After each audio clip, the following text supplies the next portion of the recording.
Good morning. Can you hear me? Yeah, good morning. Michelle, I can hear you. Thanks.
Good morning.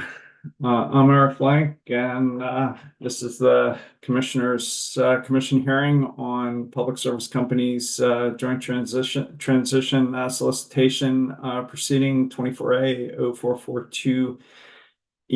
We're now back on the record. Preliminary matters. Mr. Yes, Your Larson. Honor. Oh, Sorry. you jumped in there first. Yeah, Mr. go Larson ahead, was please. reaching for the coffee. Well, I couldn't reach for the button, right? I want to waive cross-examinations, a few of them today that should ease up your schedule. I have no questions for Mr. Redmond, Ms. Villard, or Mr. Nichols.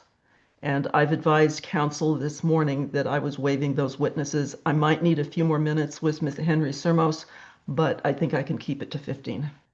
So, Villard, Yes, I had 10 minutes. Redmond, and what was the other one? Nichols, on behalf of Moffat County, I had 10 minutes.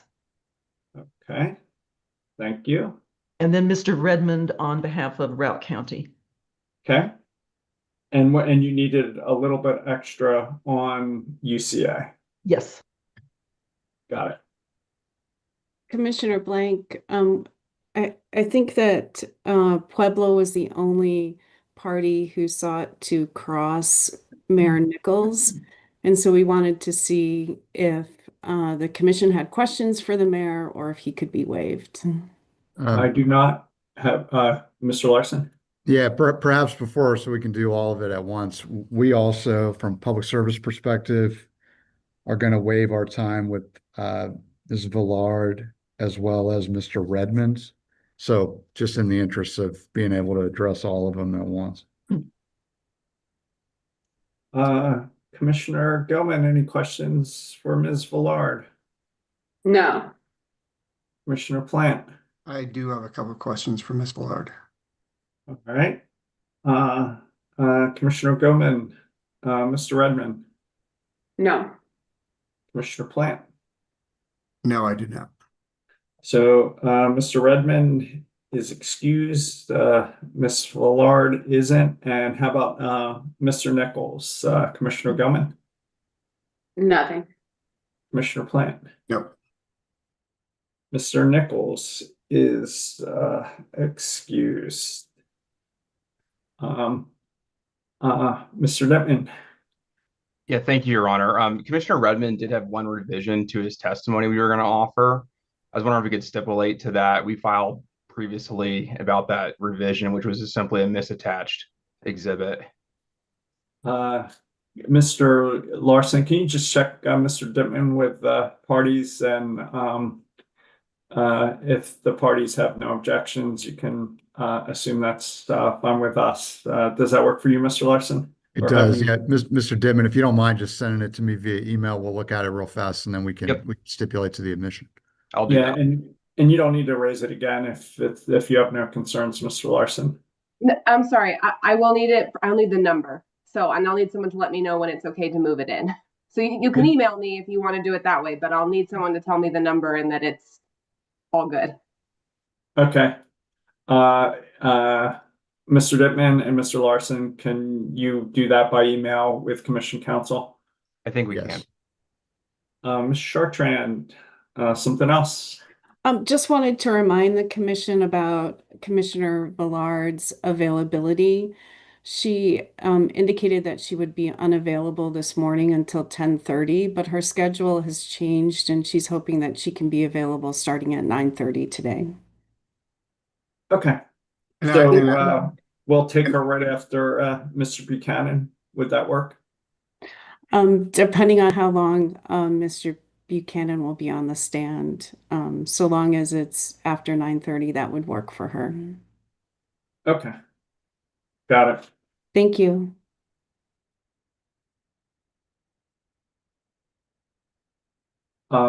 And I may have some issues around lunch, so I may need some help from you, Commissioner Gilman. Thank you.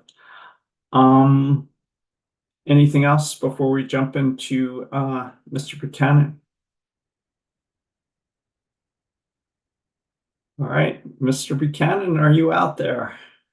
I do have one quick matter, Commissioner Blank. We mistakenly filed a correction, not mistakenly, but we had a mistake in Exhibit 601, which was the cross-answer testimony.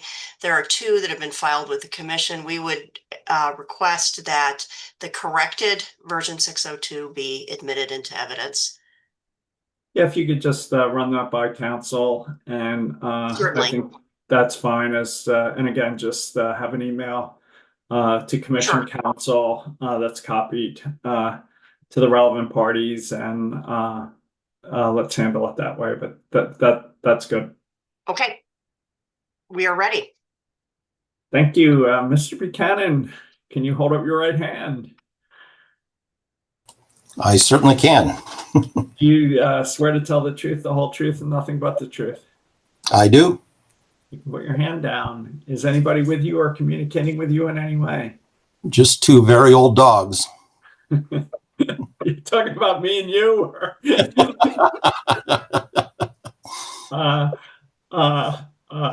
if that changes, will you let us know? Yes. With that, Mr. Back to you. Back to council. Oh, thank you. Good morning, Mr. Buchanan. How are you today? I'm well. How are you? Good, thank you. Would you please state and spell your name for the record? My name is Wade Buchanan. First name W-A-D-E. Last name B as in boy. U-C-H-A-N-A-N. And where do you work, Mr. Buchanan? I work at the Office of Just Transition at the Department of Labor and Employment for the state of Colorado. And what is your position there? I'm director. And Mr. Buchanan, did you cause to file testimony in this case, including answer testimony, cross-answer testimony, and rebuttal testimony? Yes. And those have been marked and admitted into evidence as Exhibit 600, 601, and 602. If you say so, yes. Okay. Yeah, all right. They are. And would the answers you gave to the questions in your written testimony be the same as if I were to ask you the same questions this morning? Yes. Thank you. Mr. Chair, I offer Mr. Buchanan for cross-examination. He's now available. I have Conservation Coalition 15 minutes, and it's 8:08. Mr. Woolsey. Good morning, commissioners and Mr. Buchanan. Good morning. I'm Patrick Woolsey. I represent the Conservation Coalition. How are you doing today?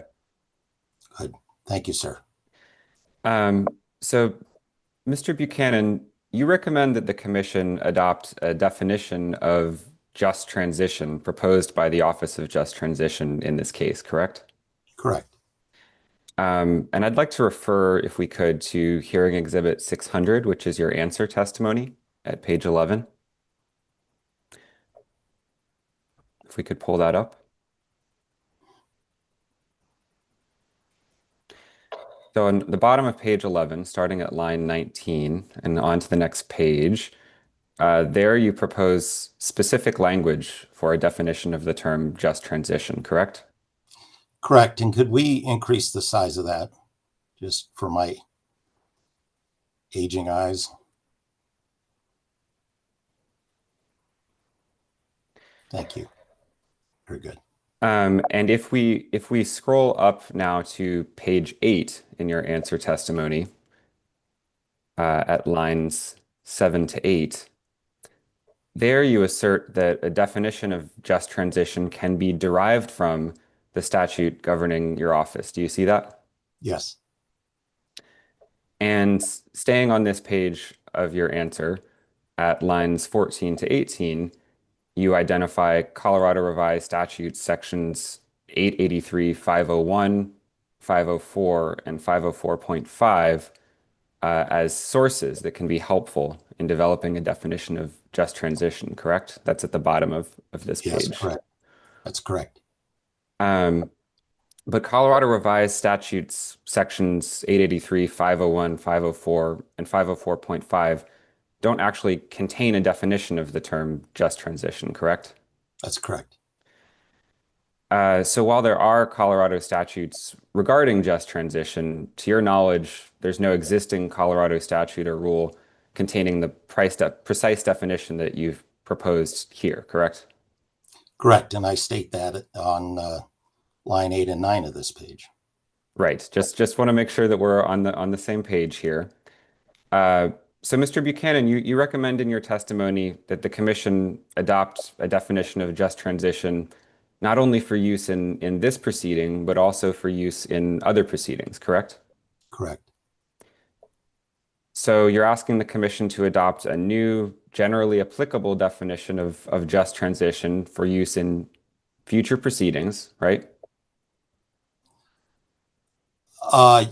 Generally, yes. I'm offering a definition based on the guidance from the legislature. So generally speaking, are you aware that the Colorado legislature sometimes enacts statutes that specifically instruct the commission to adopt a rule on a specific issue? Yes. And to your knowledge, the legislature has not passed a law specifically requiring this commission to issue a rule to adopt a definition of just transition, correct? To my knowledge, no. Have you or your office asked the Colorado General Assembly to pass a law adopting your proposed definition of just transition? We have not. Have you or your office asked this commission to issue a rule adopting your proposed definition of just transition? We have not. If you want a state agency like the commission to adopt a specific definition of just transition for use in both this proceeding and in future proceedings, isn't that a public policy decision that should be made by the legislature or by the commission in a rulemaking? You're the lawyer. I'm not a lawyer. We're a policy organization, amongst other things, and I'm a policy person. And my suggestion here is simply that a definition would be useful in these proceedings. The lawyers can work out the details of that.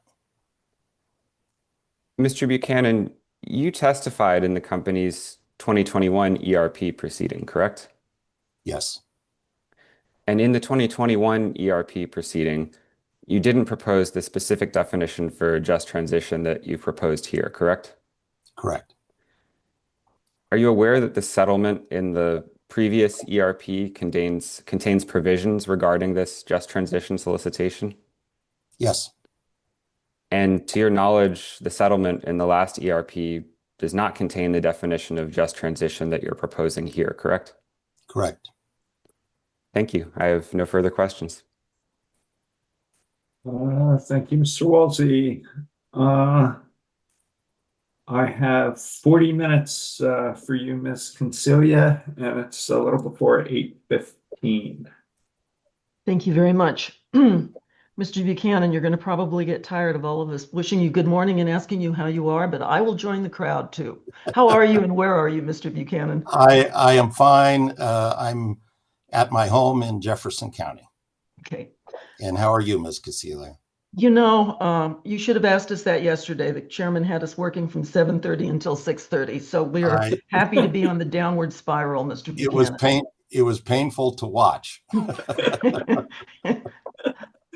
I don't know that you can blame me for all this, Ms. Concilia. No. You're right. I can't.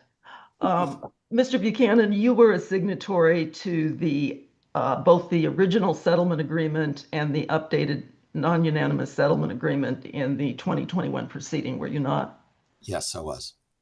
I'm going to ask you, Ms. Kunkel or whoever is there, to pull up from my exhibit box, Exhibit 1226, which is the updated settlement agreement. And if you would go to page 25 and 26 on the bottom of page 25 and 26. And that's in Pueblos, right? Yes. Thanks. And 1226, which page again? Page 25. Thank you. At the very bottom, and then if you can actually scroll and have paragraph 42 and 43 up on the screen, making it big enough so that both Mr. Buchanan and I can read it.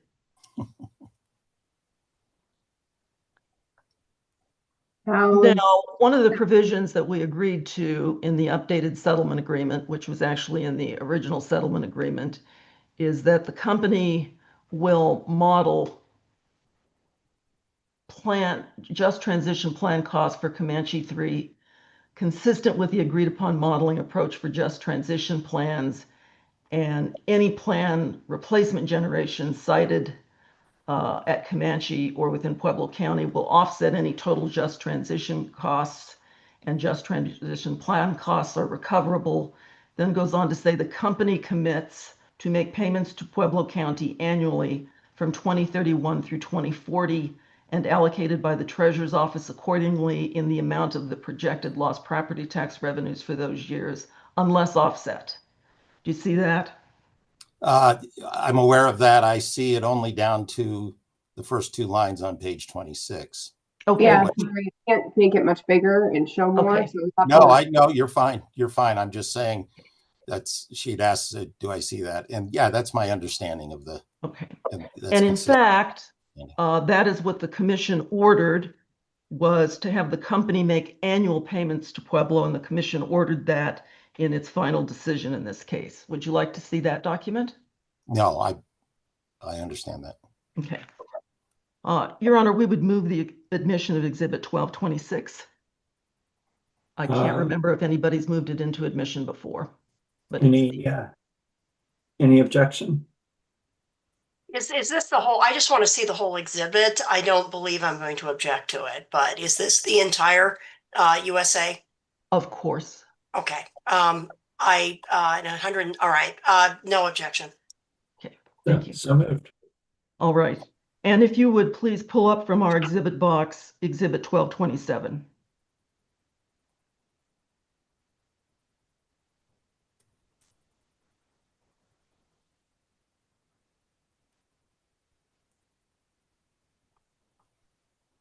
And scroll down to page 110.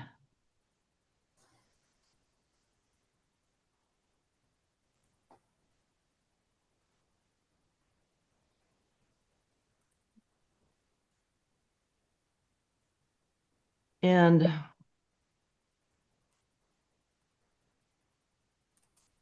I'm sorry, I gave you wrong. If you look at page 48, paragraph 110.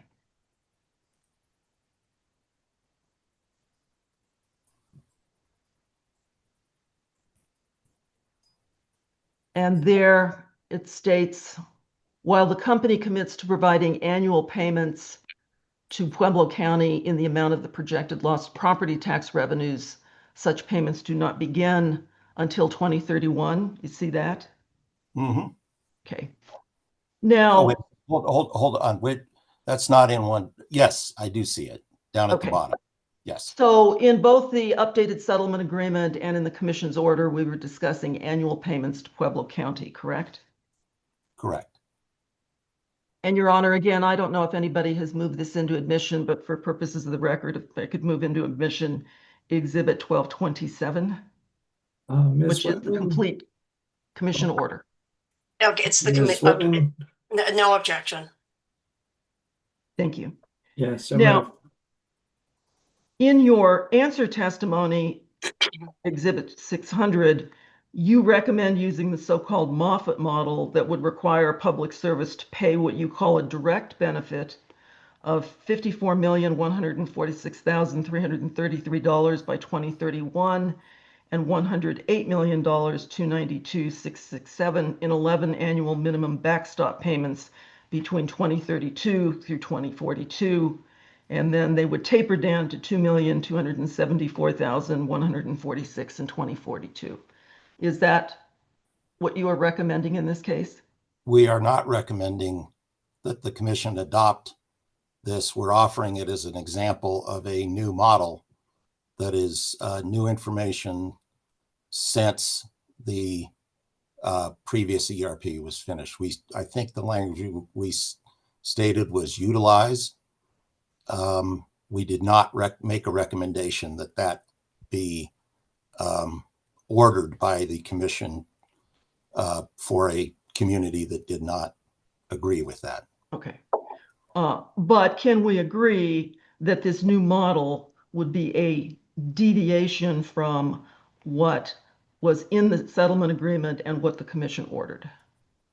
I think it would be a addition to. I think what the commission ordered was probably we consider it a floor and not a ceiling.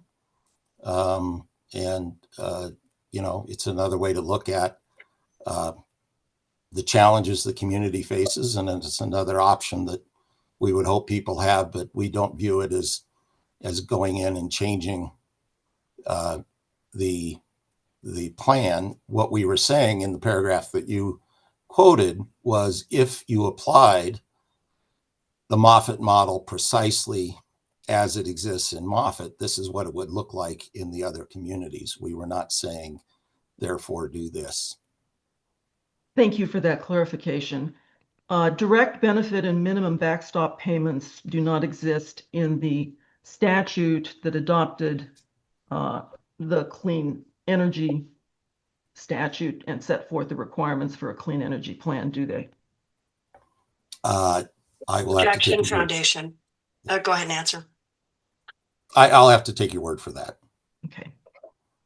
Now, neither you nor anyone on behalf of the Office of Just Transitions discussed this modification or this new proposal with anyone from Pueblo County or the city of Pueblo before you submitted your answer testimony, did you? I don't think so, no. Okay. Have you read the answer testimony of Sabina Giannisio on behalf of Pueblo County? Yes. Okay. And if you could pull up Exhibit 1203, which has already been admitted, it is the answer testimony of Ms. Giannisio.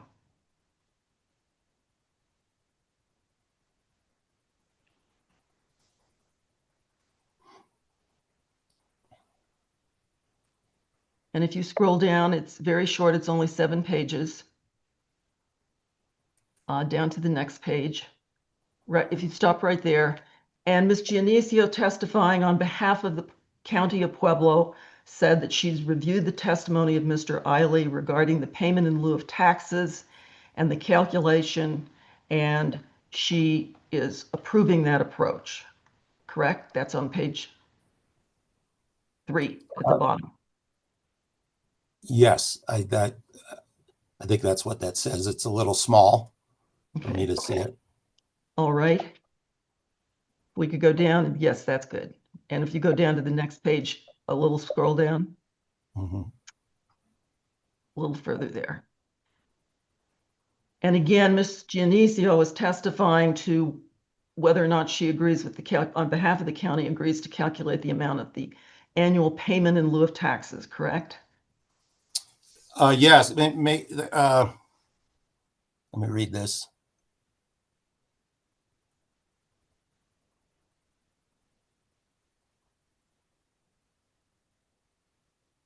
Yes, I would like to point out, however, that the term payment in lieu of taxes was not in the settlement agreement. That is a term that has been introduced to reference the settlement agreement in this proceeding, but there's no place, to my knowledge, in the settlement agreement where it was referred to as PILT, or payment in lieu of taxes, which has a specific meaning that I don't think we necessarily agreed to in the settlement agreement. Okay, and you're correct that that was not in the settlement agreement. And if you can scroll down to the next page, page 4. Let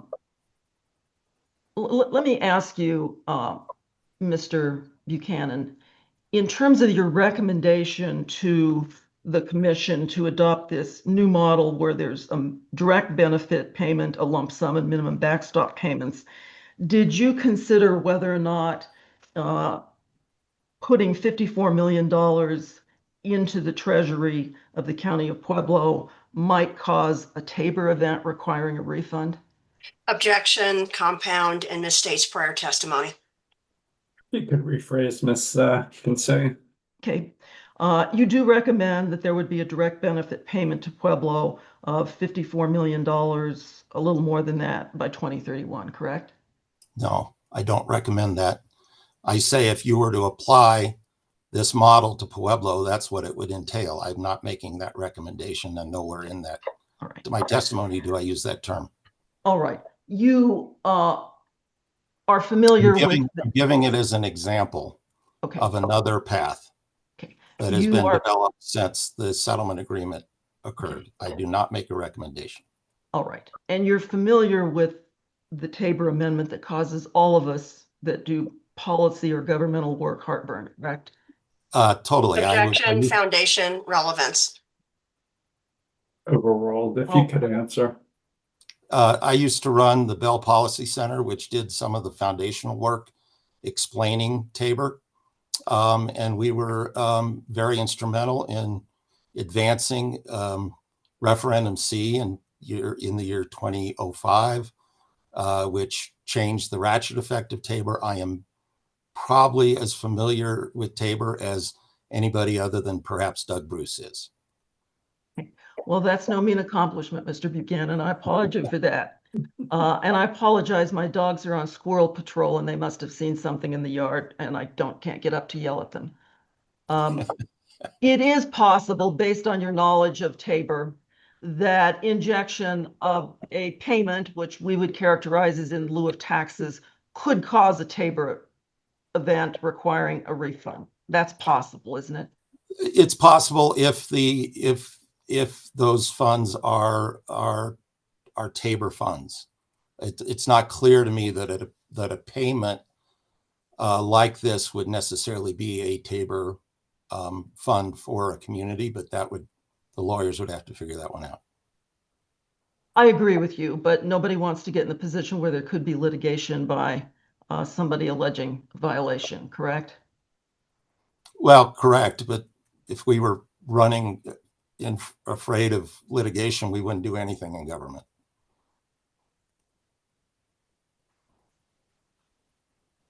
You're muted. You're muted. Francis, If you're you on look mute. at page 4 of Ms. Sabina's testimony, she indicates she works with bond counsel and rating agencies to manage the debt portfolio of the county and recommends to the county commissioners when it's appropriate for the county to issue new debt finance. You see that? I do. And she testified that the quantification of these payments and the methodology used for quantification as entered by the order of the commission would be helpful to Pueblo County. You see that? Yes. And she is concerned Oh, you muted yourself again.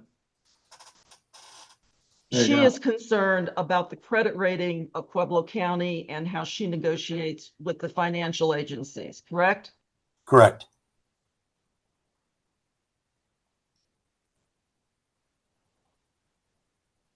All right. So would you agree with me that if Pueblo County is not interested in this type of a Moffett model approach, that the commission order and the settlement agreement is what should control in this case?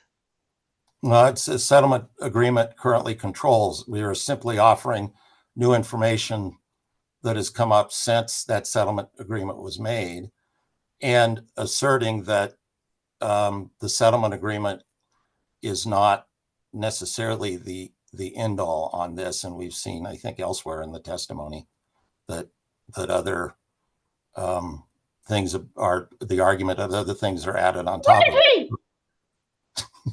So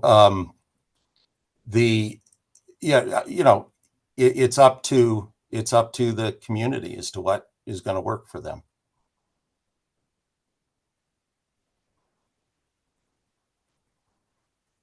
All right. You talk about the Moffett model at numerous places in your testimony, correct? Correct. And you understand, Mr. Buchanan, that Tri-State has a different business model and a different regulatory framework, correct? I do. In fact, the regulatory framework did not require any conversation of community assistance at all. There, again, we argued, and I think successfully, that requirement that provision of law, or that absence of the provision of law, did not preclude community assistance conversations. It simply did not require them. but nevertheless, we were able to engage in, and with Moffitt's quite superb work with the utility, they were able to negotiate what is seen nationally as a very strong model, as has been the USA, I have to say, has been seen as a very strong model too. Your Honor, if you would give me 1 minute, I need to let my dogs out because they're not calming down. That works.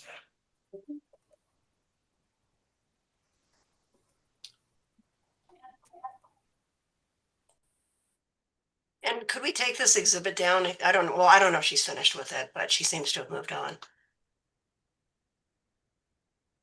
Yeah, you can take it down and we'll pull it back up if we need.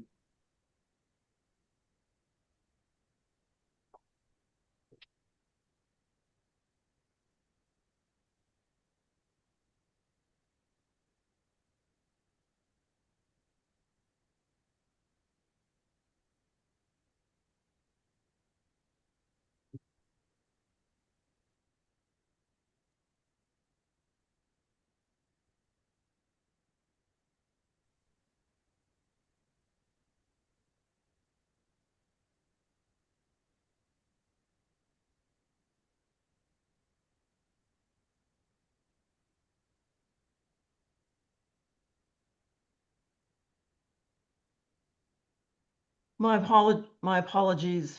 The disadvantages of having a basement office and working from home. So if you heard me yelling and cursing at them, I apologize for that too. We did not. Oh, good. I did not. All right. As long as it's just the dogs. Yes, we're all dog lovers, other than there sometimes when I question my sanity. So the Moffett model that you are suggesting the commission consider may not be authorized under the statutory framework that the Public Utilities Commission works under. Would you agree that that's a possibility? I'm not sure I would. Authorized is an interesting word. It's certainly not considered or mandated, but to say it's not authorized could imply that it is specifically forbidden. So with that caveat, it's true that it is not specifically mentioned, but it is not specifically precluded either.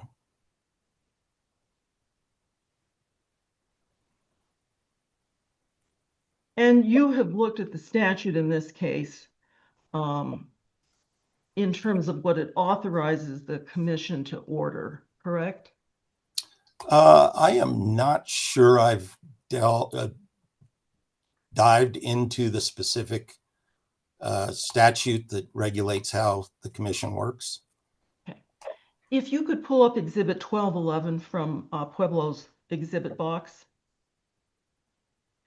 And while that is being pulled up, let me represent to you what it is. It is a portion of the Clean Energy Statute, which is 40-2-125.5. And what I've done is taken the section that I believe is applicable here, which is Roman numeral 7, in terms of just transition, work transition benefits. And yes, So I am familiar with this. Okay.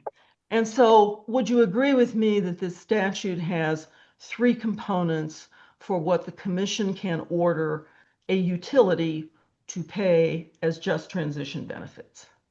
Objection to the extent it's calling for a legal conclusion, and also it's this excerpt. I agree it's the statute too, but it's out of context. What would you want to see to give more context? This is the portion of the statute that's relevant. Overruled. I think the witness has testified that he's familiar with this exhibit, so I think you can keep going, Ms. Constant. Thank you. And line 2 there says the clean energy plan must include workforce transition. We agree that's one component. Can you increase the size of this, please?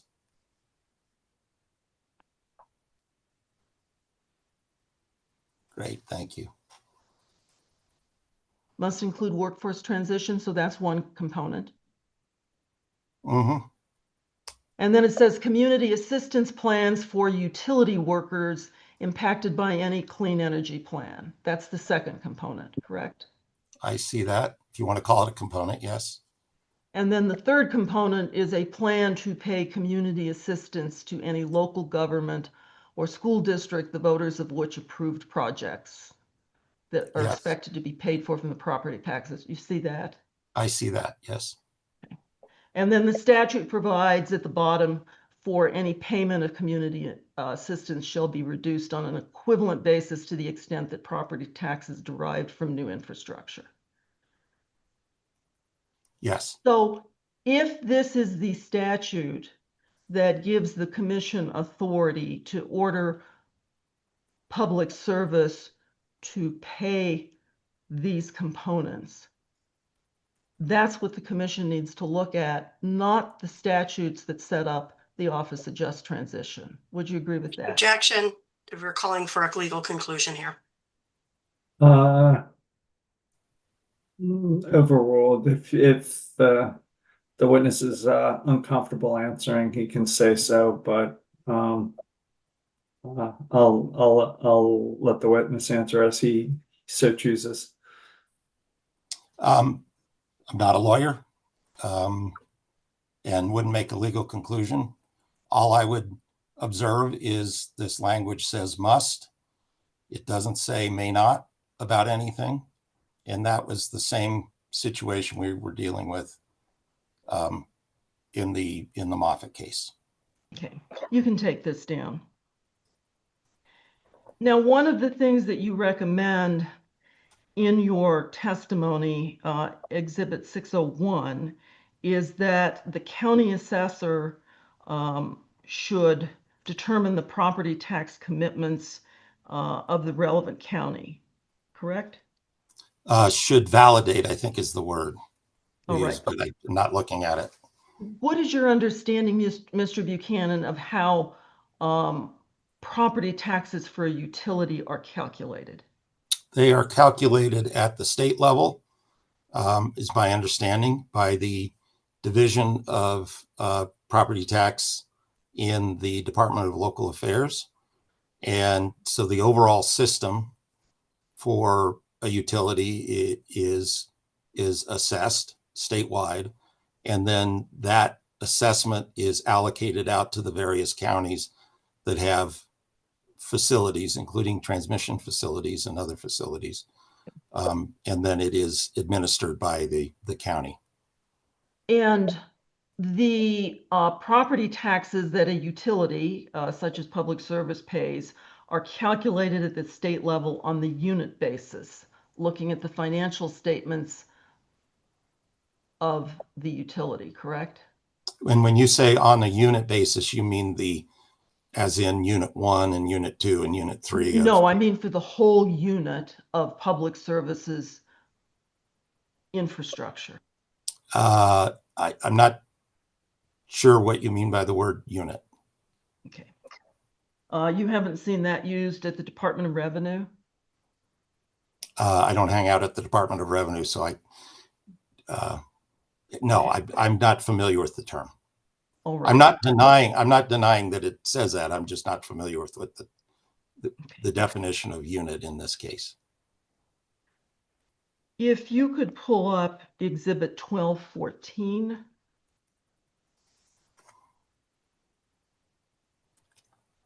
This is the exhibit that was introduced yesterday. And let me ask you before this exhibit comes up, Mr. Buchanan, you're aware of the PISAC committee and the PISAC report, correct? Correct. And did you look at any of the presentations that were made to the PISAC committee, which have been on the website? I think I've scrolled through them. I've certainly read the report. Okay. I'm going to ask you to look at pages 34, 35, and 36 of hearing exhibit 1214 as we go through it.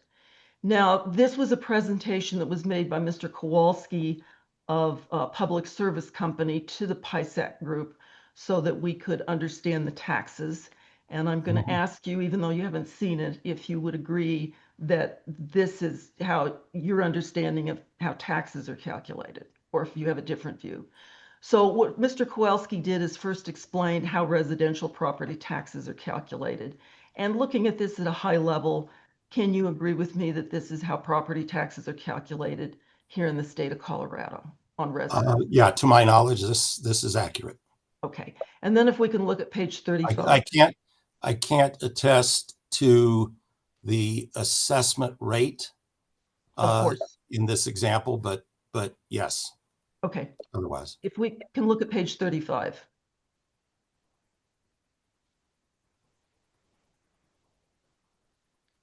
Now, Mr. Kowalski told us that the state assessed properties values of all public utilities and that they're then apportioned to the counties for collection of local property tax, and that this type of valuation was referred to as a unit appraisal. Do you have any reason to believe that Mr. Kowalski was incorrect? No.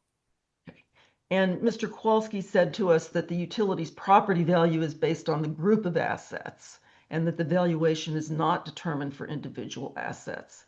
Do you have any reason to believe he is incorrect? No, I don't. That's my understanding. And I now understand what he means by unit. All right. And if we can go to the next page, please. And then he lays out the timeline and says current year assessments are based on prior year end financial statements. Do you see that?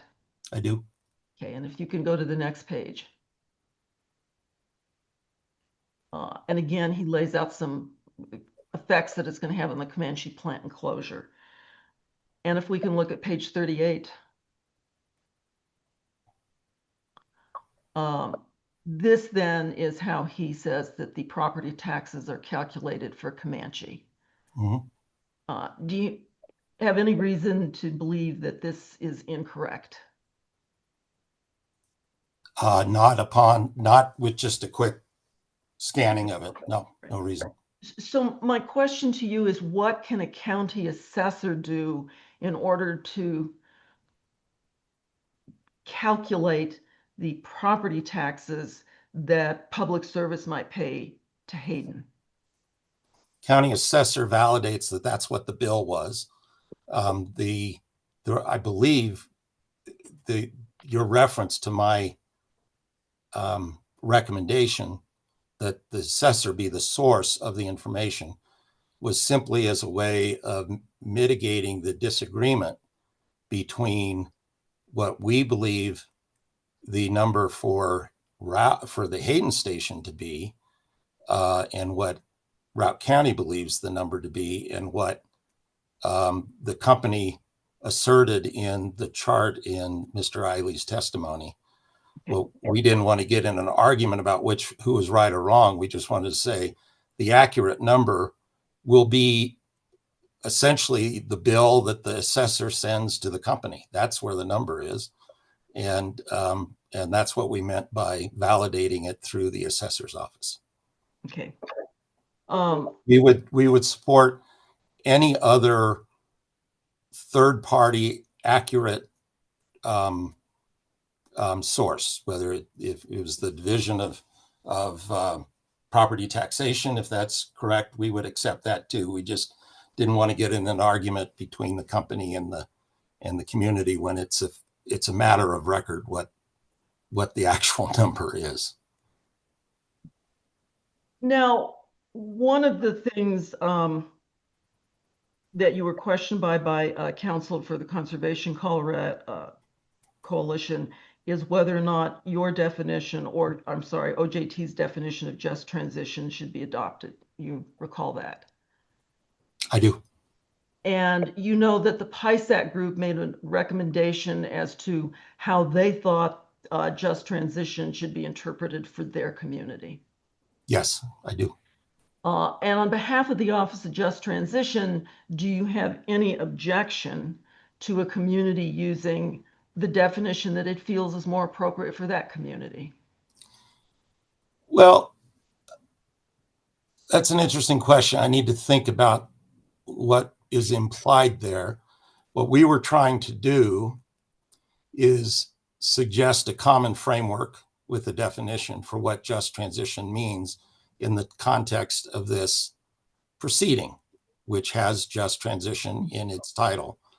What I would say is there's nothing in our definition that is inconsistent with what's in the PISAC definition. And certainly the explicit focus on property taxes and on the number of good quality jobs, which is a core to the PISAC definition, is our goals that we have identified from the very beginning of our office and are prominently displayed in our action plan and on our website as the kind of the metrics for what we're talking about. So if Pueblo or any other community had a definition that worked for them, we have no objection to that. We simply would say that from the state's perspective, the definition we offered is our best interpretation of what the legislature intended when they first got into the business of just transition. Now, one of the things that the Office of Just Transitions has suggested is that economies for coal communities should be diversified, correct? Yes, correct. There is nothing, however, in the Clean Energy Plan statute which requires public service or any other utility to assist in the diversification of a coal community economy, is there? Not that I'm aware of, but I also don't think there's anything that precludes it. Now, the state of Colorado, as opposed to the individual utility, should have a moral obligation to help these communities diversify. Would you not agree with that? There is language in our, can you state the question again? I apologize. The state of Colorado has an obligation to help these communities diversify. The state of Colorado has stated a moral obligation in Section 501 of our statutes to help ensure a just transition for communities. I don't know if in that specific provision it mentions diversification. Okay. So the concept of diversification is something that has grown out of the advisory committee to the Office of Just Transitions? No, I think Objection, Foundation. Can you repeat the question, Ms. Kinsella? So the concept of diversification of a coal community's economy has grown out of the recommendations of your advisory committee of the Just Transitions Office. Same objection. Overruled. It is not solely an invention of our advisory committee, though that would be, from my perspective, totally adequate. Diversification is a fundamental part of effective economic development, making sure a community remains resilient into the future, that it's not overly dependent on one sector.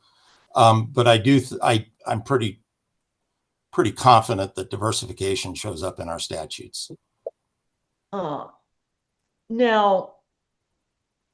how much money has the state of Colorado over the 5 years of existence allocated to the Office of Just Transition? We have, as of now, been allocated, well, it comes in several parts. So the bulk of it is 15 million, 30 million in general funds that were deposited in our cash fund between 2021 and 2022 in three different legislative bills. Those are divided 15 million each for community assistance work and community and economic development work, and then transition workers on the other side, support for transition workers, by which we mean the people who are actually in danger of or have lost their jobs due to the transition. And the specific language actually is having been laid off or in danger of being laid off. So that's the general fund money that's there. We do receive a regular line item in the long bill in the state budget every year. That is a little less than it's ranged from less than around $100,000 in the first year. I think it peaked at around 500,000 in one of the years, and it's currently down around 400,000. These are not precise numbers, obviously. And I think total that's been about 2 million. That's generally for operations and staff, and then the third amount that's allocated but hasn't been appropriated is dedicated funding from the state coal severance tax, as it's the delta that is created when the state phases out certain credits and incentives in the coal severance tax. And that, I think last time I looked, we were somewhere around having received about 3 million. We estimate that we'll get up to, that's on a bell curve, because obviously you need to be digging coal to be receiving the severance tax. And if as the mines begin to close, and we will have one closing yet this year, as the mines begin to close, that will peak and go back down. But we expect the total we receive from that source to be at least 7 million over time. So that adds up. If you add those three sources up, it comes to right now what we have received, 30 million plus around 2 million from the long bill, plus having received about 3 million so far from the severance tax. That's about 35 million. And can we agree that although you've had a very impressive career and background, that you do not have an expertise in economic development? Oh, do not. Okay. I wouldn't say I don't have expertise. I'm developing expertise, but I am not an economic developer, no. Okay. And the economic development is done through the Office of Economic Development, OEDIT, correct? In the state of Colorado? Correct. And our statute directs us primarily to coordinate state agencies, OEDIT, DOLA, other state agencies in their work in the transition community. So it recognizes that our role is not to replace those entities, but to help coordinate and collaborate. And can we agree with the expertise that you're developing in economic development that a total of $40 or $50 million is a very small amount of what will be needed to diversify the economies for these coal communities? Oh, yes. Okay. But the state of Colorado doesn't have any funds to put into that at this point, correct? Yeah, we go back to the Tabor conversation we had earlier. Yes. We do not expect any more state funding in the near to medium future. Now, let me talk about in the few minutes I have left, the current composition of your advisory board. You have a representative from county commissioner for Moffat County, Morgan, and Routt County, correct? Correct. There is no representative, and has not been for some time, a representative from Pueblo County Commissioners, correct? That's correct. And in December, your newsletter indicated that you are hiring an additional Yampa Valley coal transition navigator, correct? Correct. And so there'll be actually we've lost our initial navigator, and we have hired another one. So right now we have one navigator to work with the workers. It's actually a statewide position. But based on the closure dates, almost all the activity in terms of people approaching layoff is in the Northwest. And currently from your staff, you've got what, a total of 6 people? Do 4 of them live in northwestern Colorado? We have, let's see, 6 people. We have 2 in northwest Colorado, and specifically in Moffat County.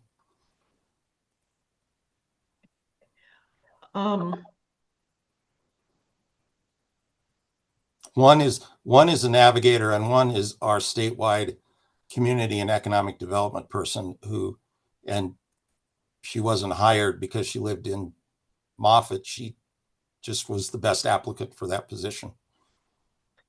And currently, well, let's pull up Exhibit 1219 in our hearing box. I'm sorry, what exhibit? I didn't hear that. 1219, it's in our hearing box, so you won't Okay. have seen it. This is a discovery response that to questions submitted by Pueblo. And if you could go down to the next page where Mr. Buchanan is, yes, you're the sponsor of this discovery request. This responses to the discovery request, correct? Correct. I would move the admission of this exhibit into evidence. Any No objection? objection. So moved. Now, Mr. Buchanan, a lot of money has been allocated or granted to northwestern Colorado, according to this discovery response, correct? We've had earmarks for each community, and the Northwest is the first to utilize their entire earmark. So yes, I mean, to your point earlier, it's a small amount of money given the challenge in any of these communities. But yes, comparable to where we are with other communities, it's the largest earmark, and they've fully utilized it. One of the things that you have earmarked or made, you're actually paying for the attorneys for Routt County and Moffat County to participate in this proceeding and in the Tri-State proceeding. That's not correct. Our policy. So when we first came into this process, and it was the public service process in 2021, we looked around and we saw only one community being represented, and very ably represented by Ms. Cecilia, but it was, the other communities weren't represented. And we said, they're here for a purpose. They're here because it affects their future. The other communities ought to be here. We offered to give a grant to hire an attorney for each community to fund its first intervention. So we funded Moffat's intervention in the Tri-State case. We are not funding their intervention in this case. We have, and we didn't fund the entire intervention. We did a grant up to a certain amount. We're doing now that with Routt and Hayden up to a certain amount, and this will be the one time and the only time we'll do that with them. Okay. And what is the amount that it's capped at for each community? Each county? We started at 25,000. We cap it at 50,000. Okay.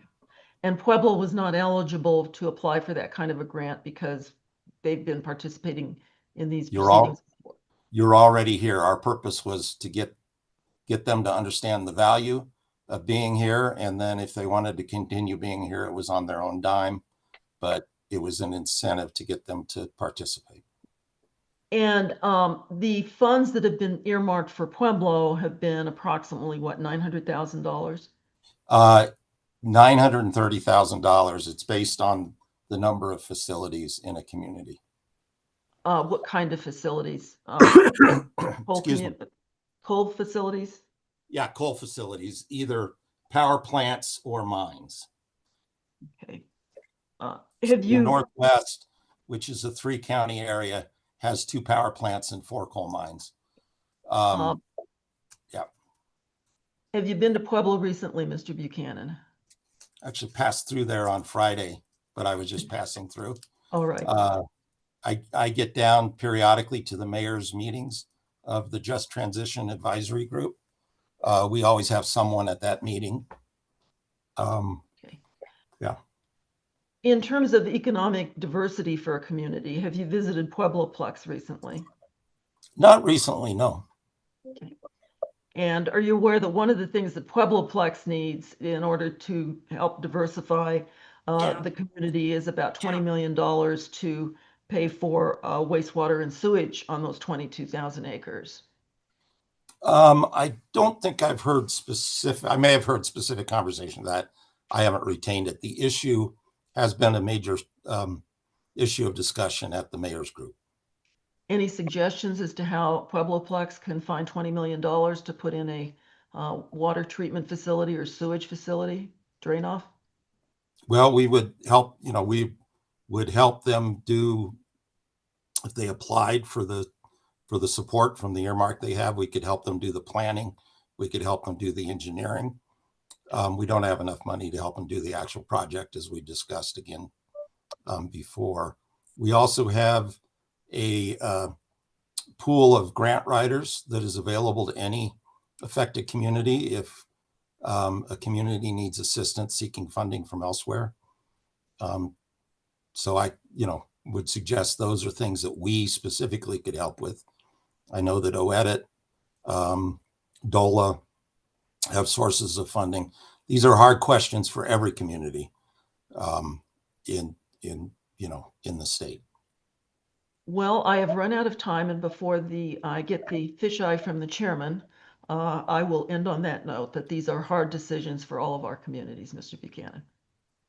Thank you. Thank you, Thank Ms. Concealia. I have Routt County 30 minutes, and it's a little after 9. Thank you, Your Honor. So good afternoon, Mr. Buchanan. Nice to see you again. I don't know where you are, Mr. Dittman, but where I'm at, it's still morning. Have I been on the stand that long? It feels like it. I'm still think I'm in last week at this point. So Hello, good morning, nonetheless. Mr. Buchanan. I apologize. Good morning, Mr. Dittman. Yeah. So for the record, I'm an attorney representing Hayden and Routt County, and it's good to see you again. Good to see you. So I just want to start off with discussing some of the background on the Office of Just Transition. So can you explain to me how the Office of Just Transition was founded? We were created in legislation in 2019, House Bill 191314. I'm not sure you asked about our purpose, so I'll just say that's how we were created. It was part of the larger package of bills that were addressing climate and energy issues, and an important priority for a number of stakeholders that if we're going to be making this transition, we should certainly be doing something to help those that would otherwise be left behind by it. Thanks for that. And so you just mentioned HB 191314, which I think you also just walked through with Mrs. Concealia. Is that correct? Well, we have, yeah, kind of. I mean, look, we've been subject to about 7 or 8 different bills. We refer to the statute now because each bill, there's stuff in it that is no longer effective. So I would refer to the statute. Okay. 883, 501 through 506. And that's what I believe Ms. Concealia was referring to.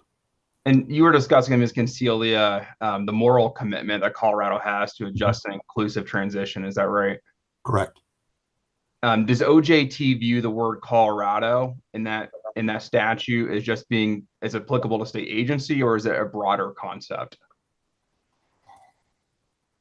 Well, it's certainly it says that it says Colorado has this commitment. The legislature probably technically can only speak for the state government broadly, but it certainly speaks for all of state government, and I think it's certainly intended on that. I would also say that it being the legislative declaration, they intended to speak as broadly as possible. Thank you. So I think you discussed earlier, but OJT was a participant in proceeding 24A-0442E, the 2021 ERP case. Is that right? Correct. And you, on behalf of OJT, filed cross answer in that proceeding? We did. And is it true that you specifically testified in cross answer that OJT did not speak for individual transition communities? We did.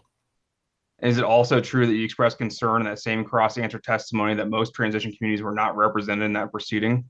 We did. And is it fair to say that your position, the position of OJT, is that you just do not speak for the interests of any individual transition community? We do not. That is our position.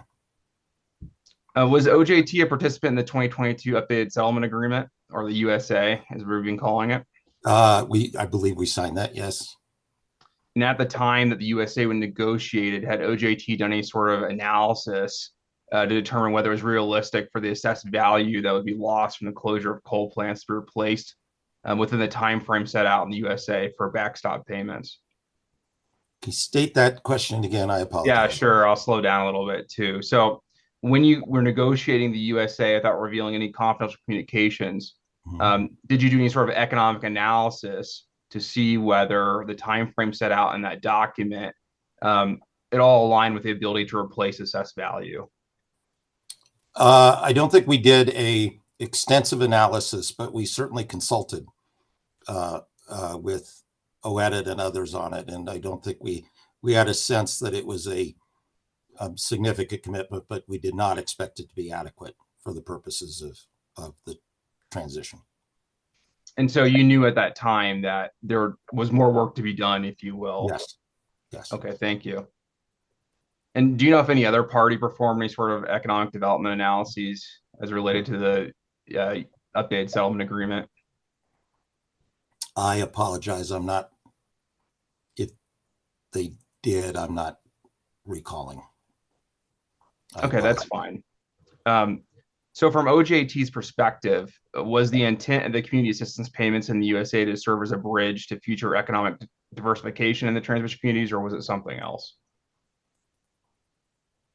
Well, I think it was intended to be a start at driving a sound transition. Bridge is probably a pretty good word.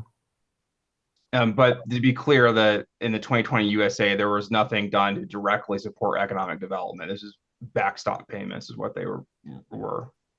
Correct. Correct. Did you provide testimony to support the 2022 USA? Yes. And was your testimony as part of that you were troubled that the transition communities other than Pueblo were not participants in the settlement negotiations? I did. Is it also true that as part of your settlement testimony, you reminded the commission and the parties in the proceeding that OJT did not represent the transition communities or speak on their behalf? We did, very explicitly. And did you provide live testimony in support of the settlement agreement? I did. And do you remember having a conversation with Commissioner Plant during that live testimony? Not Commissioner Plant. I don't think he was on the commission at the time. Okay, can we pull up my box 1810? The Route County Governments. Yes, give me just a second to get there. Yep, no worries. Trying to remember the commissioner's name. It was yeah, I may just be mistaken, but I know you had this conversation, so I want to maybe Commissioner Gavin I'm thinking of. Yeah, it's Commissioner Gavin. That's who it was. But we'll confirm with the transcript.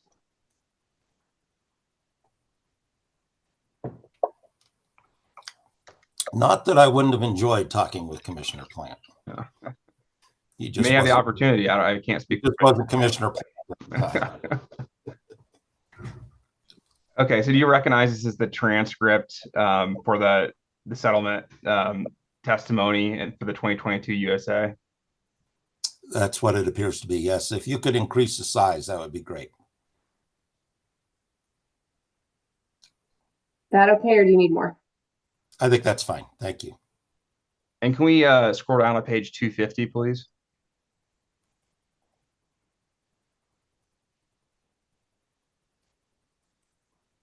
Okay, so can we scroll up a little bit to see who this conversation is with quickly? Commissioner Gavin, there we go. Okay, so with Commissioner Gavin, do you remember having this discussion with him? Yes, I do. And so do you remember speaking in this testimony with Commissioner Gavin that OJT did not represent individual communities? I do. And isn't it also true that Commissioner Gavin expressed a concern to you that there was a lot of focus on Pueblo, but comparatively little on other communities? If that's what the transcript references it, then I mean, I remember the conversation in general. I can't attest to any specific thing without having it.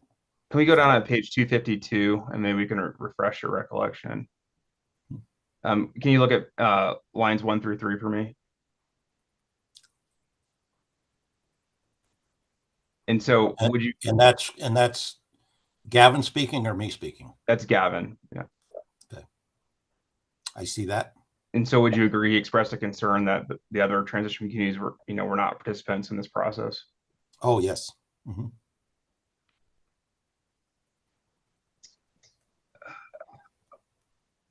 Okay, I think I'd like to move for the admission of hearing exhibit 1810 at this time. Ms. Whitman, any objection? No objection. So moved. Okay, thank you so much for that. I wanted to follow up with you now. Some statements made by Piesco witness, Mr. Eiley. Were you watching Mr. Eiley testify? What seems like years ago at this point. Yeah.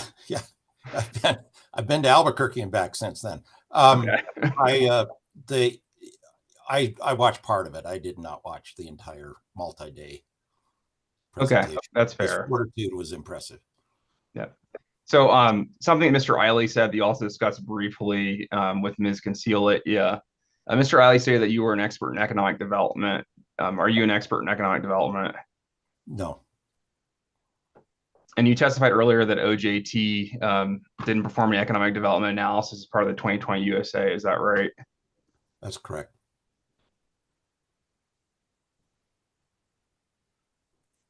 Is it not true that OJT intervened late in the 2021 ERP proceeding? We did. We intervened, I believe, is at the end of September of 21, which was 5 months after others were supposed to intervene. And was it OJT's understanding, either at the time of intervention or any time really during the process, that the 2021 ERP case would fully resolve all issues related to just transition commitments by Piesco? Certainly wasn't our expectation, no. So I want to pull up from our box exhibit 1807.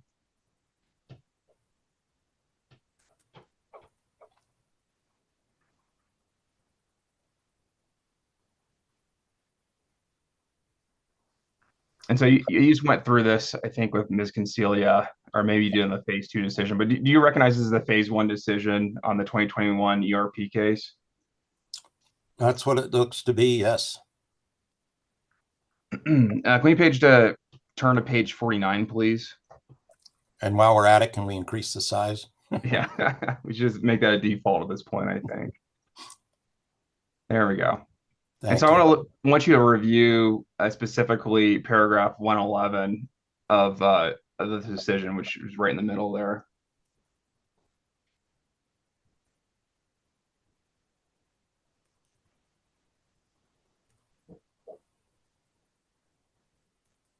Okay. And so you had a chance to review that piece of the commission statement. Yes. And so as part of, reading this paragraph and decision as a whole, did you interpret that, the 2121 ERP process would be the end of all community assistance discussions at the commission? No, I did not.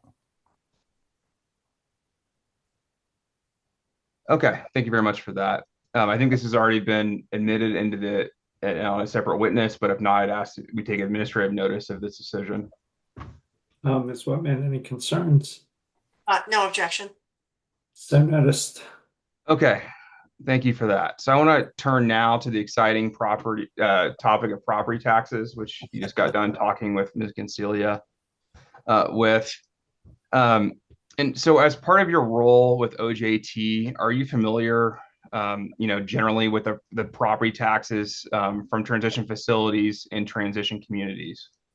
Yes, generally. Understood. Yeah.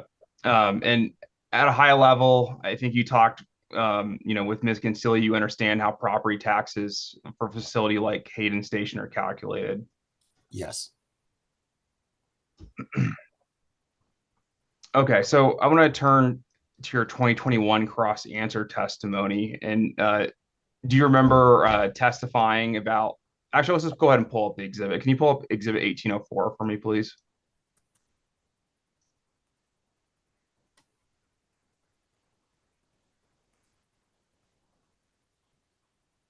And so do you recognize this as your cross answer testimony in the 2021 ERP case? Yes. Okay, can we turn now to page 30, please? Let's see how And zoom in, please, for Mr. the Buchanan. default request. And so I'm specifically interested in lines 7 through 15 once we get a chance to zoom in on that.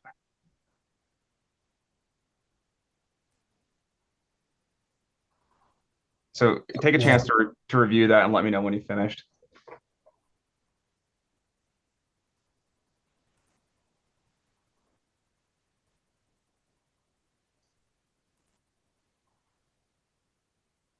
Yes. And so with the caveat, Just 7 through 15, I'm sorry. yeah, to 7 through 15, which is the information for Yes. Hayden Station. Right. Okay. So at least in 2020, which was when these numbers were pulled from, is my understanding, were the property taxes at Hayden Station in total $4.98 million. That was our understanding, which we quoted here. Yeah, and in your testimony, you state that the company paid $3.62 million, the company being Piesco in this case. Yes. And that Pacific Core and Salt River project paid the rest. Is that right? Correct. And so if you trust my math here, based on these numbers, would the company's portion of the total property tax bill for Routt County be roughly 73%? It would be whatever 3.62 is divided by 4.98. And if that's what you did, then yes. Okay. Yeah, I promise you the math right, but not subject to check, 73%. And based on your conversation with Ms. Consilia, we understand that, and you understand that these property tax assessments change based on a variety of factors. Is that right? Correct. And I think as you discussed with Ms. Consilia, one of those factors is the market value of Piesco as a company, which also changes. I believe that to be the case, yes. Okay, so with the caveat that these numbers can change, is it fair to say that the other two owners of the Hayden Station, Salt River Project and Pacific Core, contribute a significant portion of the property taxes for Hayden Station? Yeah. And would it not be true then if that Piesco is not required by the commission to pay the full amount of the property taxes, or if these other corporations are not required to pay the full amount of the property taxes, that Hayden and Routt County are looking at a pretty significant property tax shortfall, even if the community assistance payments are paid? And I would add Pueblo to that too, yes. Yeah, I think would you agree that all communities are looking at significant property tax shortfalls? I think not Morgan, because it is 100% owned by the company, but yes, the other communities.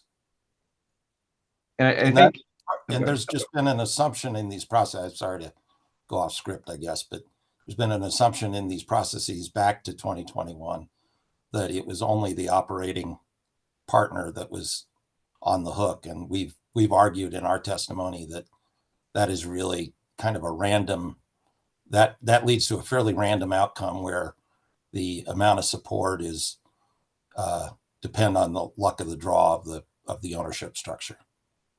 Yeah, I think we'll get to that a little bit later in terms of that effect. But I think at this time I'm done with this exhibit. So I was wondering if we could, I had asked for its admission into evidence at this time. Any objection, Ms. Whitman? No objection from OJT. So moved. Are property tax losses the only economic impact from the closure of these facilities? No. And would other impacts be sales taxes potentially? Certainly. Severance taxes from lost mining facilities? Yes. job losses, both indirect and direct effects? Yes.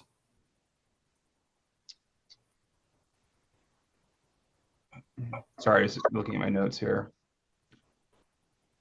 So you testified earlier that as part of your role with OJT, you look at property tax records in transition communities. Is that right? We do, yes. And is your understanding that county assessors regularly keep property tax records? Yes. And are these documents publicly available documents? Yes, they are. Can we pull up what's been marked in our boxes here in Exhibit 1806?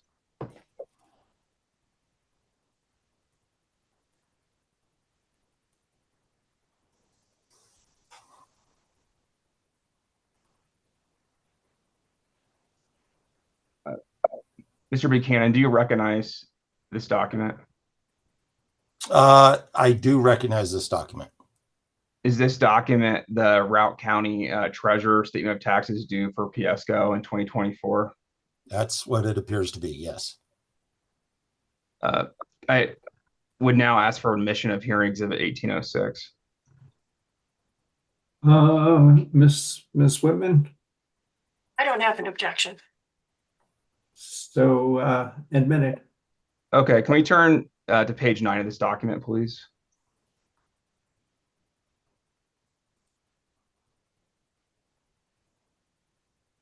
Mr. Buchanan, is it your understanding that taxing area 35 in Routt County is the Hayden Station? Can you increase the size, please? And can you ask that question again? I'm sorry. Yeah, can we just scroll down a little bit to just a tiny bit? Oh, a little up. Sorry, I'm trying to look at 35, so a little bit up. There we go. And so, do you recognize tax area 35 as being the Hayden Station area? Yes. And based off of this document, would you say that the property tax bill for PSCO in 2024 for Hayden Station was a little over $3.6 million? Yes. Okay, we can pull that down now. Thank you.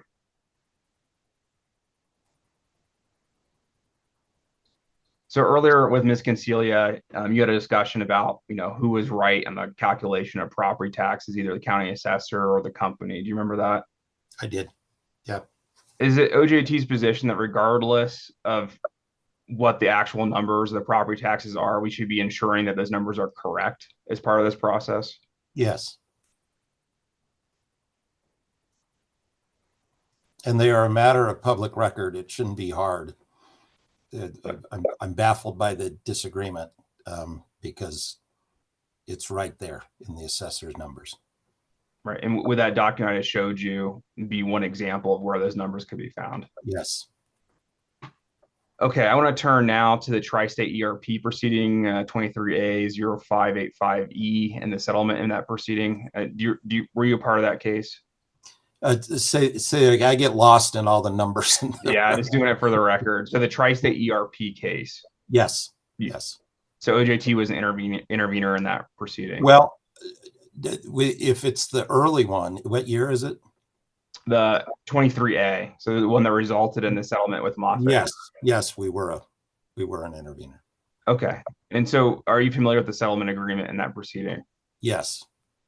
And in terms of structure, would you agree with me that the Tri-State settlement agreement includes 3 components? 1, 3 years of payments not subject to offset. 2, 10 years of payment subject to offset by Tri-State investment. And 3, property dedications to the local governments. Does that sound right to you? That sounds right. And is it your understanding the monetary value of the direct payments from that settlement is $70 million? Yes, the direct payments and the backstop payments combined. Yes. Yeah, thank you. And is the water rights that were also dedicated as part of that settlement, that they're valued somewhere in the range of $2.5 to $5 million?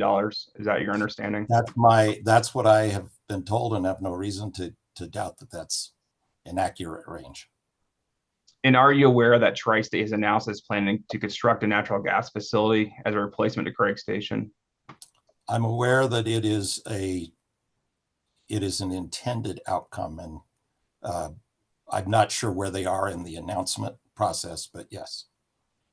Okay, so with that in mind, I don't have a ton of time left. I want to talk about some equitable outcomes for just transition communities.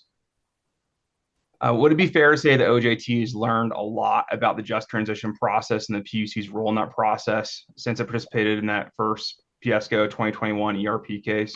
Oh, absolutely. Yes. And is it OJT's position that the General Assembly intended for the commission to consider just transition proceedings broadly? Oh, yeah. I mean, it's in our legislation to intervene, and I assume that's because the legislature intended for the commission to hear and consider these issues. Thank you. Does OJT believe that just transition assistance and outcomes should be roughly equitable between just transition communities of the same tier? Yes. Yeah, understanding there's not going to be a perfect symmetry, but generally equitable among all the communities. Is that right? Yeah, as opposed to a cookie cutter, one size fits all. But yes. Yeah. And did you review the answer testimony of UCA witness Leslie Henry Sermos and/or the UCA's rebuttal testimony? I believe I did. Yes. And is your understanding that UCA is advocating for payments to Craig and Moffat County based on the megawatt capacity owned by PSCO and Craig Station? Yes. And is your understanding that the calculation of this payment was based off the settlement in the tri-state ERP proceeding? Say that again. Ask that question. Yeah, that how they derived their number was a division of the tri-state ERP settlement number, $70 million. Is that your understanding? I believe that's correct. Yes. And have you or OJT done any kind of analysis comparing the community assistance model proposed by UCA and the community assistance payments as contemplated by 2022 USA? Okay, Just comparing. Yeah. So have you compared what it would look like under the USA payments versus the model proposed by UCA? We've not done a formal analysis. We did a quick, math problem and to see what the bottom line numbers would be. Yeah, and I'll go through the math specifically with Ms. Henry Sermos. But did your analysis conclude that Routt County would receive comparatively more in economic payments under the UCA's proposal than under the USA backstop payment proposal? Yes, that's my recollection.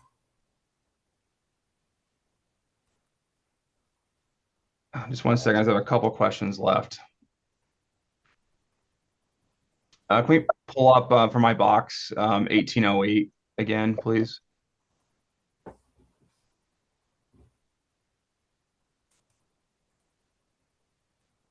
Sorry, you said again. I don't think we've looked at 18. Oh, sorry then. It's 1808 for the first time. Well, and now I'm confused because I pulled up 1808, but it's marked as 1807. It's a ERP phase 2 decision. Is that what you want? Yeah, that's right. Okay, I'm going to change the title to 1807. Is that okay? Thank you. I appreciate that.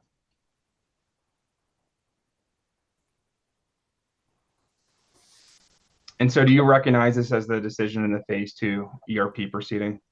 That's what it appears to be, yes. Okay, can we scroll down to paragraph 221? I'm sorry, I don't have the page number on me.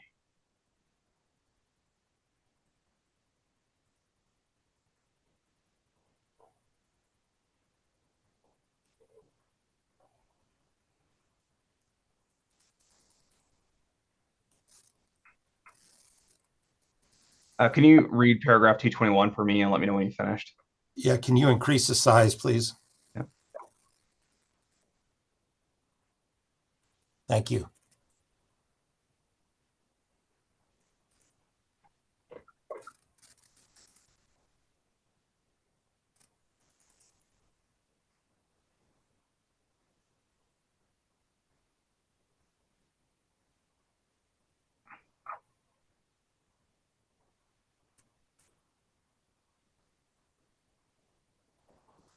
Okay.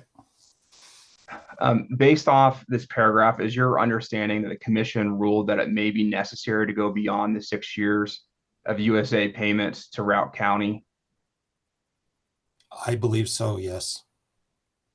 Does OJT support the concept that additional community assistance could be provided to transition communities by the community on top of the amounts provided for in the USA? You mean by the company? Yes. Yes. Similar question, but be a little more specific. Would the OJT support applying the Moffett model to communities who desire that approach in a way which is on top of the proposal for community assistance in the USA? Yeah, in that, for those communities that desire that approach, yes. Yeah. And so do you believe that different models could coexist within this just transition framework? Oh, absolutely. I think we're learning a lot over time. I'm sure there's several other models out there. And your comment about equity is the right measure, I believe. All right. Thank you so much. I have no further questions for this witness. Thank you, Mr. Denton. Mr. Larson or the company, I have 10 minutes and it's a little after 9:30. Thank you, Mr. Chair. Good morning, Mr. Buchanan. Good morning, Mr. Larson. For the record, Matt Larson on behalf of Public Service. So I think you've gone through some of these items already in your examination, but you signed the initial settlement agreement in proceeding number 21A-0441E, correct? Correct. And then you later signed the updated settlement agreement in that same proceeding, correct? Correct. And I want to start by focusing on, as you recall, there was 2 settlement agreements in that case. And I want to start by focusing on the initial one that was executed on November 24th, 2021. Okay. Mm-hmm. So before you signed that, did you discuss the provisions of that agreement with any representatives from Moffett County? Not that I recall. I think we were subject to confidentiality in the negotiations. What about the city of Craig? No, not to my recollection. What about Routt County? Not to my recollection. What about the town of Hayden? Not to my recollection. So you understanding that, settlement privilege, you didn't discuss the fact that there was discussions underway with respect to how these communities might be compensated under the agreement with them in any way, shape, or form? I do not recall doing so.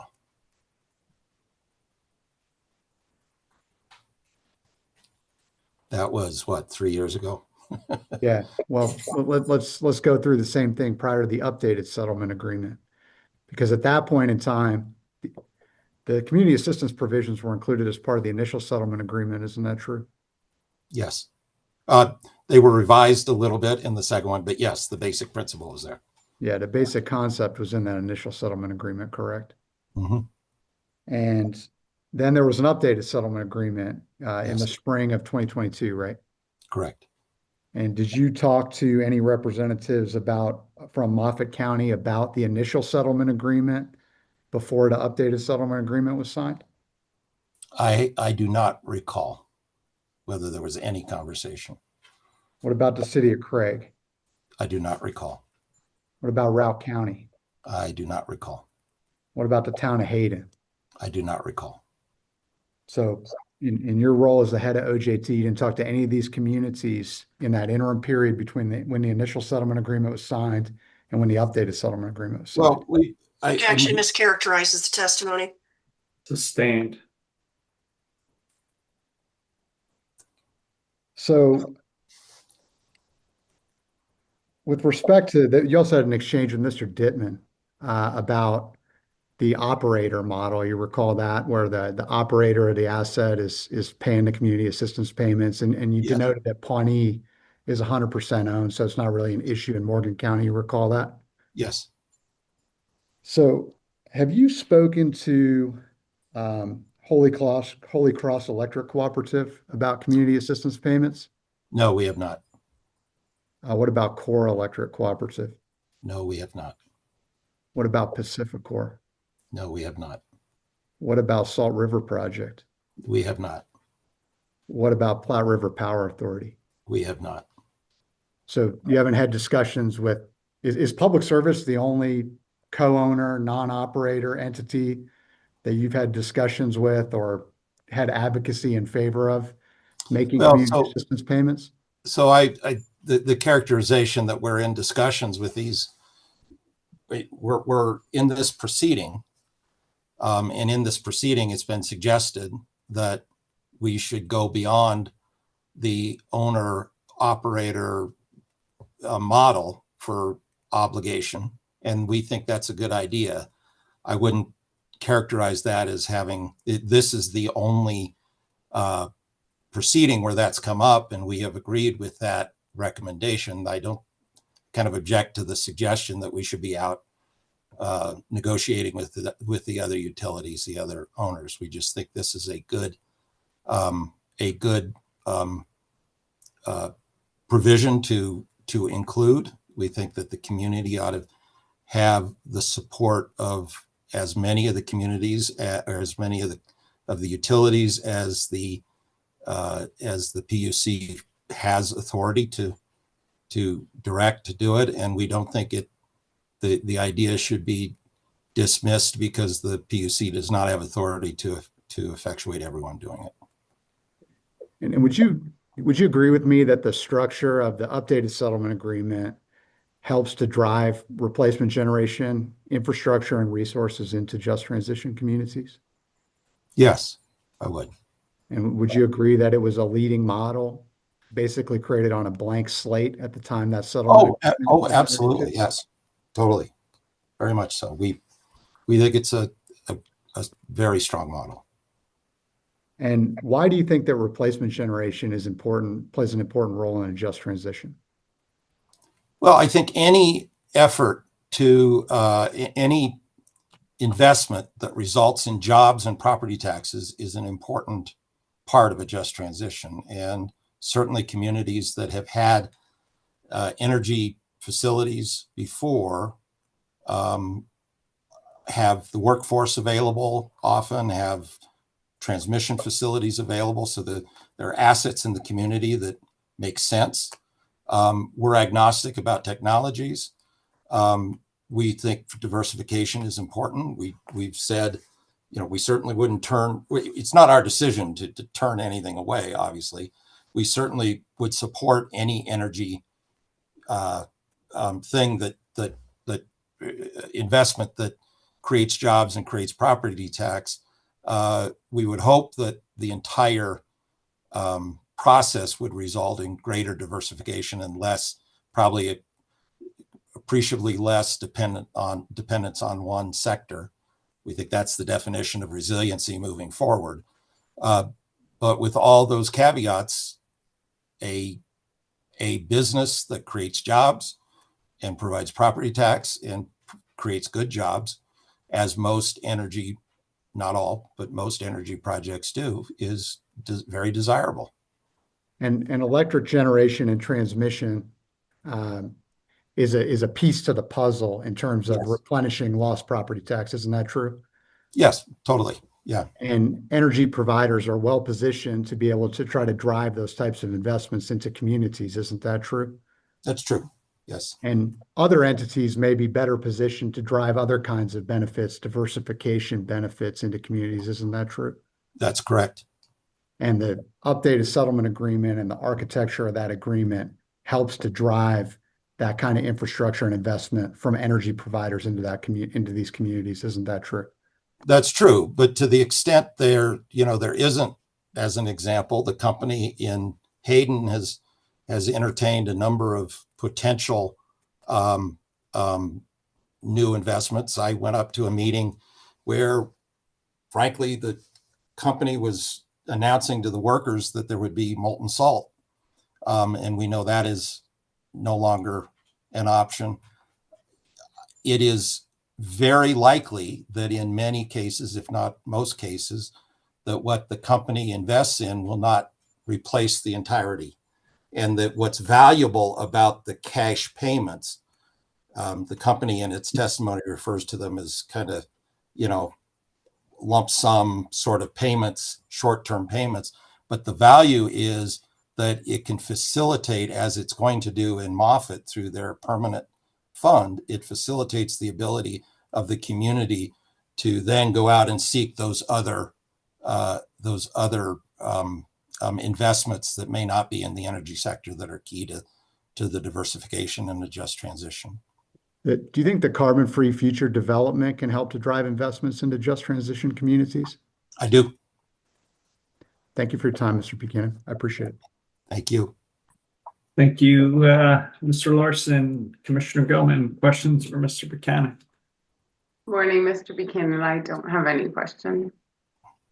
Commissioner Plant? Thank you. Morning, Mr. Buchanan. Good morning, Commissioner. Good to see you. You going to play the banjo for us?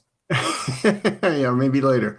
I have just a real quick sort of conceptual question for you. Just like to get your thoughts on this. The commission is faced with, a transition in the Pueblo community where the plant there is being closed about 40 years early. We've got plants in Moffett and Hayden counties that are closing anywhere from 2 to 9 years early. Those are decisions that were made by this commission, and we, I think, recognize the responsibility that we have. But what is the sort of beyond, replacement for retiring a plant that's been there for 60 years, besides an obligation to replace the reductions in property taxes that are a result of that decision? Where does the obligation sort of begin and end for utility ratepayers in that overall transition? Because I think we're talking about, some very different situations, and trying to understand the extent of of the obligation of the ratepayers in this particular case. And I just was wondering if you could share your thoughts from your experience, and also, the communications that you've had with these many communities. Yeah. Well, it's a fantastic question, and it's really one of the core questions. It's where, what is the obligation? What is the obligation for the state? What is the obligation for the companies? What is the obligation for the communities? We have the privilege and the challenge of being the first state to take those questions on with the creation of our office. So it's really, from a policy perspective, a very interesting and at times, weighty consideration. Look, I think with respect to the company, which is an investor-owned company, they have benefited. I think they've demonstrably benefited significantly from the resources in the community, both the natural resources and the human resources in the community that were an important part of their success, not only in providing energy to our community and communities in our nation, but to providing value to their shareholders. And so I think that the shareholders ought to be an important part of the conversation. I'm not expert on how you do that. From the ratepayers, they receive increasingly clean now, but certainly reliable and dependable and fairly affordable, for the most part, electricity. Those are their primary responsibilities, obviously. I think we are asking in this proceeding, we're dealing with a lot of externalities. We're moving towards trying to move toward a cleaner fleet of facilities. We're trying to reduce emissions. We're trying to make sure we make the correct investments so that we're not subject to the once in 10-year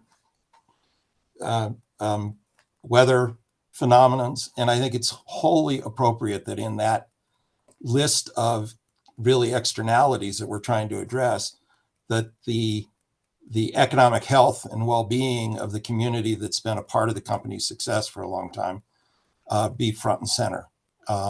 We're not talking in the grand scheme of things about a huge amount of money. And I think there's a strong obligation. Now, where that obligation begins and ends, that's more of an art than a science, I think, as I think about it. I mean, there is a point at which it's just, you know, obviously, I would consider, I would suggest that the initial position that Tri-State took, that there was no obligation to community assistance, I considered that to be, forgive the expression, but ridiculous. I would also consider to be ridiculous, you know, another extreme where this is totally on the company, right? And certainly the state has recognized that, and there are other actors that are recognizing that. Where in between, I think is really a balance of how engaged, how long was the company in the community, how much did the community kind of give to their success, and obviously what are therefore the impacts on the ratepayers, especially in a situation where, again, with Tri-State in particular, their as a wholesale entity, their customers could get up and leave, as some have. So I don't know if I'm answering your question. I'm kind of laying out the considerations. You and I are both kind of policy wonks, and I think that's, you know, I think that's what we do. I don't think we're there. I don't think we're there yet. I don't think we've reached. I would just say I don't think we've reached the limit of what is appropriate for the companies to do. I think there's a couple of issues that you bring up that, you know, I think we're all sort of trying to work through in our minds. One is replacement. You know, that's one question. I'll set that one to the side for now. The other is beyond replacement. You know, if you've got a plant that was going to close in 2 years, is the correct obligation, you know, 6 years, 10 years, 4 years? I mean, it was gonna close. It's been there for 60 years. It was gonna, you know, go away at some point. Is that transition period, whatever it is beyond that 2 years, is that an obligation of the ratepayers? Is it an obligation of the state, or as you said, is it an obligation of the company and the investors of that company because the company is benefited, you know, to give back to that community and help them make that transition? I think these are a couple of lines I'm trying to sort of figure out in my mind. I think there's been some discussion about, you know, using a 10-year number or using a 6-year number. But as I said, we've got plants that are, you know, closing 9 years early. We've got plants that are closing 2 years early. So is there some sort of an idea of, you know, what that extended obligation would be beyond the scheduled closing date, and whose responsibility that is for assisting in that transition? Yeah, and very legitimate. And I kind of understand the dilemma, and I don't have a firm, a strong position. I would say that, you know, the big issue of a plant closing a long time before it was initially intended to close is really, you know, have people recoup their investment? Have they, from the community's point of view and the health of the communities and the workers, it looks the same, whether it's, you know, 6 years or 40 years. They're out of a job that they thought they were going to be in a longer amount of time. Property taxes go away that people were depending on. Sometimes, you know, depending on to pay bonds and other things that are, you know, you can't necessarily get out of. So, you know, I understand the argument that it was only 2 more years and they were going to be going through this anyway, which I'm not sure is necessarily the case, because, you know, the nameplate end date is not necessarily when a facility closes, we know. So I don't know how much weight to put on that. But I do think the experience from our perspective as the Office of Just Transition, as a state office responsible for caring first for the interests of the communities and the workers, we are largely persuaded that the experience of the communities and the workers is largely the same, regardless of some end date out into the future, and that counts. That counts for an important part, very important part of the consideration. I'm not sure that's provides you the guidance you need, Commissioner Plant. I don't think there's any easy answers, or else we wouldn't be here. But I would have not been as verbose if the answer were easy. Well, yeah, I wanted to get your thoughts. I know that you've been working on this issue and with these communities for a long time, so I just wanted to get your sense of that as we're struggling through some of these questions ourselves. So appreciate it. Thank you. That's all the questions I have, Mr. Chairman. Thank you, Commissioner Plant. That was the question I was going to ask. So, Mr. Buchanan, thanks for coming. And Ms. Whitman, any redirect? Briefly, Mr. Chair, please. I won't take long. Mr. Buchanan, I want to clarify, because I think there's some confusion in the record. You were speaking with Ms. Concilia about the whether or not OJT had provided grants to communities for attorney fees. Do you remember those questions? Yes. Okay. Yes. I want to clarify. So, and please correct me if I'm wrong. My understanding is that OJT provided initial grants to communities, or one-time grants to retain counsel to intervene in proceedings like this one. Is that right? That's correct. Okay, and then that any subsequent interventions into proceedings would be on their dime, so to speak. Yes. All right. Yes. So in this case, is just to clarify that for Moffett and Craig, who is paying? Did OJD provide a grant for them to intervene in the JTS in this case? Not in this case, no. All right. And what would be the answer for Route? This is their first case. This is their one shot on our dime. If that. All right. That's So a any little subsequent proceedings that Route would choose, and the Route County partners, or the governments, I should say, would intervene in, that would be on their dime, so to speak. Yes. All right. Not on our dime, if they No, can. right on. They would be paid for by the government, the Route, however they chose to fund it. I want to turn now and ask you some additional questions. You were, and if we could pull up admitted exhibit 1219, please, that Ms. Concilia had admitted into evidence. I want to ask you a few follow-up questions about that.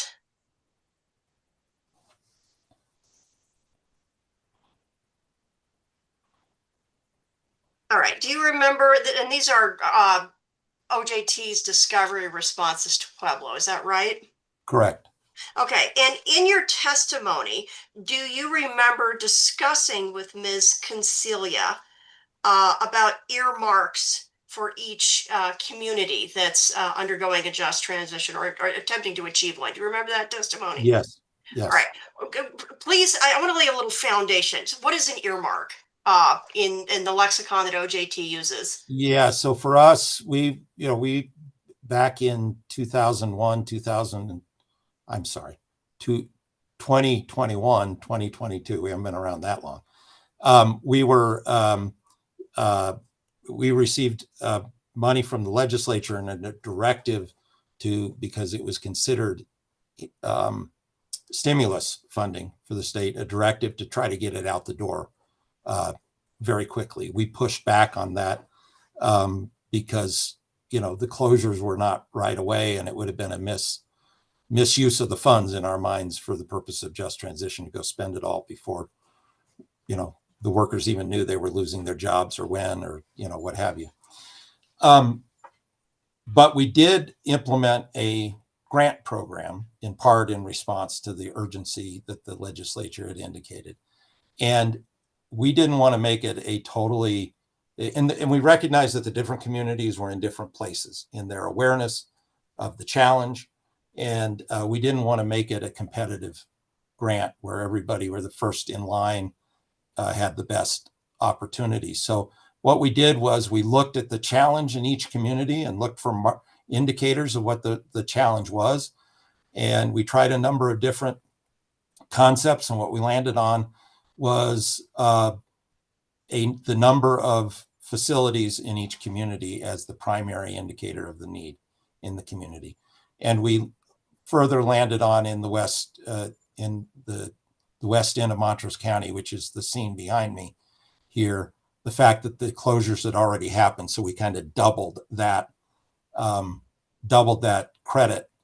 And then we recognized that tier 2 communities also had some need. So that left us with 13 different credits, so to speak.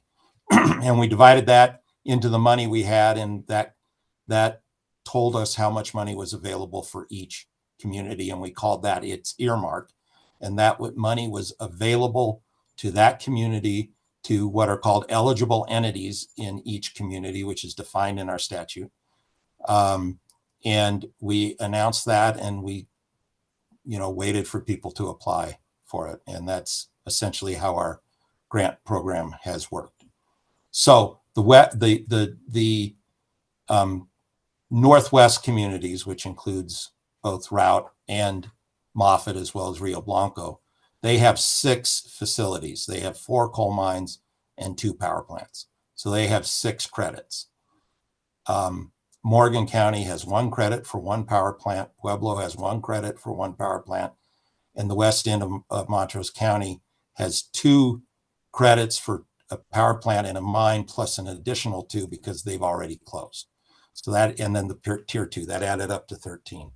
And then there was some subsequent things we did when more money came in. And frankly, we added to the tri-state communities additional earmarks because, and to Matt Larson's point, the uniqueness of the original settlement, we were at that point in a situation where the utility serving, or the utility with facilities in Pueblo, Morgan County, and Routt County had made a significant financial commitment that Tri-State had not made. And we saw that as creating for us an equity question that we tried to, we weren't able to rectify it, but we did address it by adding some additional funding earmarks for, specifically for Moffett and for the west end of Montrose County. So that was more than you asked for, but that's how we earmarked it. That money was available to eligible entities in each of those communities, and a lot of that money is still available. Pueblo has more than half of its money still available for grants when they want to apply for them. And yet that yields the follow-up question. So it sounds like Pueblo did have an earmark specifically. They had 1 credit, so they had an earmark. Pueblo has an earmark of right around 930,000, of which they've utilized about 450,000 for a position in the mayor's office to develop a just transition strategy for the city and the county. And that is, sounds like that Pueblo has a second. Do they have a second earmark? Am I understanding you no, correctly? they have a full, I mean, we combined the earmarks into one. So they still have 400, I think it's 470,000, something like that, left for any eligible entity to apply for. I think the assumption has been, and it's just an assumption on that the community might request that for implementation of whatever plan this first grant resulted in. Ms. Concelia asked about a major infrastructure issue. It certainly would be available to the extent it can be up with something like that. That's certainly an allowable use. So Pueblo has more money. Pueblo has more money. All right. I want to ask one last question or two. And you were speaking with Ms. Concelia about whether or not the term diversification appears anywhere in OJT statute. Do you remember that testimony? I do, yes. All right. In OJT's box folder, and I don't want to introduce it as an exhibit, but if we could pull up Colorado Revised Statute 8-83-504, please. And I wanted to ask. Does it have an exhibit number, or is it in your box? It does not. It does not. Okay. But it should be the top one. I uploaded it this morning. So it's going to need an exhibit number to be in the record. What's your last exhibit number you've used? Well, so I thought you might tell me that. So if you look in our OJT box, I do have one that has an exhibit number, I believe. And it should be exhibit 603.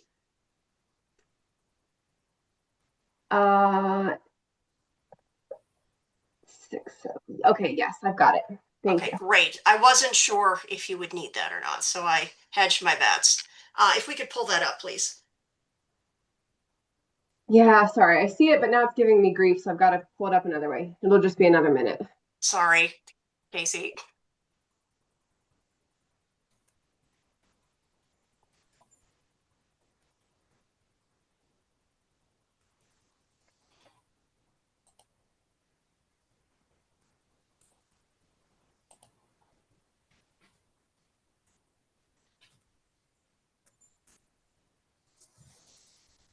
It's opening right now. Do you mind if I add a header to it when we're done with it? Not at all, and I should have done that myself, so apologies. But yeah, that would be fine. No problem, thanks. Thank you very much. Mr. Buchanan, I've pulled up a portion of, and this is the Just Transition Cash Fund, Section 504 of OJT statute. Have you read this statute before? Yeah, many times. This is actually the community is 504 is the creation of the cash fund that is the community assistance side of it. And if, All right. if And you could increase the size of this, please. Okay, great. Sorry. Yes, if we could make it larger for, perfect. Thank you. And if you could scroll down, and I'll have you scroll through the statute. I want to focus specifically on subsection 4, right there. And if you could go to 504 4B1. 4B, where are we? You don't have a 1 there. Oh, we don't have a 1. Okay, we're too far. Up 4.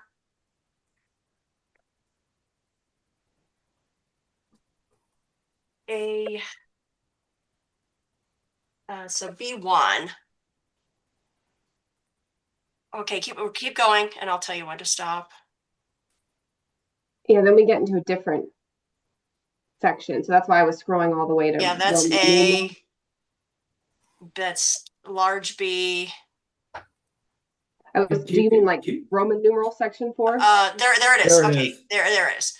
Okay, are you familiar with this section of the statute, Yes. Mr. Buchanan? And does the statute actually suggest that diversification in subsection B1 specifically? Do you see that word? Yes. Okay, and what do you understand the statute to provide? And I know you're not a lawyer. Well, I understand the direction to us to be to help the communities diversify, transition in a way that leads to a more diverse and resilient economy and is less dependent on any one sector, which is a common. I'm not an economic development expert, but I know enough from what I've done here that this is a very common situation for rural communities to be overly dependent on one sector, whether it's ag or gambling or hard rock mining, or in this case, coal, and therefore very vulnerable to transitions and to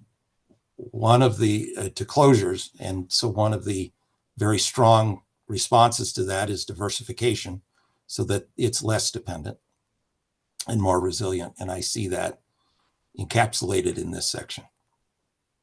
Thank you. And one final question. You were discussing with Commissioner Plant about the ratepayer obligations and shareholder obligations. You remember that testimony? Yes. And OJT has made a suggestion, at least in its testimony, about the Moffett model, right? Yes. And that's potentially something the commission could look at as a roadmap. Yeah, I mean, the value, so it's actually structured a great deal like the USA in the sense that it's yearly payments. and its yearly payments that some largely reflect some amount of years of property tax obligation. What is very unique about it is that upfront direct payment that cannot be offset as a kind of a down payment on the broad economic development activities for the community. And yes, that's something we think is a real step forward. I can tell you, colleagues in other states are impressed by it, and it's something Moffett should be very proud of, and I think the commission should be very attentive to.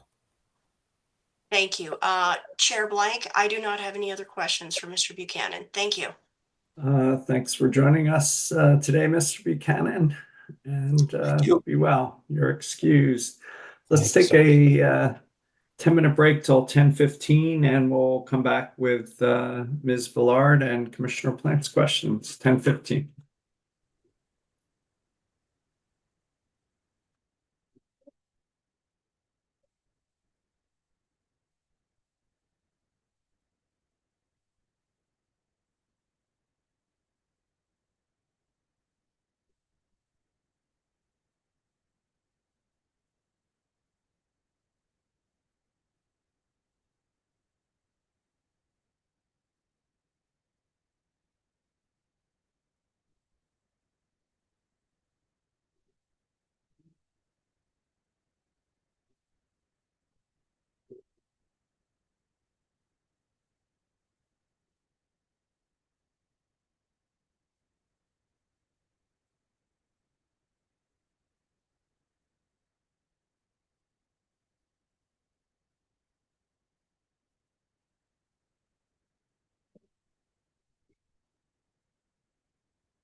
Ms. Villard, are you out there?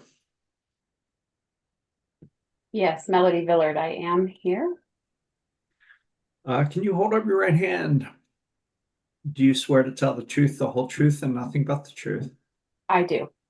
You can put your hand down. Is anybody with you or communicating with you in any way? No. That changes. Will you let us know? Yes. Commissioner Plant. Good morning, Miss Villard. How are you Good doing? morning. I just had a couple of real quick questions for you. I was reading through your testimony and I just wanted to make sure I understood sort of some of the underlying assumptions there.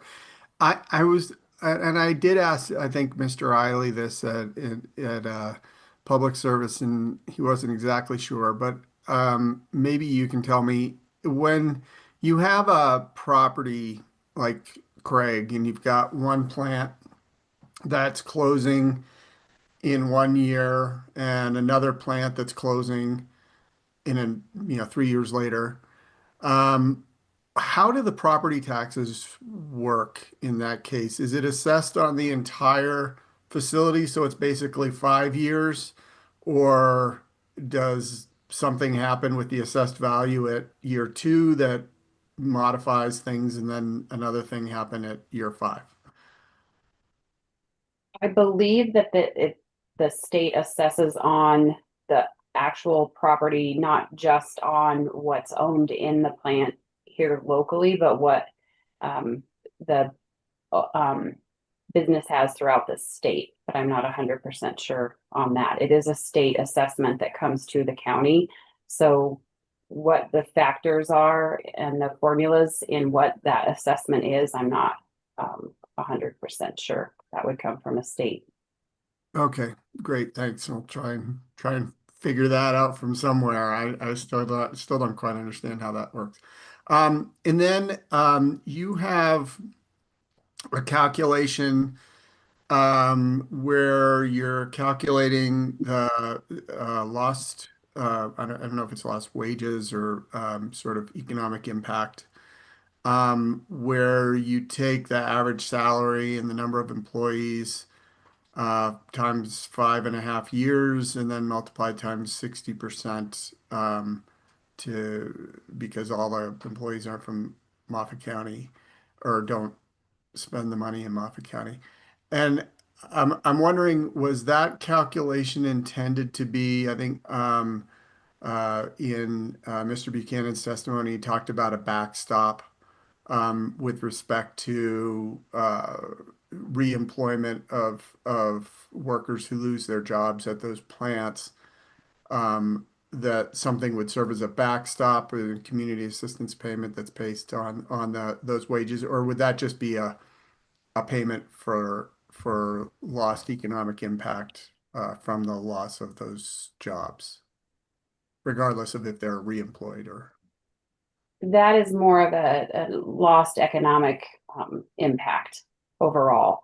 So 60% of the workforce coming from Moffat County, that economic impact would be lost across the board in our community. So it was factored on that. Okay, so it's not a backstop against not reemploying those workers. No. Okay. No, reemployment to those workers would potentially have them relocating completely out of Moffat County, and so that impact would be to what economic impact they've had in our community to this point. Okay. The investment they've had. And then in going through those things, you had, I think, Ms. Chartrand showed a discovery that identified 38 employees. I think that's where you got that number from. And I was going to ask you that, but I saw that in your discovery. On the 118,000 average salary, I did a division of I think it's 8.9 million total by the 158 employees at Craig, and I got 56,000. So I was wondering where the 118,000 came from. The 118,000, I believe we had reached out and pulled a report of what the annual wages were for the plant. To average that. There was an economic report that I think you had attached in your testimony that showed that total income from employees or the total cost of employees was 8.9 million, and that there are 158 jobs. So I just divided those and I came up with 56. But I didn't know if that 118 came from some other calculation or from some discovery request, or where that came from. I would have to review that on my testimony. All right, thank you. And then the 5.5 years that went into that, what is that based on? The average between the Hayden units 1 and 2's early closure dates, those accelerated early closures. Okay, so this is a combination of of the Hayden and the Craig plants. It'd be Hayden units 1 and 2. Hayden units 1 and 2. Okay. Yeah, the employee economic impact is based solely on the Hayden station. Okay. All right. So there's none of this that's applied to the Craig station in any way. No, only property tax for the Craig station. Oh, okay. And why is that? Just curious. Because the Hayden station is in Routt County and Moffat County is not entitled to property tax in Routt County. We just Okay. provide them with the workforce, and the property tax requested in the Craig station is located in Moffat County. Okay, but you didn't do a similar calculation for the Craig employees in Moffat County. We did not. Okay. Okay. And I think I did see that 118 in a discovery request for Hayden, so that makes sense. All right, and 60% was the percentage of those employees that live in Moffat County or spend money in Moffat County, or what was that from? The 60% was an assumption that not all of the salary would be spent in Moffat County. So we would have property tax from their homes. We would have their investment in groceries, gas, whatever else they're spending their money on in our community, but recognizing that not 100% of their wage would be spent locally. Some of that would be spent out of town, other investments outside of our community. And so that 60% accounted for not 100% of their wage being directly spent in Moffat County. Okay, so that was just an estimate. Correct. Okay, gotcha. Those are all the questions I had. Thank you very much. Appreciate it. Thank you. Thank you, Commissioner Plant. Ms. Chartrand, I assume limited redirect, given Commissioner questions. Yes, Commissioner Blank. I wondered if we could put Commissioner Villard's testimony up. That's hearing exhibit 2100, please.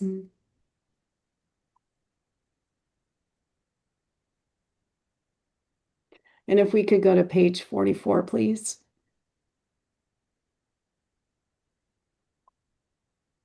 And if we could make that a little bit bigger.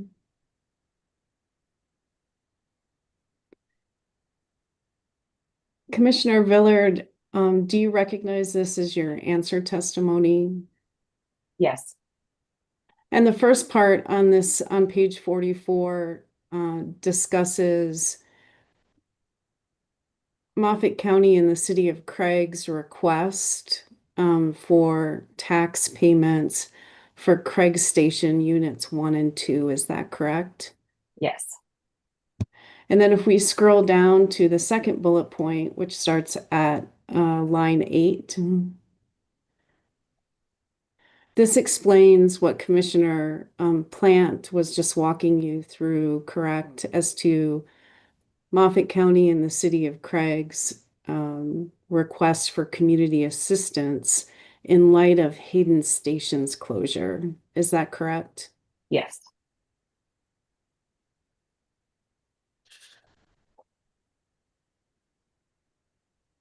I'm going to limit my redirect to that, Commissioner Blank. Thank you. Thank you. You may be excused, Ms. Villard. Okay, thank you. Thanks for joining us. Mr. Shaw, if you're out there.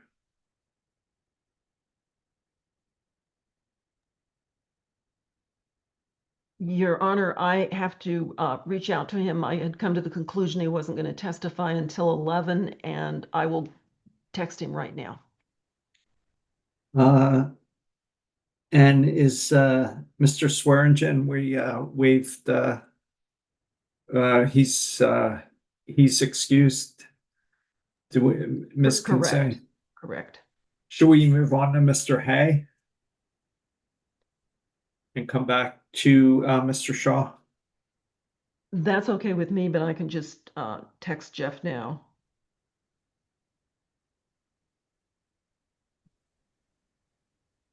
If you give me. Yeah, let's go to Mr. Haye. If Mr. Haye is available, Mr. Bonas. I believe Mr. Hayes available. Let me just, we had told him about half an hour, so let me see if he's here. There he is.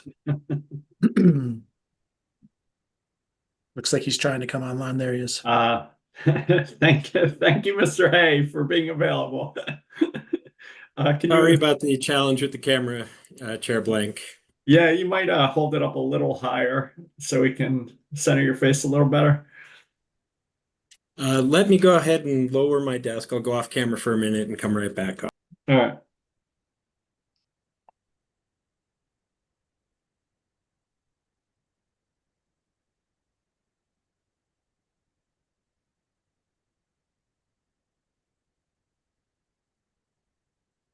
There you are. Perfect. Mr. A, can you hold up your right hand? Do you swear to tell the truth, the whole truth, and nothing but the truth? I do. Is anybody with you or communicating with you in any way? No, there's no one here. And if that changes, you'll let us know? I will. Mr. Bonas. Thank you, Chair. Good morning, Mr. Haye. Good morning, Mr. Bonas.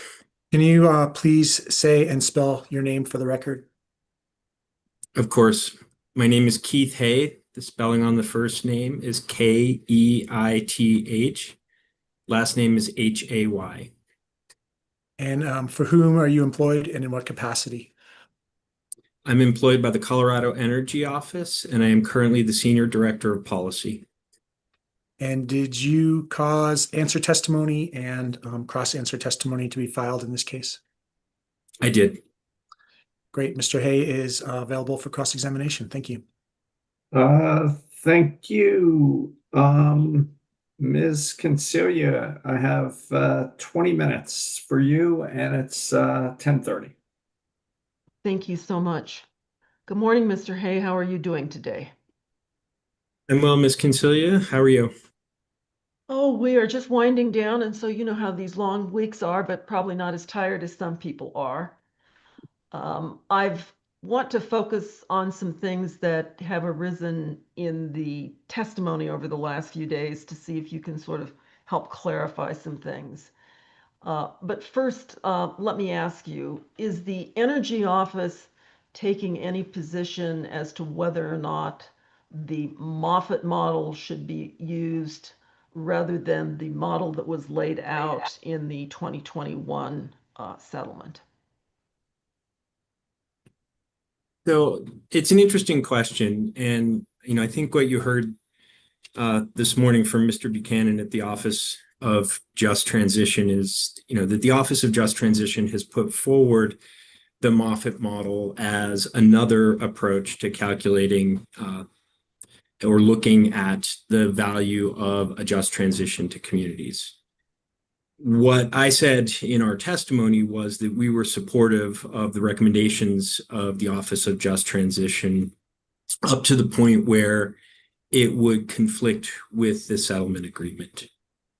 I will also add that I agree with Mr. Buchanan that I think both the underlying requirements in Senate Bill 19236 and the language in the Universal Settlement Agreement essentially set a floor where the commission in its decision in the proceeding was very clear that while it accepted the terms of the Universal Settlement Agreement, it may need to do more to effectuate a just transition. And so I think that the Moffett model is another way for the commission to look at what it may want to do in effectuating that just transition. Can you pull up Exhibit 1211 from our box, please? And while they're pulling that up, Mr. Haye, I want to discuss with you the statute that created the Clean Energy Plan, Senate Bill 19236. In particular, subsection 4, Roman numeral 7. And I know that you are not a lawyer, but you've lived with these statutes and probably do a better job of analyzing some of this stuff than most of the lawyers on the call. So can you see that on your screen, Mr. Haye? I can. Okay. Now, this is the statute that I think we were trying to apply in the 2021 proceeding. And in my opinion, it establishes 3 components that the commission has authority to order a utility to pay. And the first component is workforce transition. Would you agree that that's a component of just transition? Yes, I would agree with that. Chair, I just object to the extent that Mr. Haye's being asked to make any legal conclusions here. It's understood, Ms. Haye. Mr. Haye is not a lawyer, and the concern is noted. But Thank you. keep going, Ms. Kinsey. The second component is community assistance plan for utility workers impacted by the closure. Would you agree with that? I would. That appears to be the second and into the third line of the language. And then the third component is a plan to pay community assistance to local governments or school districts, the voters of which have approved costs which were expected to be paid from property taxes. Can we agree that's a third component? I would agree with that as well. Okay. And if we can take that down, I'd like to take you back to what we were talking about in the 2021 proceeding and look at some of the evidence that was developed. Can you call up hearing exhibit 1230?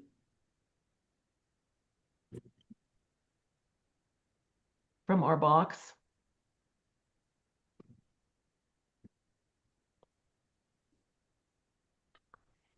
And this was the testimony of Holly Velasquez on behalf of Public Service. Do you recall this testimony? Only in very broad outlines. I did not review it for this proceeding. Okay. Now, if you scroll down to page 11, what Ms. Velasquez laid out is the amounts of taxes that Public Service believed were the result of the Hayden unit closing down. You see that 1.6 million per year for Hayden 1. And then if we go to the next page, there was an additional amount for Hayden 2.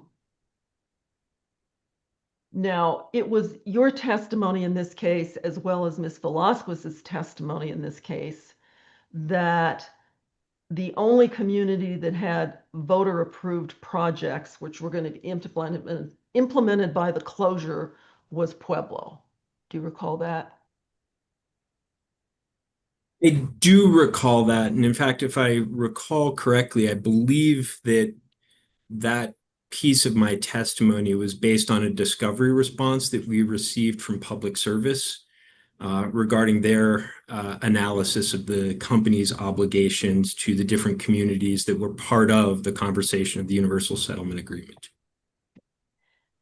And in fact, Ms. Velasquez, on behalf of the company, was suggesting payments in lieu of taxes for Hayden, even though she was not aware of Hayden having voter-approved projects relying on these payments from Hayden.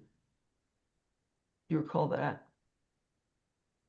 I don't believe that we discussed payments in lieu of taxes during the conversation around the Universal Settlement Agreement. I do recall that the parties to that settlement agreement discussed just transition payments to Pueblo, to Hayden, and to other communities that were going to be impacted by coal transitions resulting from the coal plan that was part of the clean energy plan in that 2021 ERP. And on page 30 of this exhibit, Ms. Velasquez lays out that from the period from 2040 to 2070, Comanche was supposed to produce about $605 million in property taxes. Do you recall that? That is what the document says. Okay. Your Honor, I would move the admission of this exhibit. Mr. Bonas, any objection? Your Honor, I think this exhibit is hearsay. This person's not here to be cross-examined. I've not reviewed this whole document. Your Honor, I can ask you to take administrative notice of it. It's in the file and it's been used in the 2021 proceeding. Can you scroll to the top of this thing?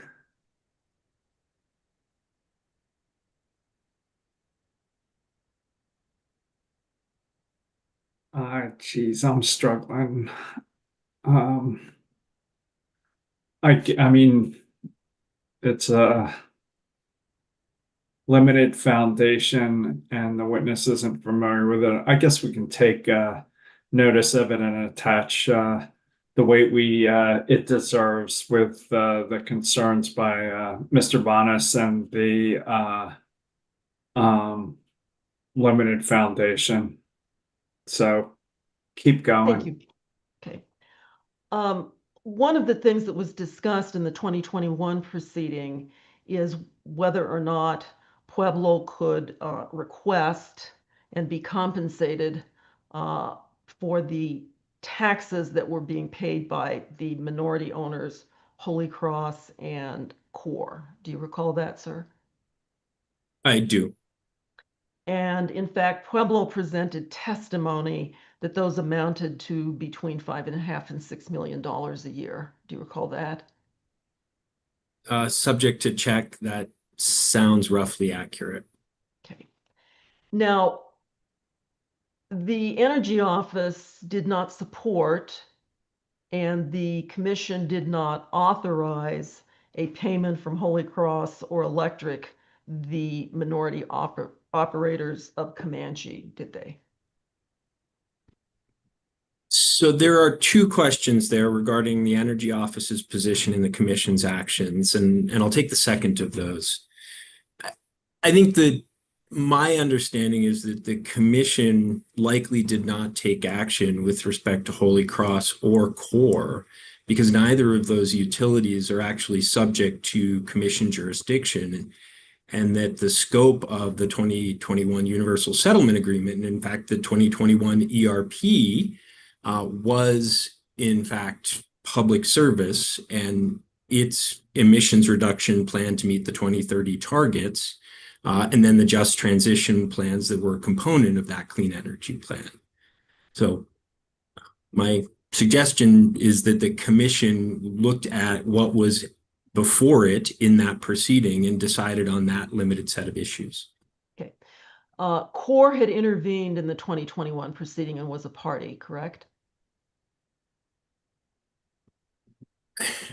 I hate to admit this, Ms. Consilia, I don't recall that exact fact at the moment. Right. So I will say subject to check. I know that it was something like 16 or 19 parties that signed that settlement agreement, and it was a couple of years ago. Okay.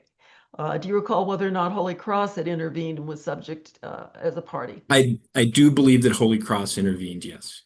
Okay. So if the Energy Office did not support Pueblo getting compensated for the lost property taxes that Core or Holy Cross were supposed to pay, why are you now recommending that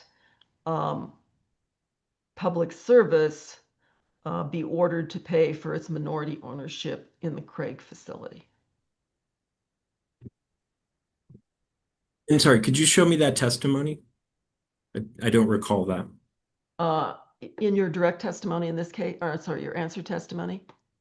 In the prior proceeding. Oh, no, I must have confused you. In this case, you are recommending that the commission order public service to pay for its minority interests in the Craig Station, correct? Correct. Okay. And why did you not support then Pueblo's request in the 2021 proceeding, whereby they would be compensated for the approximately $6 million a year that they were losing when Comanche 3 closed, that Core and Hayden were responsible for? Core and Holy Cross. And could you show me that 2021 testimony, please? Okay, let's look at hearing exhibit 1232, which is Mr. Ortiz's cross-answer testimony and attachments that I've relabeled for this proceeding. And if you look at this exhibit 1232 on page 3, you can see that Mr. Ortiz was sponsoring hearing exhibits that showed the treasury bills to Holy Cross Public Service, as well as Intermountain, which is now called Core. If you look down there on page 3.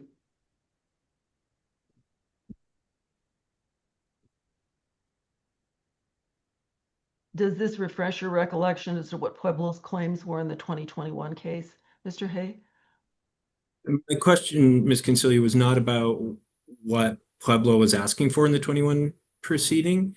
You have, I believe, at least twice suggested that I had a particular opinion in my testimony in the 2021 proceeding, and I'm asking to see that testimony to confirm your representation of my position in the 2021 proceeding. Okay, I'm not trying to be difficult. I just don't recall the exact language of what I said in the 2021 proceeding. All right. Well, I did not label that exhibit, so I don't have that. But subject to check, if I represent that the Energy Office either took no position or did not endorse the Pueblo position, can we agree upon that subject to check? I think what I would say is this in response to the question.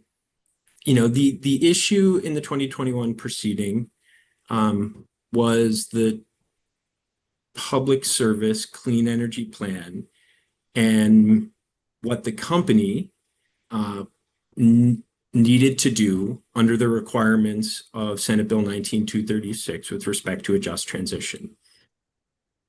Since that time, the Energy Office has continued to work with the Office of Just Transition and others on different models to move forward a just transition for coal communities and communities impacted by the closure of coal mines and coal plants. And you can see that in the work of the Energy Office with respect to Tri-State.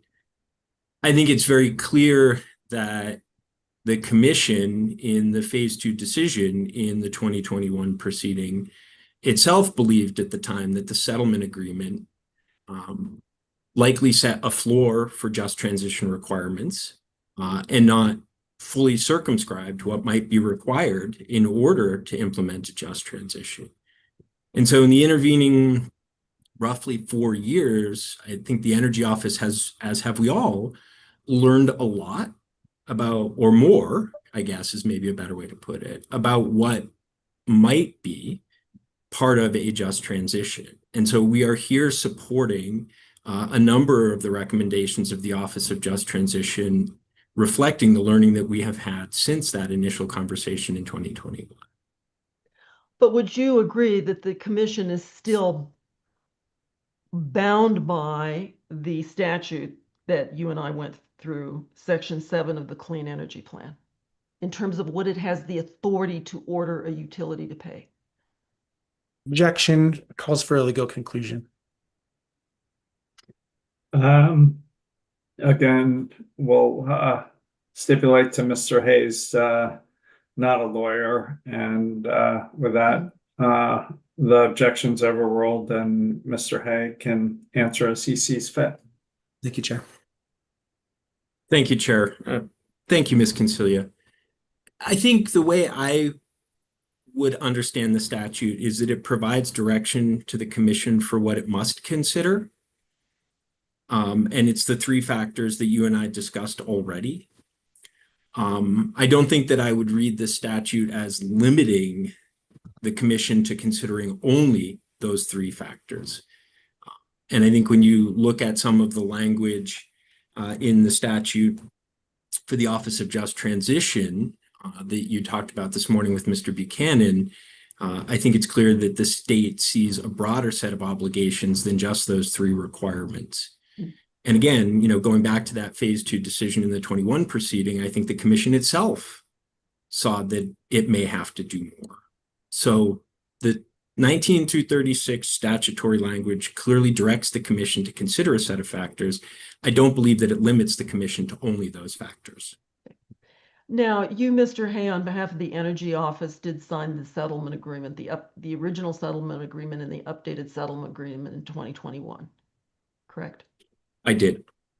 And Pueblo signed it. So this is my concern.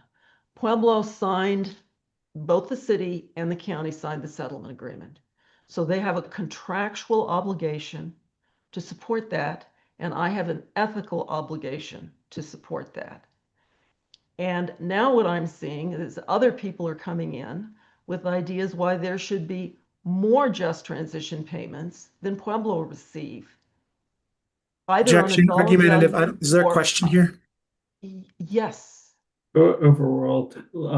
If you could let her finish the question, finish where she's going, that'd be great.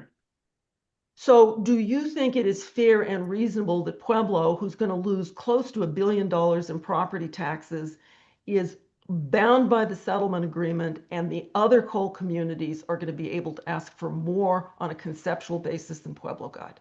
Do you think that's fair?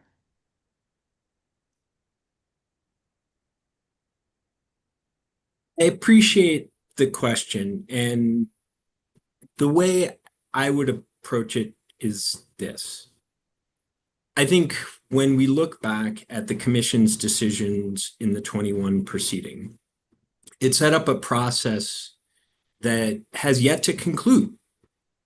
That process included the filing of this just transition solicitation, and that process would then have a follow-on filing or set of filings. It's a little unclear, actually, I think, in the language in the settlement agreement, where the commission would determine the final value of the just transition for each of the impacted communities.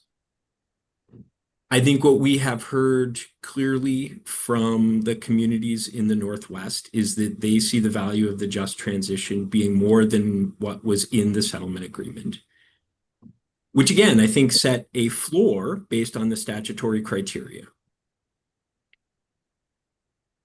I think it would be up to Pueblo to make the case, whether that's the, city of Pueblo or the county, to make the case that more was merited for just transition in roughly the way that both, Moffitt and Craig have made a case here, Hayden as well, that we are all, as parties, bound by that settlement agreement.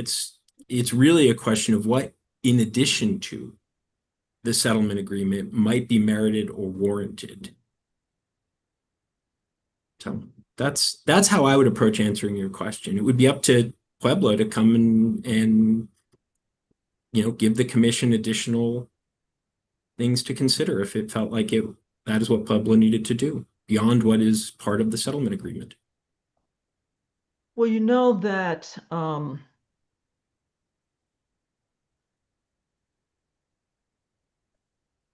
what's the total amount of payments that Hayden is asking for in this proceeding? I don't recall the exact number off the top of my head. It was between $89 and $90 million, if I'm correct. And am I correct that in the tri-state proceeding, the town, so Craig and Moffitt got approximately $70 million? Subject to check, that sounds accurate. And they're asking for another $28 million, almost $29 million, correct? Sounds right. Okay. And what Pueblo agreed to and to be bound by in the settlement agreement in 2021 was a total payment of $165 million.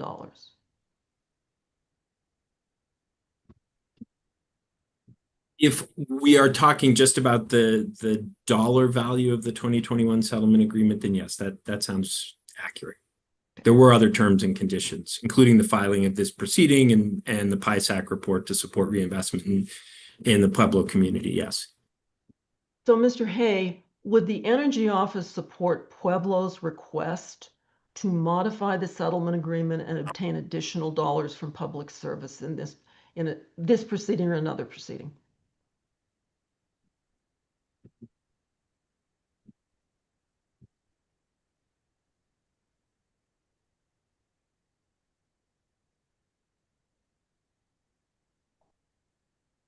I'm hesitating for a minute, Ms. Consider, because I don't know that there is a requirement to modify the settlement agreement. I don't believe that that is what is going on here. That the settlement agreement stands as it is, and it made a set of determinations based on the 3 factors in the statute. But there is a request by communities here, based on evidence that they have provided, about what their view of a just transition would look like. And that at some point in this proceeding, the commission will make a determination that will lead to that next just transition proceeding. I think it would be open to Pueblo participating in that future proceeding, seeking potentially, additional payments based on other factors that Pueblo might bring forward. One of which is likely to be the outcome of this proceeding of whether or not there was a reinvestment in the community and at what level. So if you're asking me, would we support Pueblo participating in a future proceeding? Yes, absolutely. And you would support Pueblo being compensated for lost property taxes as well as other community assistance, depending on what the commission decides in this proceeding? I don't think that I can bind myself or a future energy office to what we might do in a future proceeding. I think we would have to wait until we see that evidence, but I do think it is reasonable for Pueblo to make its case if it feels like it should. But sitting here today, based on the state of the record in this case, with Pueblo, in my opinion, contractually and ethically bound to $165 million, do you think, speaking on behalf of the Energy Office, that it is fair that Hayden be awarded by this commission $90 million and that Craig and Moffett be awarded an additional $29 million in addition to the $70 million they've gotten from Tri-State? Do you think that is fair? The commission hasn't made a determination about what it will do with respect to Hayden or Craig or the counties. And we've yet to see what the outcome of the phase 2 proceeding will look like in terms of reinvestment in those communities. So I don't know today that I can opine on a speculative outcome. I have no further questions. Thank you, Ms. Consilia. I have CEC next, 15 minutes, and it's 10:55. Ms. King. Good morning, Mr. Haye. We know one another. I'm Michelle King, and I'm here on behalf of the Colorado Energy Consumers. How are you? I'm well, Ms. King. Good morning, and it's wonderful to see you. Let's start, please, with your answer testimony, hearing exhibit 400. And I'll refer our attention to page 14, please, Ms. Federico. Line 16, if you will. Thank you. And there, Mr. Haye, you frame what the commission should consider, and you echoed this paragraph in your cross-answer testimony as well. And you say, in evaluating the JTS, the commission should consider not only the goals of the 2022 updated settlement, the statutory directive to achieve at least an 80% reduction in emissions by 2030, and then continuing on how decisions in this ERP align with the long-term strategy of achieving deeper GHG emissions reductions while maintaining reliable, affordable electric service. Is that right? That's what it says, correct? And to unpack this a bit, you understand the statute directs an 80% reduction in emissions by 2030. Correct? Subject to check, I believe it requires at least an 80% reduction by 2030, and directs utilities to strive to present their customers with 100%, I believe the term is emissions-free electricity by 2050. By 2050. Something like that. Now, you also mentioned in this paragraph, reliable, affordable electric service, right? Correct. And ensuring reliable electric service, that's important to CEO, isn't it? Yes. And ensuring affordable electric service is also important to CEO. Is that right? Yes. Now, if we can scroll back, please, to the discussion beginning on page 12, line 19, and carrying over to page 13. Perfect. Thank you. Mr. Haye, here you're discussing the company's load forecast and the need to right-size the forecast because a forecast that's too low may limit opportunity, whereas a forecast that is too high may drive the acquisition of new resources above what is necessary to meet customer demand and ensure reliability, and a risk of cost to customers beyond what is needed. Is that right? That is what my testimony says, correct. And so you advise that we right-size our forecasts to avoid jeopardizing reliability, right? Our recommendations around the forecast are in part related to concerns around reliability, also affordability. Okay. And so, you know, we're also considering economic development opportunity as we're directed to in the governor's letter. Sure. So there's a number of factors here that kind of lead to that Goldilocks challenge, we might call it. I'm with you with the Goldilocks, getting it just right. And Just right.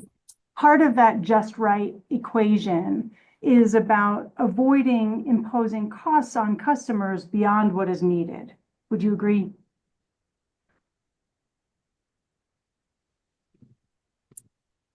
Can you restate the question? I'll repeat it. Thank you. We want to get the forecast just right to avoid imposing costs on customers beyond what's necessary.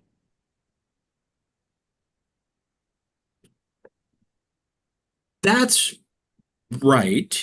And I believe that's really the purpose of an ERP and the exercise that we are currently going through. And, you know, it is a longstanding practice that one of the goals of phase one in an ERP is Mr. to Haye. evaluate the load Mr. forecast and then I was answering your question.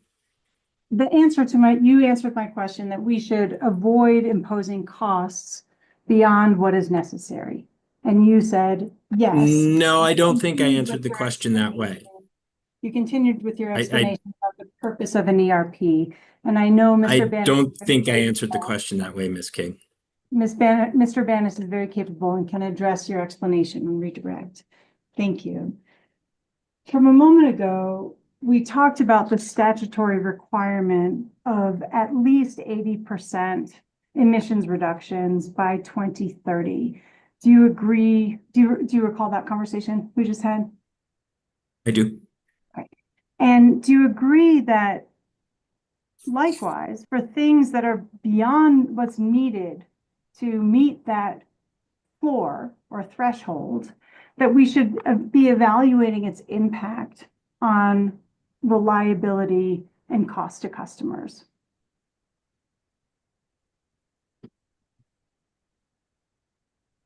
In an ERP, we're evaluating a number of factors that the commission is directed to consider. So first is what is the size of the load forecast? The second is what are the types of resources that would be necessary to meet that load? We are evaluating those things within the context of a number of policy goals that have been set by the General Assembly, including greenhouse gas emissions reduction targets, both on the utility and the economy more broadly, requirements around a just transition, requirements around best value employment metrics, as well as requirements addressing disproportionately impacted communities. So I think the commission is directed to consider a number of factors when it evaluates an electric resource plan, ultimately approving or providing a presumption of prudence for a portfolio of resources that achieves that set of factors. Okay, I'm going to bring you back to my question now, which asks specifically about reliability and cost to customers. And so the question is, do you agree that for things beyond meeting the statutory threshold, that we should be evaluating the impact on reliability and cost to customers? Do you agree? I don't think I do, because those are two of the factors that we have to look at when we are evaluating an ERP, along with all of the other factors that I just listed. So it's your testimony that we still need to consider those things because we always need to consider those things. Is that a fair recap?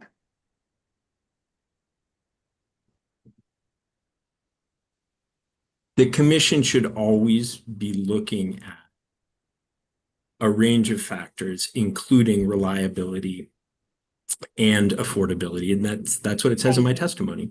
Thank you. Now, if we can turn please to, let's see, your testimony, your cross-answer testimony, hearing exhibit 402, page 5, lines 1 through 4. And there you recommend that the commission ultimately select a portfolio that achieves or exceeds the 80% level of emissions by 2030, as recommended by CC4CA. Is that right? Sorry, it's very small. So if we could enlarge it and you could point me to the particular line. Sorry, I'm just having trouble seeing it. Lines 1 through 4. Your recommendation is 86% emissions reductions consistent with CC4CA's.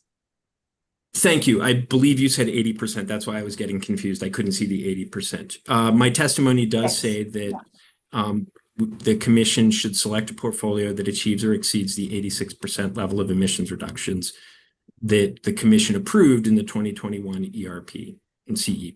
Correct. And you agree that that is above what the floor that's set forth in the statute of 80%.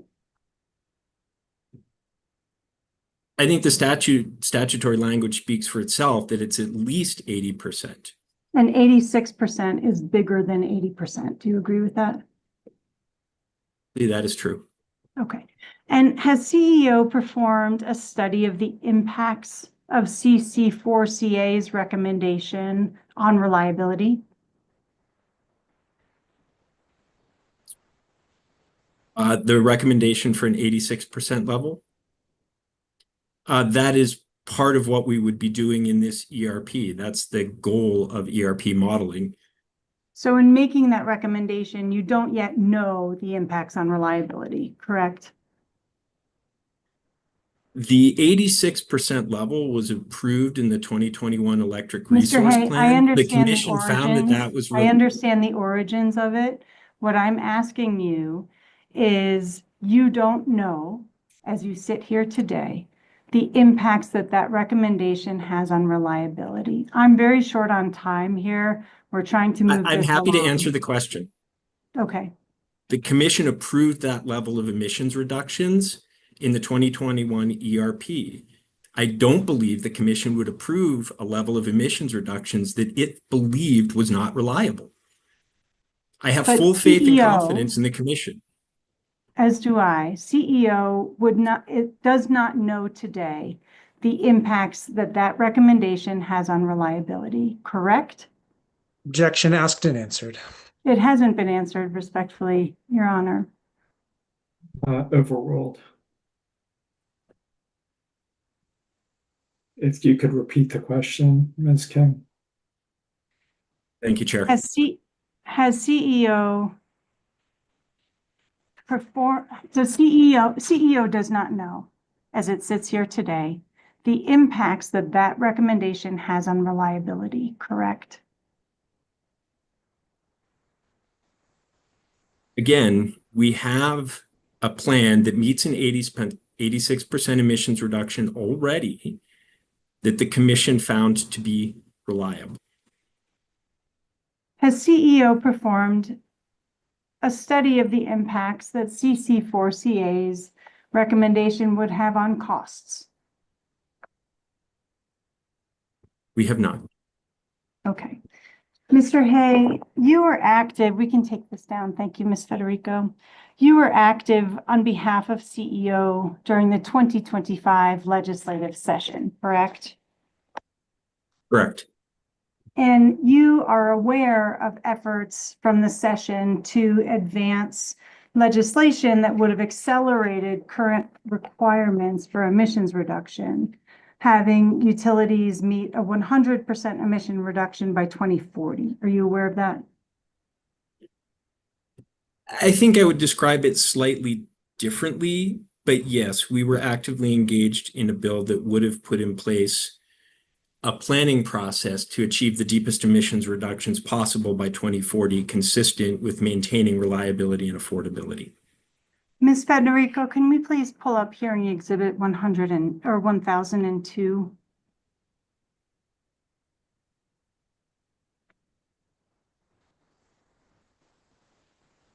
Yes, just give me a second to roll down there. Thank you.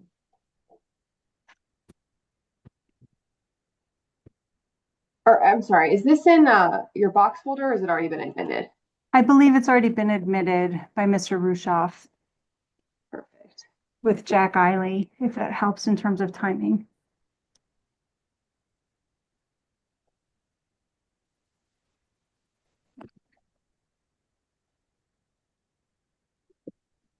Thank you. Mr. Haye, have you seen this letter before? I have. Okay. And have you reviewed this letter previously? I have. I have not looked at it in probably a month or so, but yes. Okay. Ms. Federico, if we can please scroll down towards the bottom of the page to the paragraph, "We were surprised." And Ms. King, would it be possible to enlarge this just a little bit? My eyes are old and I'm having trouble seeing it on the screen, if that's okay. Thank you. thank All right, you. I see the paragraph you wanted me to. Okay. And so in the middle of that paragraph, in the third line in the middle of that, it reads, amongst several concerns. Do you see? And then it says, this draft seriously risks driving energy costs higher at a time when our state is already nearing an affordability crisis.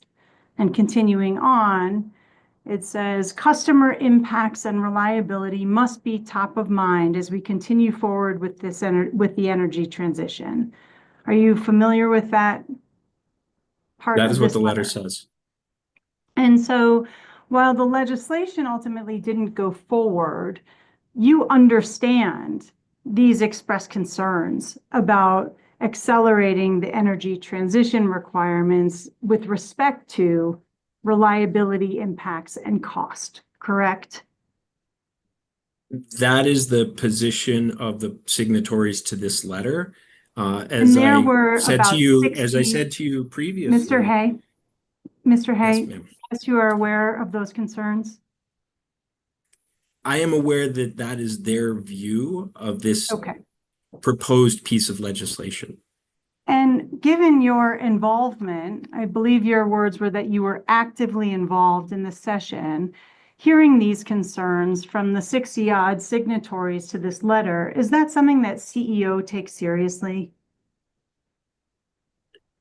It is absolutely something that CEO takes seriously, which is why we structured a policy that was intended to achieve the deepest emissions reductions possible while maintaining reliability and affordability, and actually had provisions for both of those things in the draft language.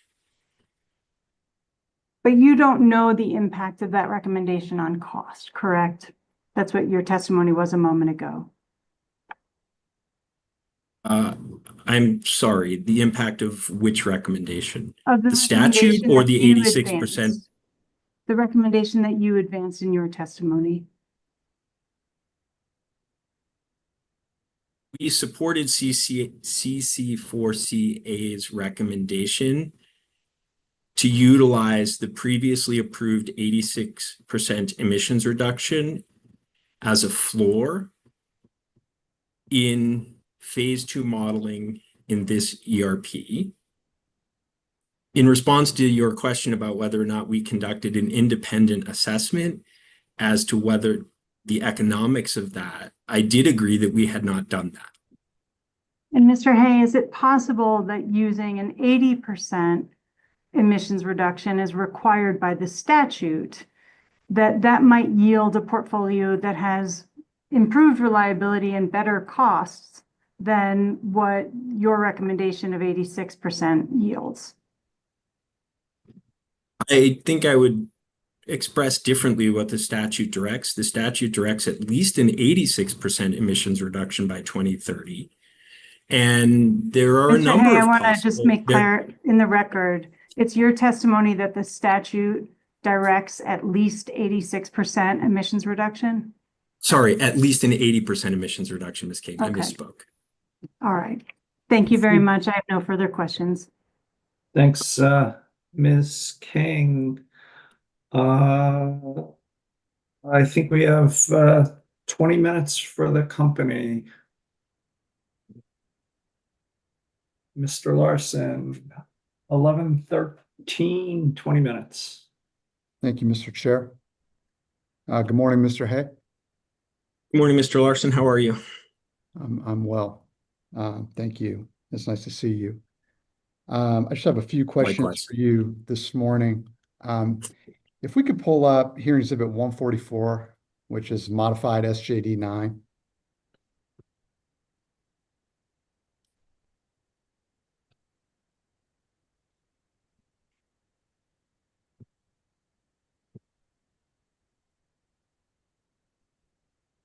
Mr. Haye, do you see hearing exhibit 144 on the screen? I do. And I'll represent to you that this document is attachment SJD 9, which was hearing exhibit 2606.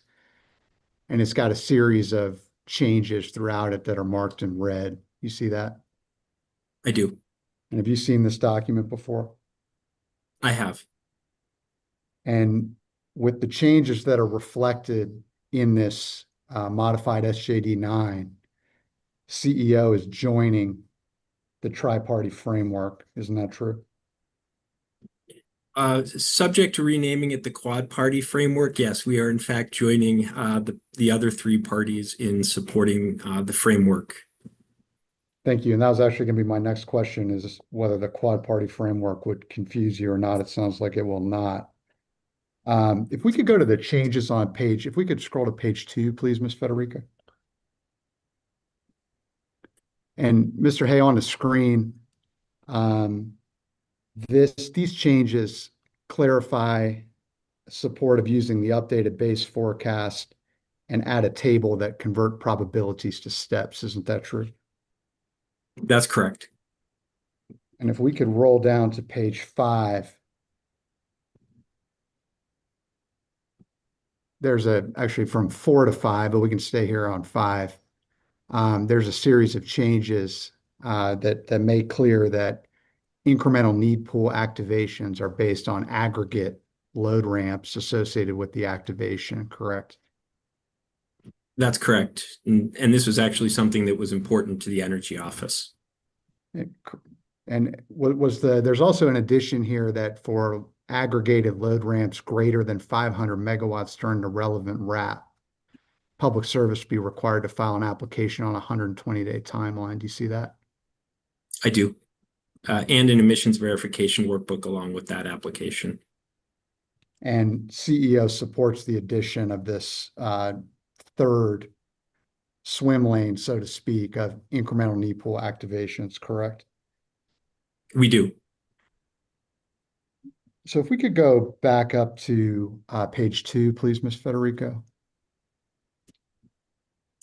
So Mr. Haye, there in the, let's see, 1, 2, 3, 4, the fifth bullet, you see where the red is, and it says one of the principles that the now 4 parties support is the use of the updated base forecast approach for the JTS base RFP. Do you see that? I do. And in your answer testimony, and we can pull it up if it's helpful, which was hearing exhibit 400, but I don't necessarily know that we need to.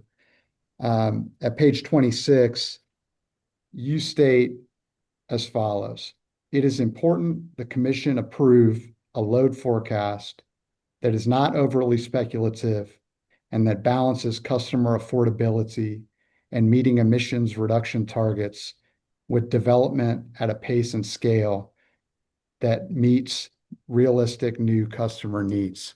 Do you recall making that testimony? I do. And the updated base forecast approach meets this objective, isn't that true? I believe that it does. I mean, this is sort of that Goldilocks challenges that I was talking about with Ms. King. And, you know, when we looked at where the updated base forecast landed, it had a reasonable amount of building and transportation electrification consistent with, you know, the state's emissions reduction goals more broadly. It included a series of strategic economic development customers in the company's nomenclature that we believe, you know, those customers best understand the direction that they are headed in terms of growth. And then it also included a number of large load customers as well, again, that met the requirements of being included in that updated base forecast. And so in our view, it reasonably balanced reliability, affordability, and the economic development opportunity that the Energy Office has been directed to look at in the letter from Governor Polis. Yeah, and you mentioned the strategic economic development opportunities that are included within the updated base forecast. Those are important loads for the state of Colorado, isn't that true? Yes. And one of That's those is true. Denver International Airport expansion, which is important to the state of Colorado, isn't that true? I'm not an expert on economic development opportunities, but my recollection and understanding is that the tourism industry and the conference industry are important to the state of Colorado as economic drivers, and that the airport is fundamental to being able to do that work. So yes, I think DIA is a huge economic driver, both locally and at the state level, and it's an important customer. Thank you, Mr. Haye. Mr. Chair, I have nothing further. Thank you, Mr. Larson. Commissioner Gilman, questions for Mr. Haye? Yeah, I don't have an incredibly long timeline here, but want to see if you wanted to go first with your time restrictions or if it's fine for me to go first. Nah, if you would go, that'd be great. Okay. Good morning, Mr. Haye. Good morning, Commissioner Gilman. Good to see you. Good to see you. Just a couple of questions for you. So is it fair to say, I know you had concerns in your answer testimony with ensuring that any large load strategy here is supportive of Colorado's emissions trajectory. Is that fair? It is fair. And that was really when we were talking with the company about supporting the framework agreement, that we wanted to make sure that, especially for those really large customers, that 500 and above segment, that the commission would have a little bit more time to evaluate those customers and their impacts on emissions reductions. And so that was, you know, part of our coming onto that framework was the 120-day timeline in an application process where parties would have the right of discovery, where the commission would have more time to review, and where it was very clear that we'd have an emissions reduction workbook. So that to us was a really important part of the update to the framework. Okay. And that one's sort of hot off the presses, so I don't have a lot of time with it. So to my understanding, that sort of process is particular to when you have an individual large load customer who would ramp up to 500 megawatts or more in the wrap. Is that fair? I would describe it slightly differently. It could be one customer. It could also be an aggregation. So you could imagine 5 100 megawatt customers where the company comes forward with an application seeking to supply resources to meet the load for those 5 individual customers. So it really is either one customer that's 500 megawatts or an aggregation of customers that adds up to that. Okay. That would trigger that application process. Okay. And that's it's basically the activation of the incremental need pool at a level of 500 megawatts or more. So there are 3 different, I think Mr. Larson described them as swim lanes. I might have described them as buckets or silos, but there are 3 different ways in which the incremental need pool are triggered, and that's based on the capacity that's coming forward. So the third one is that 500 and above, but then there's 100 and below, or 99 and below, and 100 to 500 range. Each of those has slightly different provisions with respect to the timeline that is on, but all of them would be required to have an emissions verification workbook accompanying them. Okay. And it's just the smaller load triggers would have like less process, but they would still have emissions information? That's our understanding, yes. They would all have that. And you could imagine, for example, that lowest category of trigger might be where a bid comes in, a bid isn't effectuated for some reason, and the company needs to pull out of the incremental need pool in order to replace a failed bid. If it's a wind farm for a wind farm, the analysis is probably relatively easy. If the resources change, there'd be maybe some additional review needed. And that's why the Energy Office was comfortable with the slightly different time, not slightly, with the different timelines in each of those different categories or buckets, because the amount of capacity you're replacing changes. Okay. So the assumption is a triggering of the incremental need pool from a failed bid, so long as it's substituted by the same resource type, the same technology, wouldn't trigger a reassessment of emissions because ideally should be the same. It's just these large loads would basically, anytime large loads trigger incremental need pool, we get new emissions data, and then the timeline and process changes a little depending on the size. I think that's right. And again, we really focused on sort of those 2 bigger buckets, that 100 to 499 and 499 and above. And the real difference between those 2 is the 100 to 500 is on a 45-day clock, and the 500 and above is on a 120-day clock with an application process around it, whereas the 100 to 500 doesn't have the application process. It's a notice process to the commission, but you will have the emissions verification. Okay. And then with regard to, so we'll get the emissions verification. Any thought around, are there certain requirements or guidelines around what that emissions verification shows? I mean, obviously we have the floor that's in statute for 2030. We had a projection, a decent amount in excess of that in the 2021 ERP for 2030. We have an agreement from the USA regarding 2033. There's a lot of moving targets here. So what I'm wondering is, we'll get submission of the emissions data. But there's a lot of expectations around what trajectory we're on.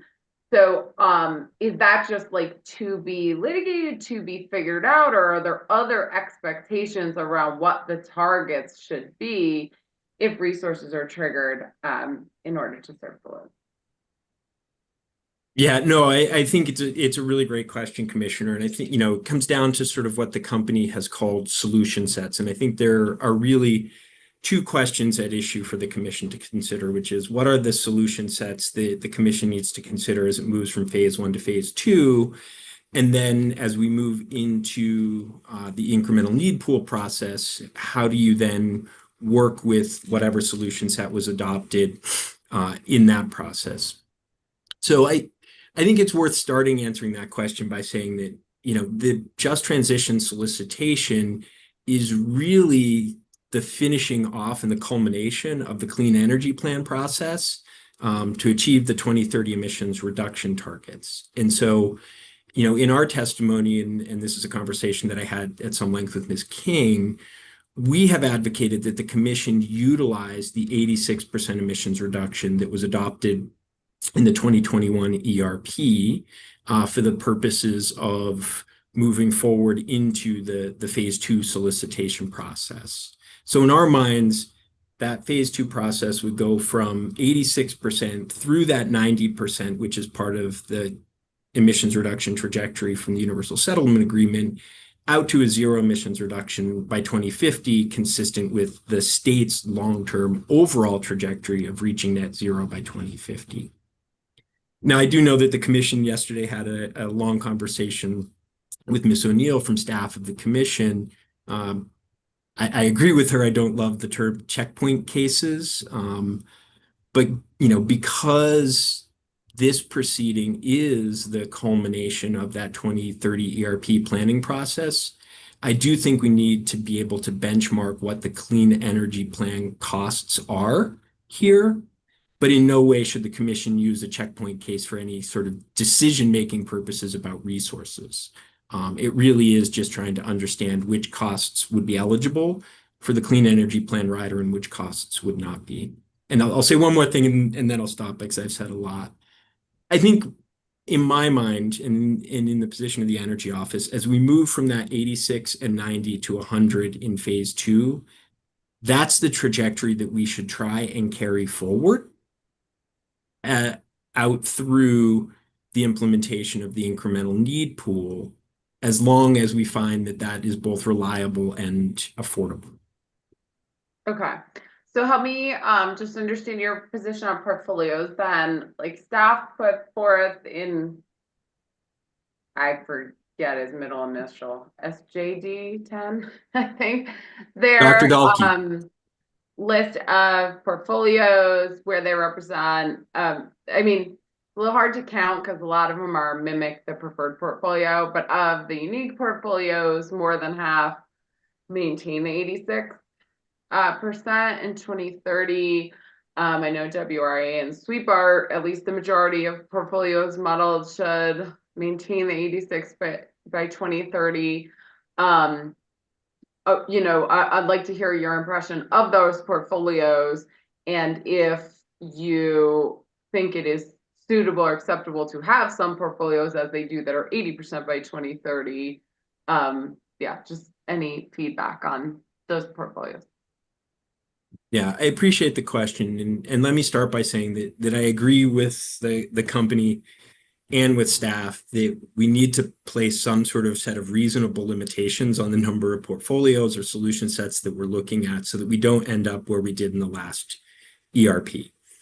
I also agree that staff's approach of having, once you've picked that preferred portfolio and that solution set, of then looking at a set of sensitivities around sort of single variable changes, whether that's, gas prices or tax credits being removed, things like that, makes a lot of sense.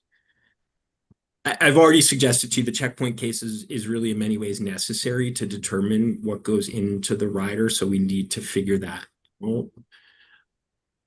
Our preferred approach is to utilize the 86, the 90, and the 100.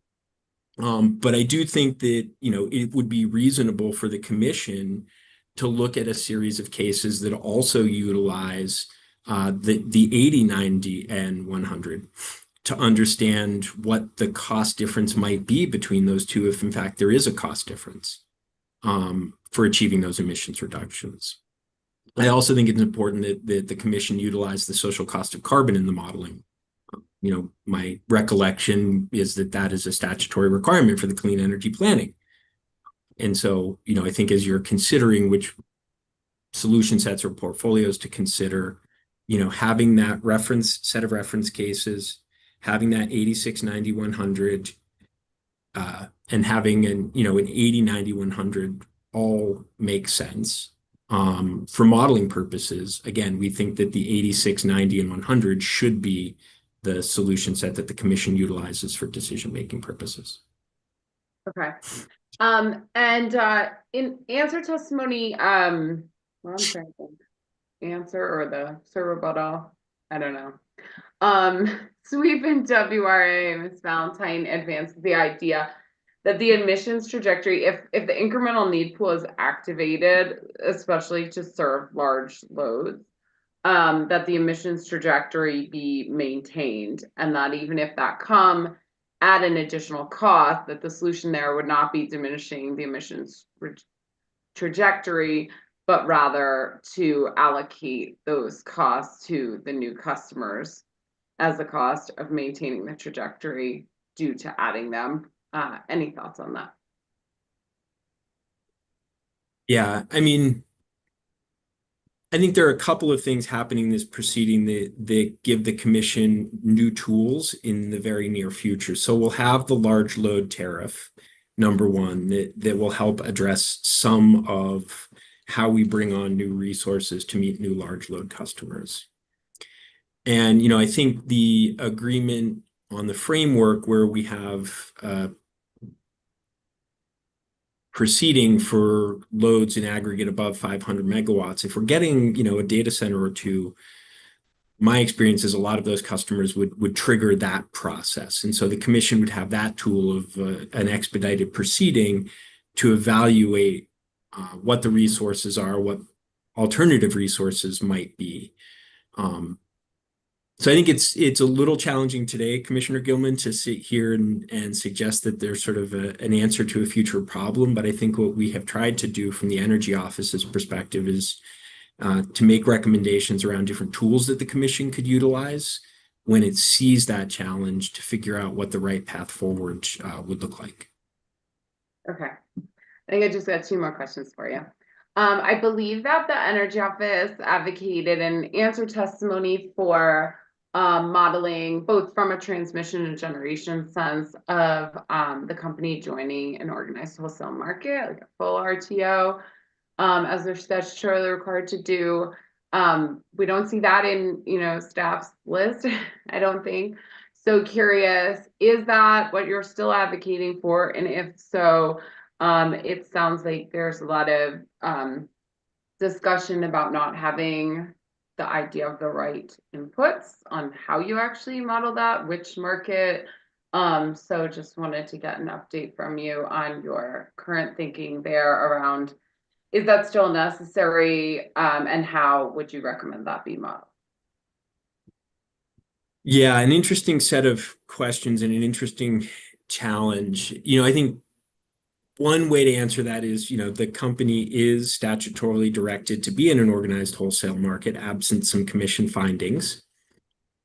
The Energy Office has recently started to reevaluate the question of whether or not utilities should be moving into FERC jurisdictional proceedings, given some of the presidential executive orders and efforts by the Secretary of Energy to utilize FERC to force fossil fire plants to remain open, even in the face of commission and utilities being very clear that will represent a cost to customers that is unnecessary from a reliability perspective. And so we're looking at whether or not it continues to make sense in this current federal regulatory climate to be quite as aggressive moving into markets where the markets may lose their ability to ensure that Colorado can continue to meet its emissions reduction requirements. That said, I do think the company should model moving into an organized wholesale market, but recognize that it's challenging to figure out today if that is Markets Plus or RTO West, or, if the commission would like to look westward. There's advocacy in all directions on that question. What we have said in a different proceeding currently before the commission is that we think the company should be looking at all of those different options as it considers where it needs to be in 2030. And that in some ways, the best outcome would be to understand the cost and benefits of each of those different moves so that the commission and parties best understand what, from an emissions perspective, the state would get, as well as from a customer cost and savings perspective, we would get. So I haven't, Commissioner Gilman, really answered your questions. There's a lot of options on the table for the company, and it's very hard to suggest we need 4 more model runs looking at each of those different four market options.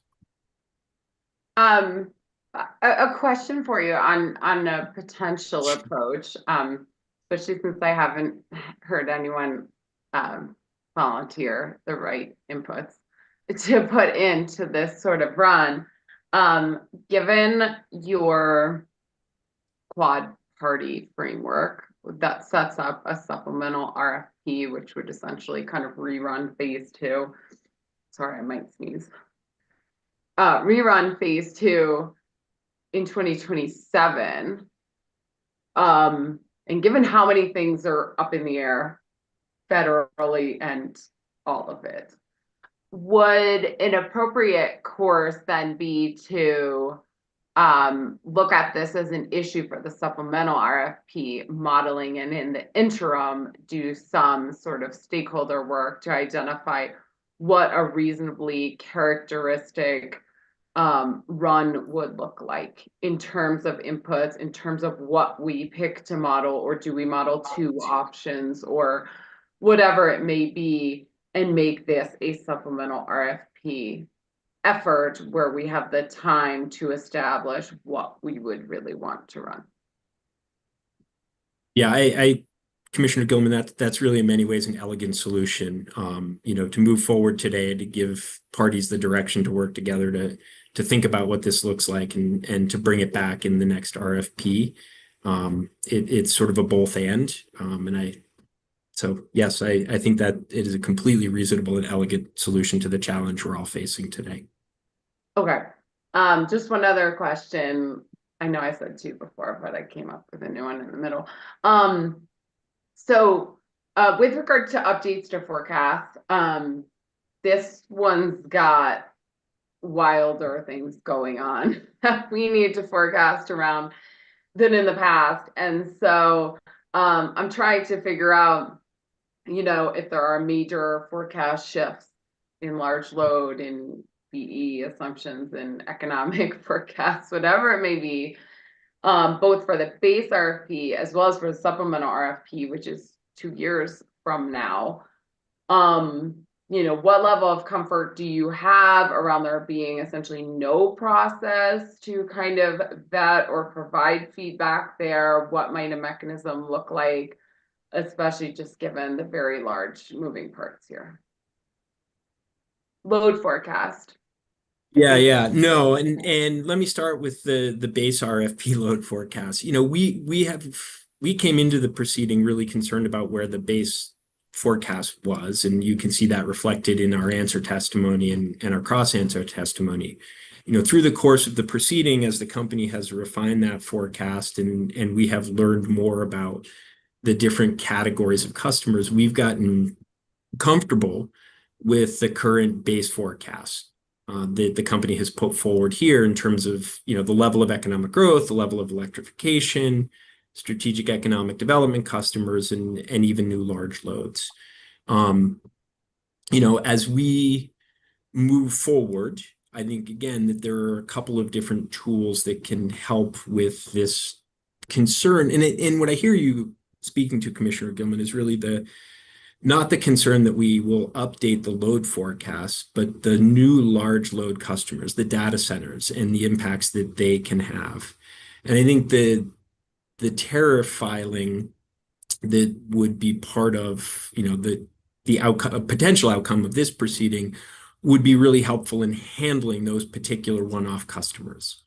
To the extent that they come through the incremental need pool process, we have that. And I do think that there is an opportunity to look at those customers in an update to the RFP forecast as well. So that's sort of the, in my mind, sort of unique aspect of the load forecast that we're facing here. All of the rest of the load forecast is kind of what we've all been doing for a long time now. It's these new large customers that are coming at us at a pace we haven't seen before and a scale we haven't seen before.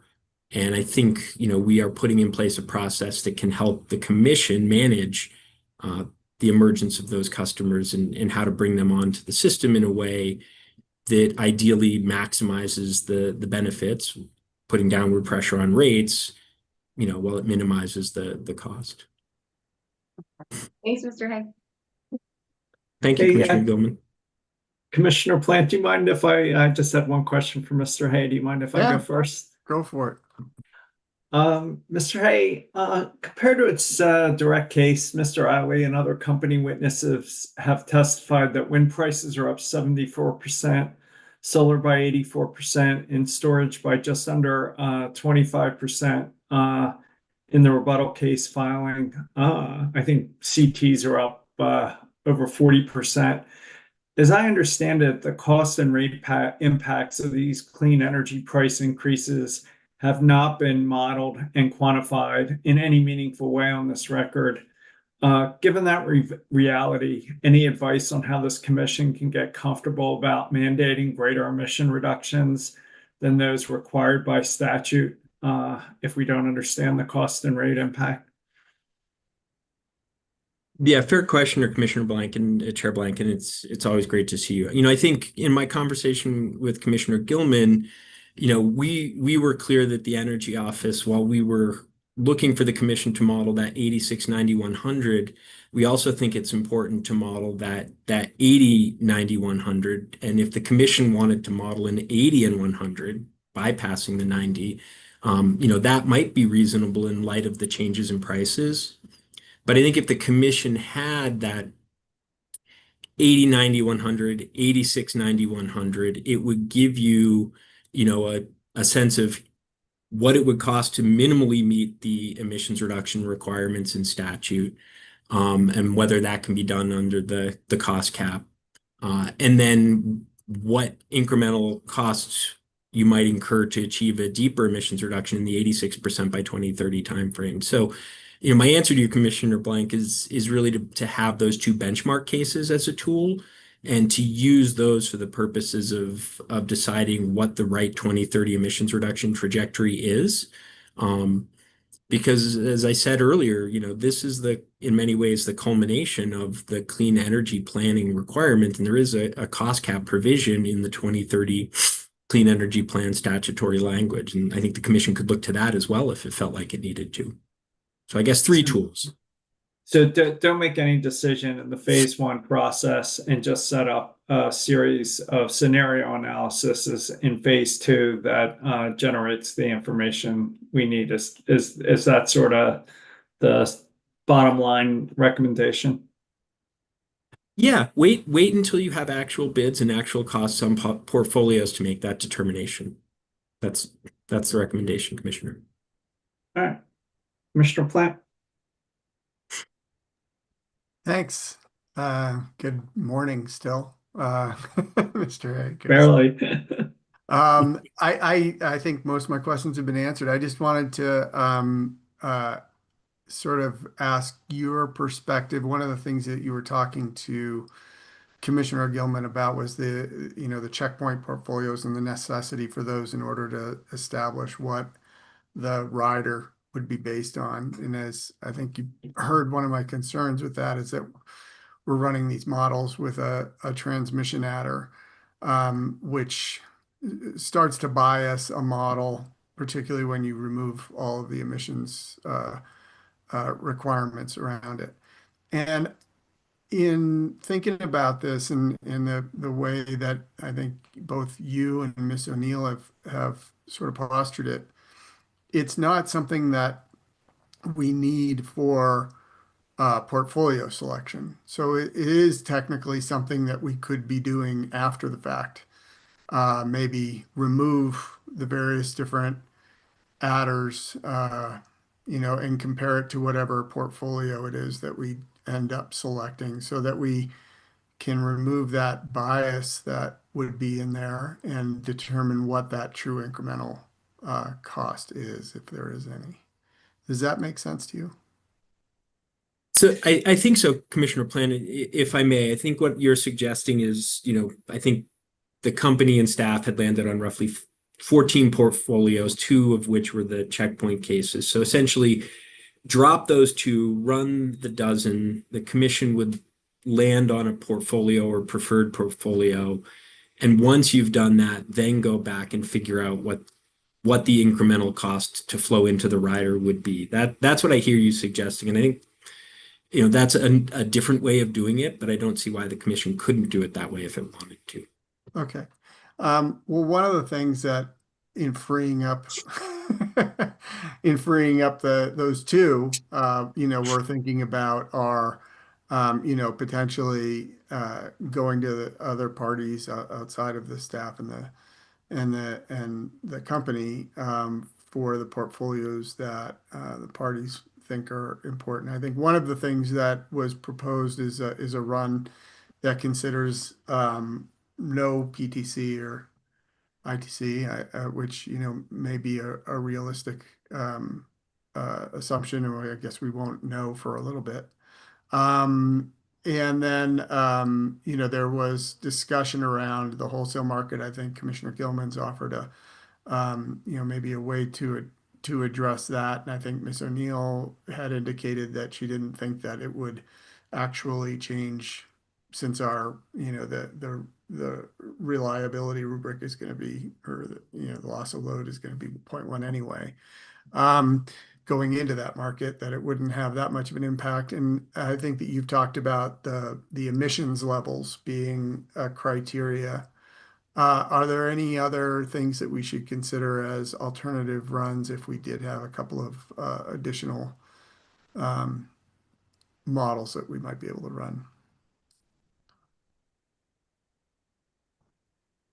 It's an excellent question, Commissioner Plant. And I guess I had been focused not on trying to expand the number of model runs, but trying to land in a place where it was a manageable number, recognizing that, the commission was going to need to want to sort of put flags on the playing field for sort of a lower bound and an upper bound from an emissions reduction perspective. We're happy to think about that and potentially opine in an SOP on what additional runs would be valuable or necessary. But I think, the framework that staff laid out in terms of having model runs that are sufficiently different to give the commission a unique look at things is one that's really worth considering. I mean, I can remember a couple of ERPs where we tried to do a lot of work to get different looks and ended up with, net present value that was within 1% or 2% of each other. So, I wouldn't want the commission to be doing a lot of work to end up in a place where you haven't learned anything interesting.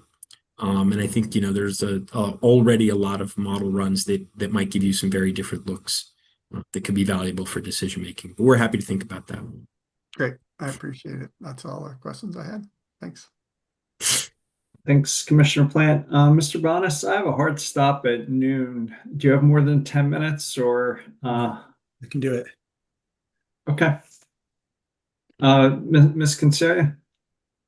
Your Honor, I'm going to waive Miss Valentine, and I think that'll ease up your schedule this afternoon. And Mr. Shaw is logged in and he's available after lunch. I would just appreciate if we can give him a time certain.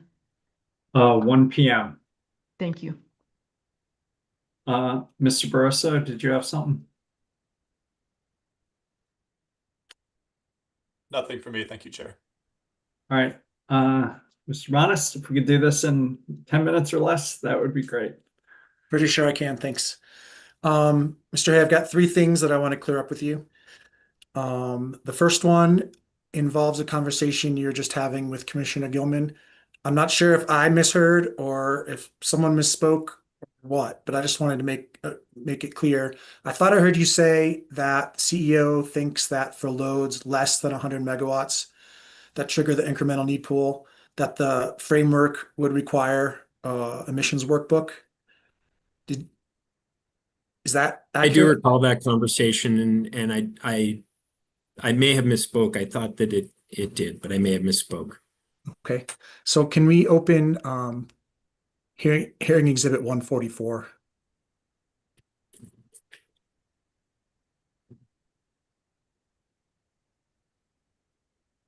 And if we could scroll down to page 5, please. And if you would, could we make it a little bigger? Thank you. And I just want to point out to you, Mr. Haye, that there's some circled bullet points. There's 2 of them. Could we scroll down a tiny bit?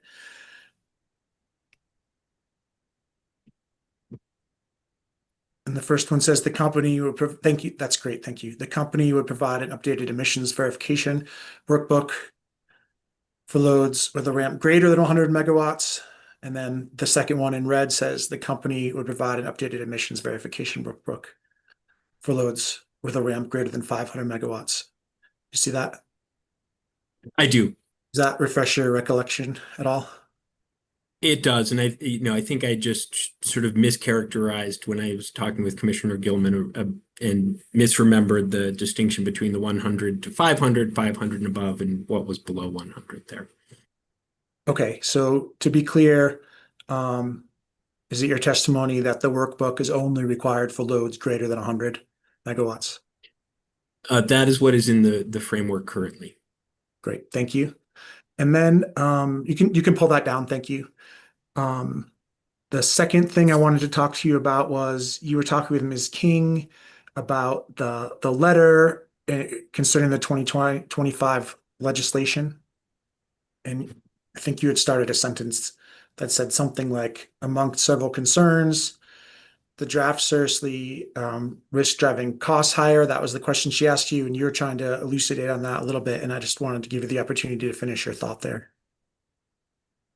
Thank you, Mr. Banis. And I think what I was trying to articulate was that was what the signatories to the letter who opposed the legislation and opposed the introduction of the legislation represented as their concerns, that was not, in fact, the concerns of the Energy Office at the time, and that it was our view that we had crafted a starting point for discussion that included an emissions reduction requirement through 2040, but also had provisions for both reliability and affordability. And so I was just, I guess, disagreeing with the representation of the letter that the framework that we had articulated didn't account for those things. Thank you. We believe that it did. That's great. Thank you. And finally, you're also talking with Ms. King about factors in ERPs. You recall that? I do. And again, I feel like you got cut off and weren't able to finish your thoughts. So I just wanted to ask you, what do you believe is the purpose of resource planning? Yeah. And I think you can find the purpose of resource planning in really 2 places. There's clear direction in the Commission's rules around resource planning, where it's articulated that the goal is to determine the resource need and to determine the portfolio to meet that need, consistent with expanding the use of renewable energy and minimizing the net present value revenue requirement. So that rule language is one place that guides the Commission in resource planning. But I think that and we've articulated this in a number of testimonies to the Commission over the last several years, a number of statutory changes that now also are incumbent on the Commission to consider as it evaluates what is a just and reasonable outcome in a resource planning process, including things like emissions reduction requirements through 2030, the statewide or economy-wide 2050 emissions reduction targets, just transition, environmental justice considerations, best value employment metrics. Those are all factors that have statutory direction to the commission. And I think if you look at the mission of the commission, one part of that four-part mission to the commission is focused on, achieving the social and environmental policies of the state of Colorado. And so the second place that in my view, the commission needs to look to is what are the different statutory directions that they have been given as they evaluate an ERP. And so those are really the two places. And I think my disagreement with Ms. King was that she was focused really on one or maybe two of those. And I think it's much more difficult for the commission because it's really a balance of many factors that the commission needs to weigh and determine, as it looks at an ERP. Thank you, Mr. Haye. Chair, did it in 6 minutes. Enjoy your afternoon. You're a man of your word. Who didn't have full control over his witness. So, thank you, sir. Thank you. Mr. Haye, nice to see you. Thanks for joining us today, and you may be excused. Good to see you, Chair. Thank you. With that, let's take a break till 1. Commissioner Gilman, if you can put on Mr. Shaw, and then Ms. Valentine, I'll be listening on my cell and back at 1:30. But if you would be willing to do that, that'd be greatly appreciated. Will do. See everyone at 1.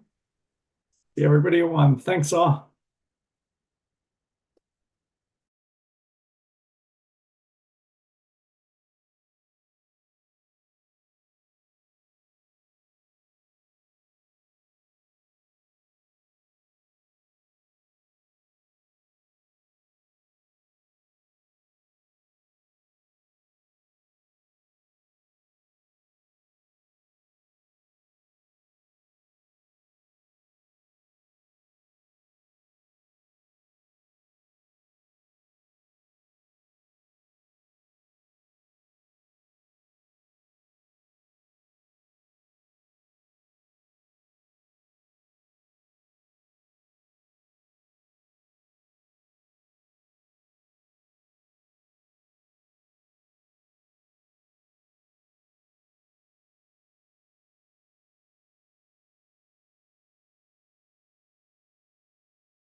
All right, welcome back. It is 1 o'clock and I will be filling in for the chairman just due to some availability issues for a short time here, but I'll take full credit for bringing us to an on-time conclusion later today. So I think he'd appreciate that. Before we get started, Mr. Larson, what do you have? Thank you, Commissioner Gilman. The company is going to waive its cross-examination of WRA sweep witness, Ms. Valentine. I think we were the only remaining cross-examination for Ms. Valentine. Okay, I still have a couple questions for her. So, were you on just to check, Mr. Broso? I see Mr. Prelude has his hand up as well. I had a few minutes for CEC as well. That's right. CEC still has a brief cross for Miss Valentine.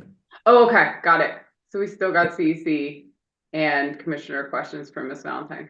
Oh, I see you there, 20 minutes. Got it. Thank you. Perfect. Anything else on schedule or other procedural matters before we get started? Okay. Well, with that, we are back on the record and we'll welcome up Mr. Shaw if he's available. Hi, good afternoon, Mr. Shaw. Good afternoon. Can you please raise your right hand? Do you swear to tell the truth, the whole truth, and nothing but the truth? I do. And is anyone with you or communicating with you in any way? No. If that changes, can you please stop and let me know? Absolutely. All right, thank you, sir. Go ahead, Ms. Consuya. Mr. Shaw, will you identify yourself and please spell your last name, although it's only one syllable, so it's pretty easy.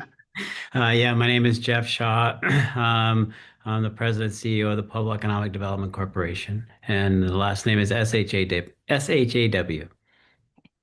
And Mr. Shaw, you submitted testimony in this case, hearing exhibit 1200 and 1205 with some attachments. If those have been admitted into evidence already, if I were to ask you the same questions today, would you have the same answers that are in exhibits 1200 and 1205? I would. Thank you, Your Honor. Okay, thanks. We'll start with EJC, Mr. Hyatt. Good afternoon, Mr. Shaw. My name is Michael Hyatt. I'll be asking you questions this afternoon on behalf of the Environmental Justice Coalition, or the EJC. Good afternoon. So I'd like to talk about what a just transition looks like for Pueblo, according to the Pueblo Economic Development Corporation and the local governments. So is it the case, in your view, one important component of a just transition is replacing the lost property tax revenues from the Comanche coal plant? Yeah, it's one aspect of it, absolutely. And as far as your overall recommendation in this case for what a just transition includes, it is only a new natural gas plant in the short term and advanced nuclear in the long term would make Pueblo whole. Is that correct? That's correct. So you want public service to build a gas plant in Pueblo through this ERP process and to build an advanced nuclear facility in Pueblo in a future ERP, is that correct? That's correct. Okay. If we could please pull up now hearing exhibit 1200 attachment JCS1.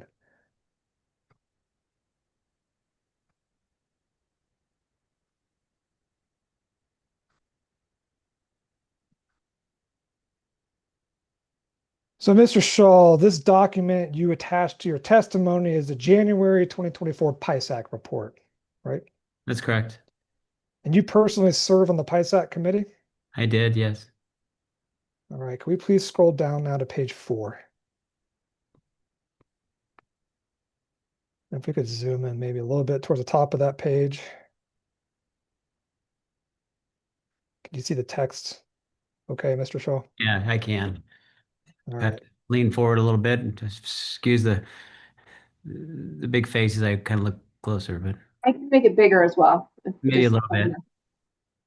Okay, that's good. All right, thank you. So, Mr. Shaw, can you see here in the first full paragraph on this page that the report states that Comanche 3 generates $31 million per year in overall property tax payments across its 3 owners? Correct. And so that $31 million represents the property taxes paid by Excel Energy, Core, and Holy Cross. As I understand it correctly. Yes. If we could now scroll down to page 16. And scroll down towards the bottom of that page. Can you see here, Mr. Shaw, that this page begins section 7, where the report discusses the zero and low emission technologies the PISAC considered. Is that right? Yes, that's correct. Thanks. Sorry, go ahead. Yeah, if I'm looking at the right place where it says looked at long duration storage, et cetera, that portion of the paragraph, is that what you're talking about? Yeah, I mainly just wanted to set the stage for this section. We're going to scroll down in a second, but this section was where the PISAC report discussed the technologies it considered. Right? Yes. Mm-hmm. Great. So if we could now scroll down just 2 pages to page 18.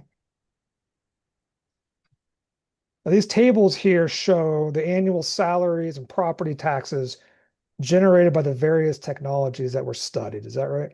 That's correct. If we could focus on the bottom table here, doesn't it show that a combined cycle gas turbine with carbon capture would generate approximately $16.5 million in annual property tax revenues? It does say that, yes. And just to the right of that, it shows, doesn't it, that an advanced nuclear facility would generate approximately $95.2 million in property tax payments per year, right? Correct. All right, so it's always a little dicey to ask a witness to try to do math, but I feel confident you and I could hopefully do this basic addition here. So if you add that $16 million and that $95 million approximately we just discussed, that adds up to about $111 million in annual property tax payments. Would you agree with that? Take your word for it, yes. All right. So under Pueblo's preferred outcome here, the company would replace the $31 million in lost property tax payments from Comanche 3 with 2 new resources that generate $111 million in property tax payments, correct? Correct. So under your proposal, public service would pay $80 million more per year in property tax payments than public service, Core, and Holy Cross currently pay for Comanche 3, right? Correct. And ultimately, wouldn't it be the public service ratepayers who would be responsible for paying that additional $80 million per year in property tax payments under your proposal? I would assume so, but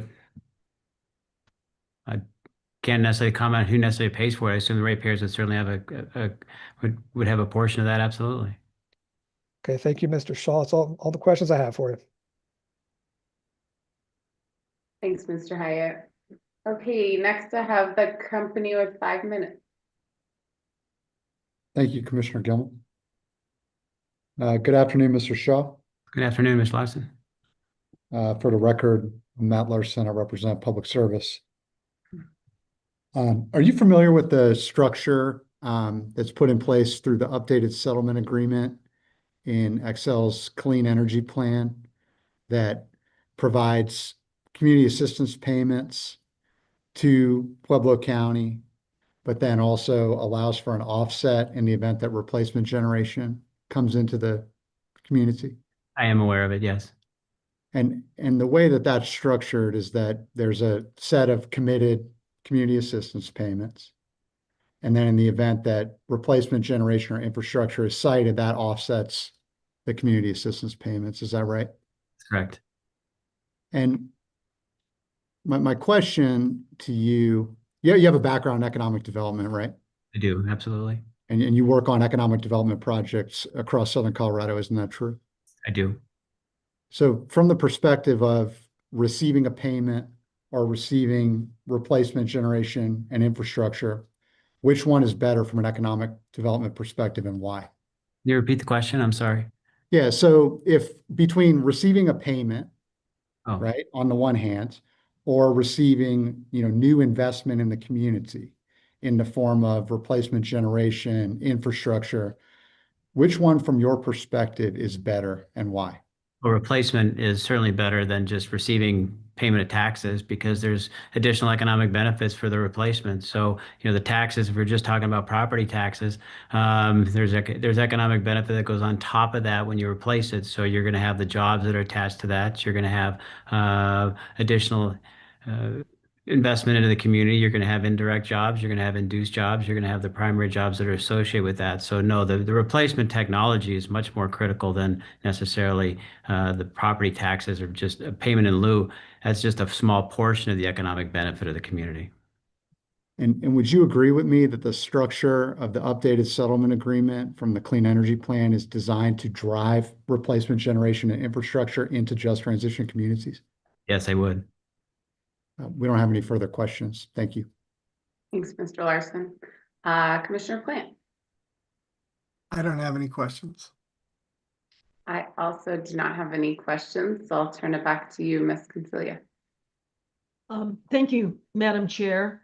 If you could pull up out of our exhibit box, or it's now actually been admitted, hearing exhibit 1214.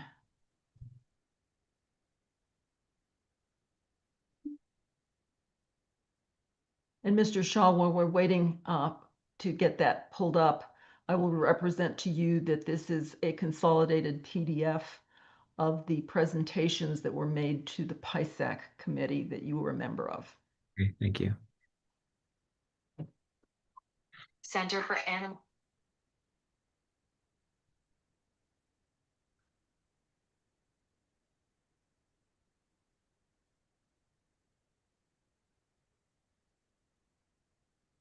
And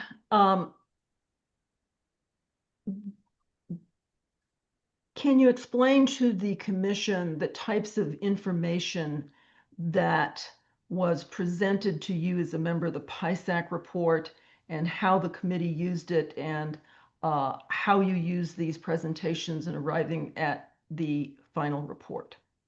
And Yeah, you can ask her to scroll through and look at any page. I sent it to you last night.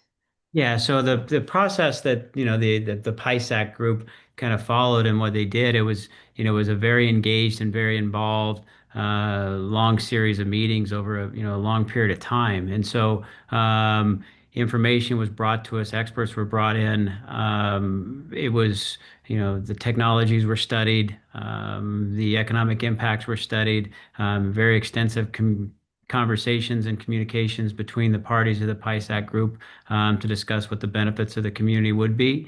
Obviously, part of it was understanding what we're dealing with the closure of essentially 1, 2, and 3, but mainly Comanche 3, and what that means for the community, helping us understand what that means for the community by losing that kind of an asset, and what the opportunity looks like from a community from replacement generation. So it was a very, very engaged, sometimes extremely very technical, sometimes very into the weeds, but a very thorough process was followed.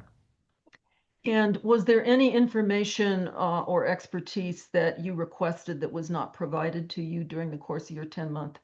No. Commissioner Gelman, I'm going to object. This is far beyond the scope of my cross-examination or Mr. Larson's cross-examination. There are no questions about the composition of the PISAC committee. My questions were limited to comparing property tax revenues from various generation options. And I can let Mr. Larson, if he wishes, speak to his questions, but I think they were directed towards whether payments or new generation resources were more preferable in Pueblo. Ms. Consilia. Madam Chair, I believe that there has been an implication created by some testimony that the PISAC committee did not have the available information to it or the expertise. And I think that Mr. Shaw, as a participant for 10 months, can indicate whether or not he believed that the presentations made were adequate so that they could arrive at the recommendation they made. And that's all I'm asking him. May I respond, Commissioner Gilman? Sure. I think that's just beyond the scope of proper redirect. Redirect should be limited to issues that were raised during cross-examination. And Ms. Casillas is asking this witness to address issues that other witnesses raised in their testimony, but not during his cross-examination. Ms. Consilia, I tend to agree with Mr. Hyatt in that certainly I think the outcomes with regard to the recommendations on the two types of technologies and the benefits they would create was covered by him, but he didn't get into depth about the composition of PISAC or the information that was provided to them. So if you could keep it to the areas on his cross-examination, that would be ideal. Mr. Shaw, do you request any information with respect to the committee, not the commission's recommendation for in the short term, new natural gas and the longer term advanced nuclear that you did not receive? No, we received information that we requested. There was a lot of requests that was made by the PISAC group of questions that they may have and directions we wanted to look at. And so that was very responsive. So I don't think everything was left out as far as unanswered questions. I have no further questions, Your Honor. Thanks, Ms. Consiglio. Mr. Shaw, with that, thank you for joining us. Thank you for your testimony, and you're free to go. Thank you. Mr. Priolu, you're just here preparing for Ms. Valentine? That's right. Okay, just checking. No worries. And Ms. Valentine. Hi, good afternoon. My camera. Good afternoon, Ms. Valentine. Good afternoon. My name, sorry to interrupt you. Can I swear in first? Oh, yeah, I'm sorry. Okay, no worries. Ms. Valentine, can you please raise your right hand? Do you swear to tell the truth, the whole truth, and nothing but the truth? Yes, I do. And is anyone with you today or communicating with you in any way? No, they're not. If that changes during your testimony, can you please stop and let me know? I will. All right, turn it to you, Mr. Barroso. Thank you, Commissioner. Good afternoon, Ms. Valentine. Good afternoon. It's been a long hearing, but I think we're in the home stretch now. Ms. Valentine, could you please state and spell your name for the record? Yes, my name is Claire Valentine, C-L-A-R-E, last name V-A-L-E-N-T-I-N-E. And would you please identify by whom you're employed and in what capacity? Yes, I'm employed by Western Resource Advocates as a senior policy advisor. Thank you. And Commissioner, Ms. Valentine's answer, cross-answer, and surrebuttal testimonies and attachments have already been admitted into the record. That she's available for cross-examination. Thanks, Mr. Barroso. All right, CEC, I've got 20 minutes. Thank you, Commissioner. Sorry about jumping the gun there. Hi, Ms. Valentine. My name is Frit Prela. I am counsel for Colorado Energy Consumers, or CEC. It's nice to meet you. It's great to meet you. So Ms. Valentine, in your answer testimony, you discuss two solution sets of portfolios in phase 2. One that solves for an 80% emissions reduction in 2030, and another that solves for a 90% emissions reduction in 2033, correct?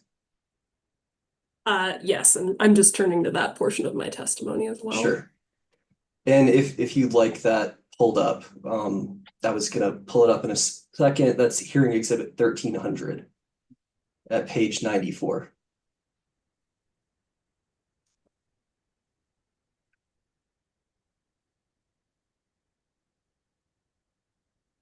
Thank you. And I can restate that question. I'm not sure if you responded yet. I believe I did. I think your question was, I discuss a 90% solution set and an 80% solution set, and those are presented in this table here. But if I understood the question, thank you. Perfect. And so the table you're referring to is figure CV8, correct? Where you present those portfolios? Yes, I see them there. Thank you.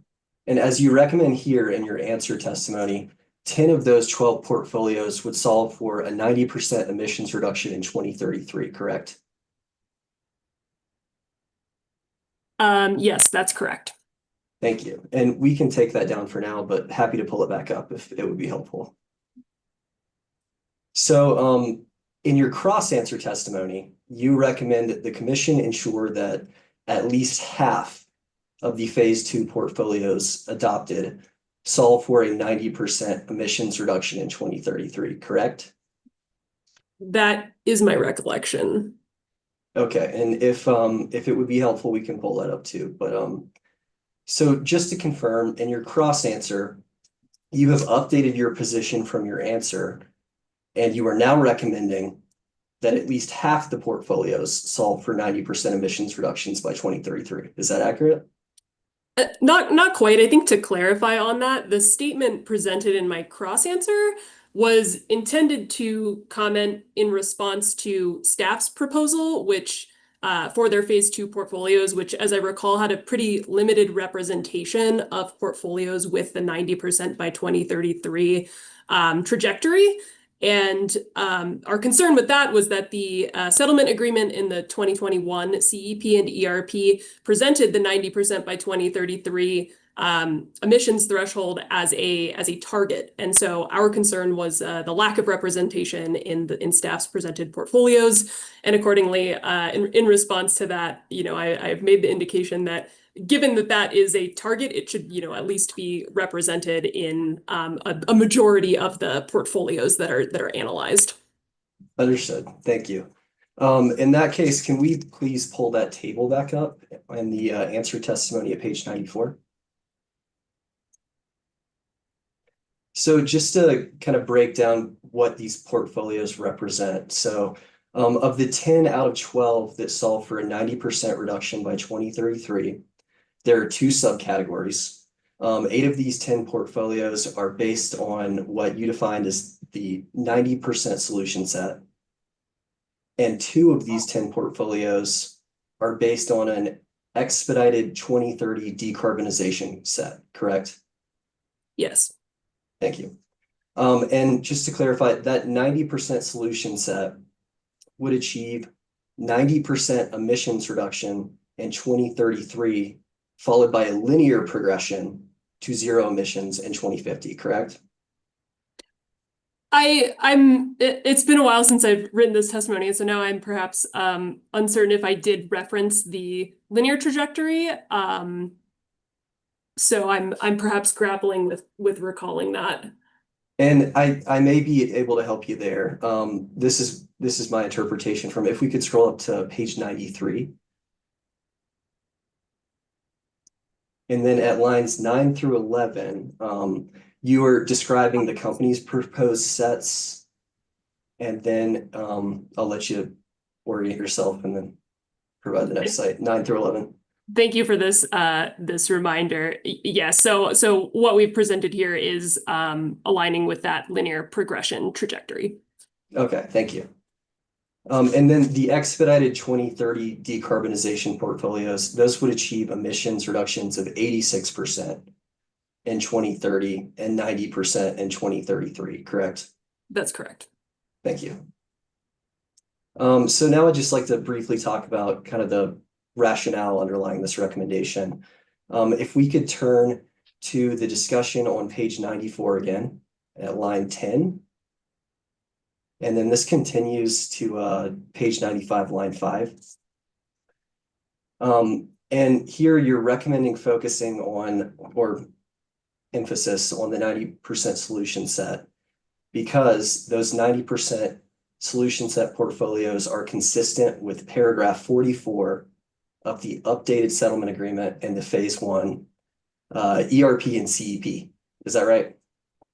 That's correct. And I believe in my cross answer testimony as well, I elaborate a bit on why it is certainly possible for these types of portfolios to be cost-effective options in phase 2. Okay, thank you. And then at footnote 125, right at the bottom of that page, and that continues into the next page, you include some of the text from paragraph 44. Is that right? Yes. Thank you. And I'm not sure if it's Miss Federico or Miss Kunkel, but could we please pull up hearing exhibit 415?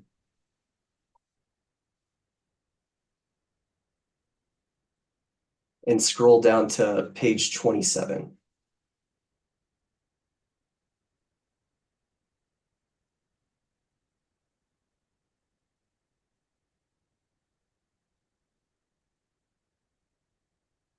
Thank you.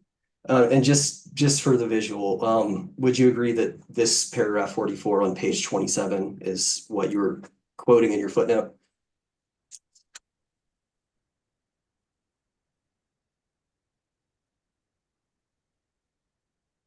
Sorry, I'm just searching here for that specific text. And we can scroll down to the next page if that's helpful. I believe that's where your actual quote starts. Yeah, I thought it was a little farther down, perhaps.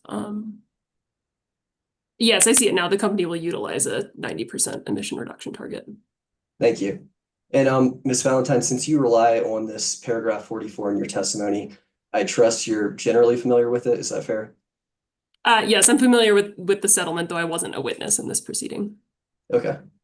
And so I noticed that the final sentence was not in your quote in the footnote. So while that has been omitted, or you are aware that the agreement provided that the company may advocate for any of the portfolios developed, correct? Yes, I'm aware of that. Okay. And paragraph 44 also agrees, or the settling parties agreed through that paragraph, that the commission should approve a cost-effective Pueblo just transition portfolio, in part after evaluating the cost impacts of different portfolios. Is that a fair characterization?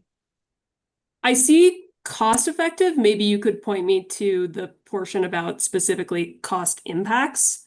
Sure. So if we could scroll back up to page 27.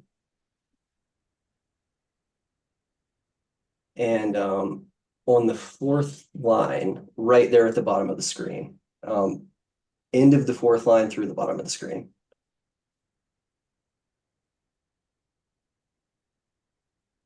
End of the fourth.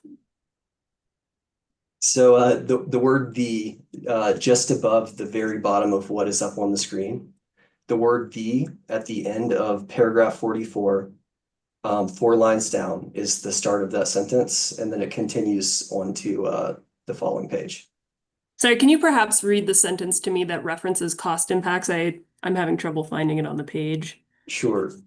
So what I'm focusing on here is, would you agree that that last sentence we can see on the page starts, the settling parties request the commission approve a cost-effective Pueblo just, and then continuing on to the next page, if we could please scroll down.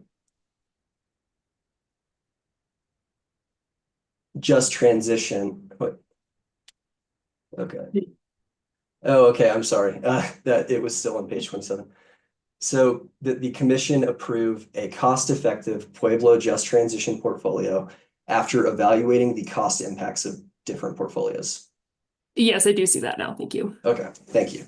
And we can take that one down. I just have one more set of questions for you. Okay. Do you recall in your answer testimony that you also cited Senate Bill 19236 and the implementing statute, which is 40-2-125.5? Yes, I do. Okay. If we could please pull up hearing exhibit 1300. Oh, I'm sorry, hearing exhibit 2104. 2104? That's right, thank you.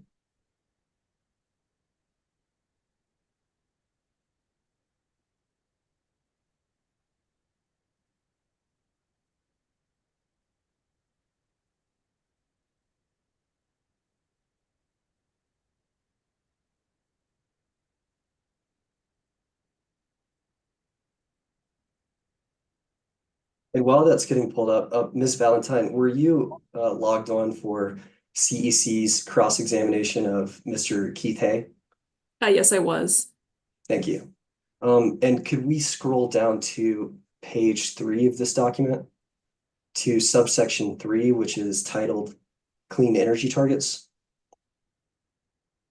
Thank you. And Ms. Valentine, just focusing on subsection 3A1, and I recognize that you're not a lawyer, so I'm just asking for your understanding of this section as you rely on it in your testimony. Could you please quickly review 3A1 for me? Just quickly, I don't have an objection, but if council could indicate which section of statute we're looking at here, that would be helpful. Thank you. Oh, of course. So this is just to reorient ourselves. It is CRS 40-2-125.5, subsection 3A. and sub 1. So just after your review of this, is it your understanding that this section requires electric retail utilities, including the company, to achieve emissions reductions from 2005 levels of 80% by 2030?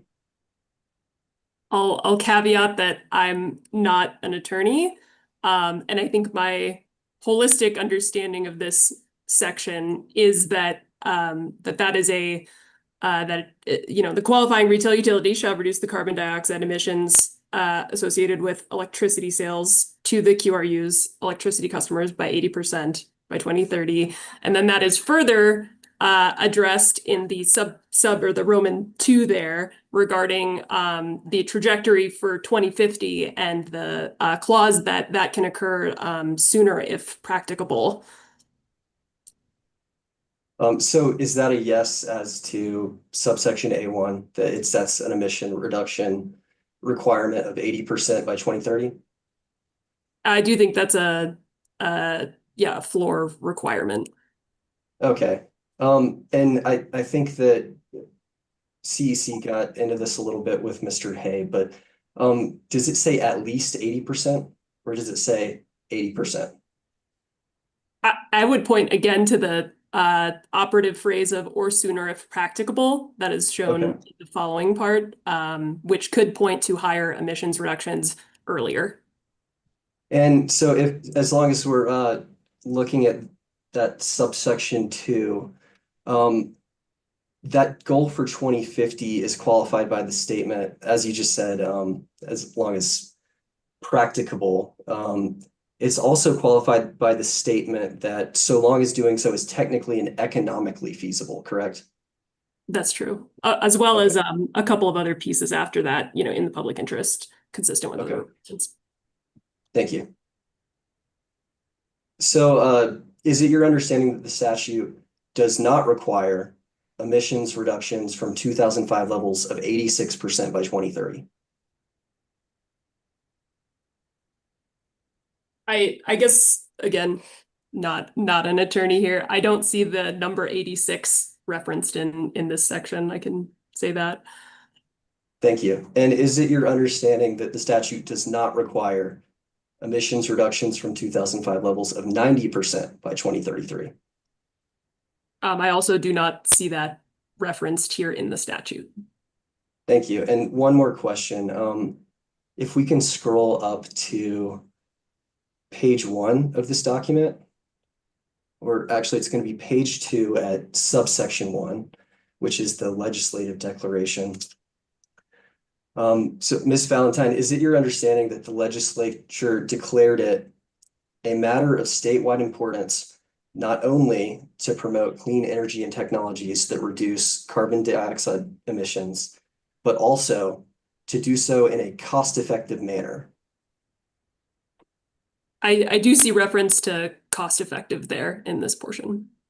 Okay. And in your opinion, shouldn't we solve for both emissions reductions and affordability?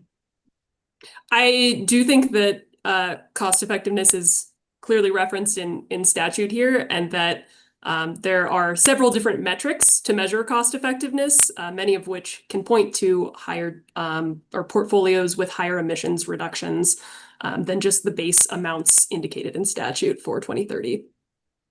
So just circling back to the question, just to keep a clear record, do you agree that we should solve for both emissions reductions and affordability? Objection asked and answered. Your Honor asked, but not directly answered. You can answer it to the extent you're able. I do think affordability is generally a concern that or a factor that the commission should consider in its decision making. Thank you. That's all my questions. Thanks. All right, I don't have any other parties, so Commissioner Plant. I don't have any questions for this witness. Thanks. Okay, thank you. Ms. Valentine, I have a couple questions for you. Good afternoon. Good afternoon. Nice to see you. You as well. All right. So WRA and SWEEP recommend directing the company to conduct modeling of its phase 2 commission approved portfolio. So I take that to mean like after phase 2 is done, basically, we have the portfolio at the end of that under a load forecast that excludes the new large load growth for the purpose of, as I understand it, informing future cost allocation matters. So am I correct that you see this occurring kind of at the conclusion of phase 2? And if so, how or where would that information be provided? Yeah, thank you. And the intention, I guess, of this recommendation was the recognition of all of the load uncertainty that, is part of this proceeding, and the value of doing that additional modeling, but in a manner that doesn't require the company to go do, all of these different types of modeling for 2 different load forecasts. And so we, did present this idea of conducting this post commission approval portfolio and the additional modeling without large loads. And it seems to me that could be done through either, I suppose, a compliance filing in this proceeding, or potentially as part of a future rate case, or to the extent that the commission is having another type of cost allocation associated proceeding. It could provide valuable information there as well. And I think, as part of that, and as part of looking at that modeling with the intention of understanding the costs that are, driven by a load forecast, both with and without large loads, it also occurs to me through some of the discussion in this hearing that there could be value in also looking at a additional modeling run of an unconstrained portfolio without large loads, to kind of, as Ms. O'Neill was discussing, the purpose that staff sees for the unconstrained portfolio and the potential to use that to measure the CPR. I could similarly see value in, as part of there being this post phase 2 modeling, doing a run that also looks at that metric as it relates to both with and without large loads. Okay. And what would be and I think the company calls it benchmark, right? Or some word like this. So what would be the use of having that unconstrained or benchmark version without large loads? Yeah, so I think in thinking about the concept of the unconstrained modeling, I think it originally presented WRA and SWEEP with some concerns, of course, of, we believe that the company should be developing portfolios that reach statutory targets for emissions reductions, but can understand where Ms. O'Neill was coming from with the discussion of the CPR calculation. And I think, in looking at this proceeding and thinking about the large load customers and some of the narrative around to what extent large load customers are making it more difficult to decarbonize public services system, I do think that additional modeling of that form could be valuable for understanding the costs that would be associated with the CPR, both with and without large loads, to kind of get a better sense of some of those discrepancies, given that these large load customers have 90% load factors that are inherently more challenging to serve with just wind and solar alone. Okay. And then with regard to kind of your base recommendation about this post phase 2 modeling without large loads, help me understand who would be defined, what size, what type. We've got the strategic development loads, we've got data centers of varying sizes that come on in varying ramp levels. Who is a large load in that run? What criteria, I guess? Absolutely. That's a great question. I'm wishing that Mr. Eden were up after me and that he hadn't already gone, because I think he has kind of some of that broader perspective around some of the large load developments across the nation. So I don't know that I have a specific answer on that at this moment, but you know, if it would be helpful, I think that's something we could take note of to think about for our statement of position of how that might be conducted. Okay. Yeah, that would be helpful to understand better. And then do you see that as something that could or should be completed? Oh, no. No, I'm just thinking through the timing. That would be well after any litigation of a large load tariff. Yes, it seems so. Answer I my hope own so, perhaps. And then, so you supported in your cross answer the staff proposal largely for multiple solicitations, but you're not a party to the quad party framework. So can you help me understand, since you supported the multiple solicitations, kind of what portions of that quad party framework you're in agreement with and which you are not? Yes, thank you for this question. As far as the now quad party framework, we still have a lot of concerns regarding the incremental need pool structure. I think in discussing that, it's worth differentiating between the incremental need pool as a mechanism for backup bids and like addressing bid failures, for which I think there's ways to implement strategies like for like replacements to ensure that the resources that are ultimately selected for that in response to bid failures are kind of akin to what the commission expected coming out of the phase 2 proceeding. But then as it relates to using the INP to respond to large load growth, I think that there are still serious ratepayer concerns and serious emissions concerns associated with that. I think what's been presented in the quad party framework is a pretty limited regulatory review of load ramps under 500 megawatts is my recollection from seeing that, I believe, whatever day that was of this hearing.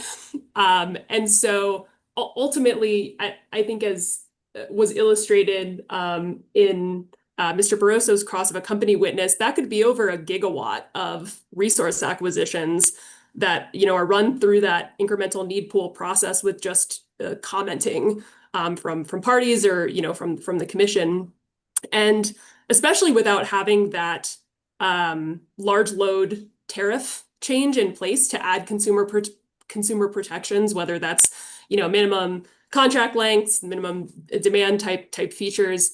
I think it raises a lot of questions of whether resources acquired through that process are for load that is truly committed to taking service. And in addition to that, I think it raises a lot of questions of if we're getting 1 gigawatt of new resources, how does that impact the emissions trajectory, and how does that impact potential cost allocation issues as well. And so I think in my surrebuttal testimony, I have a few recommendations related to that. One of which is ensuring that load that for which the incremental need pool is activated is load that is associated with a signed contract that includes those consumer protections to ensure that that load is going to actually materialize. And then in addition to that, maintaining the emissions reduction trajectory that is set by the commission in phase 2, because ultimately it's my understanding that the filing that is presented by the company for the incremental need pool is not going to have comparative analyses that really allow the commission to investigate whether different options are available to ensure that the emissions reduction trajectory continues or is or what changes may occur. So that's kind of a summary there.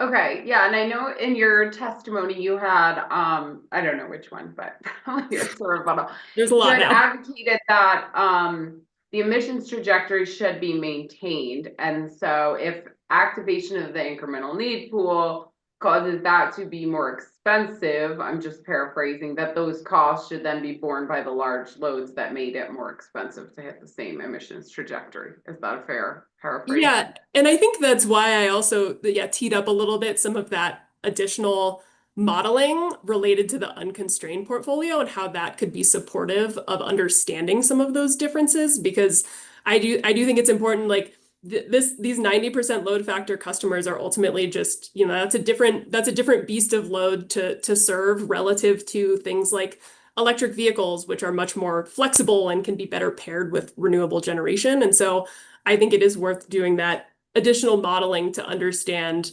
some of those differences and ways in which that could potentially be allocated moving forward. Because I do think, as I noted, affordability is certainly a factor. And I think, Colorado's residential and small commercial ratepayers should not be on the hook for costs that are introduced by large load customers. Yeah, and if we looked at your concept there of kind of understanding the cost delta to keep the incremental need pool on your same emissions trajectory, if it's activated to serve large loads, I guess, yeah, it strikes me that would require some contrary modeling, so you would understand what else it takes. But also, I mean, I guess, do you have any thought as to what's the mechanism then to charge those particular customers, or are you charging a rate class of large customers that incremental cost? I think it's a good question, and I think one that is worth really digging into in one of the cost allocation proceedings that I am hoping will be spurred out of this, and whether that's part of something that's addressed in a future large load tariff, or if that's addressed in a different manner. But yeah, I'm not entirely sure how some of those future proceedings may pan out as it relates to whether a new customer class is created or any other changes that might occur. Okay. I think just one other question for me. So I'm curious your position on staff's portfolios that they present in surrebuttal in SJD 10. I know one of your initial concerns was essentially not enough representation of the 90% by 2033, which is from the USA. And I will note it looks to me like it's a little difficult because so many of them just take the proposed portfolio. But of the unique portfolios, the majority of those do appear to use the 90 by 2033. So just curious your reaction on the portfolios presented in SJD 10. Yeah, I think I certainly appreciate the commission staff bringing forward its modified portfolios and think that it comes closer to the set of emissions trajectories that we would be interested in seeing. I think a few concerns came up for us in thinking about them. I think one that I can call out being, and I can't recall exactly offhand, but the way that the low new gas portfolio is defined is perhaps a little bit on the higher end of what we would potentially recommend. And I'm trying to remember some of our other perspectives offhand, but I guess I can appreciate that staff has brought forward a set of portfolios that tests a lot of different futures, and maybe I'll stop there. Okay, thanks. Those are my only questions. So Chairman, I think we're up to you. Ms. Valentine, if you have questions, and don't worry, I've got you on track to finish the hearing today. Thanks for your leadership, Commissioner Gilman. I just have one question for you, and then maybe Commissioner Gilman, if you could monitor the redirect, and then maybe we can switch with the next witness, that'd be great.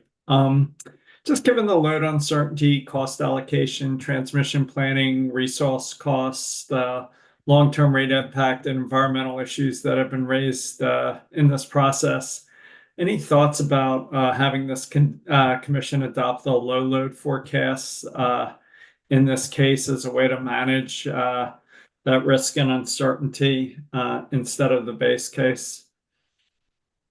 Would you like me to keep talking for a few more minutes so you can think about it? I guess a couple notes. One, again, I maybe wish Mr. Iden were going after me, since he is our load forecasting expert. He might have an additional perspective. I think what I would say is it maybe depends on the broader package of the commission's determined approach to like phase 2 process and like framework, because I think I was discussing the concerns that we have with the incremental need pool and like how that might play out, especially before there's a large load tariff in place that includes more consumer protections. And so I don't know that I think that there are some trade-offs there with if the commission is seeking to use the incremental need pool for a larger chunk of that load in the future.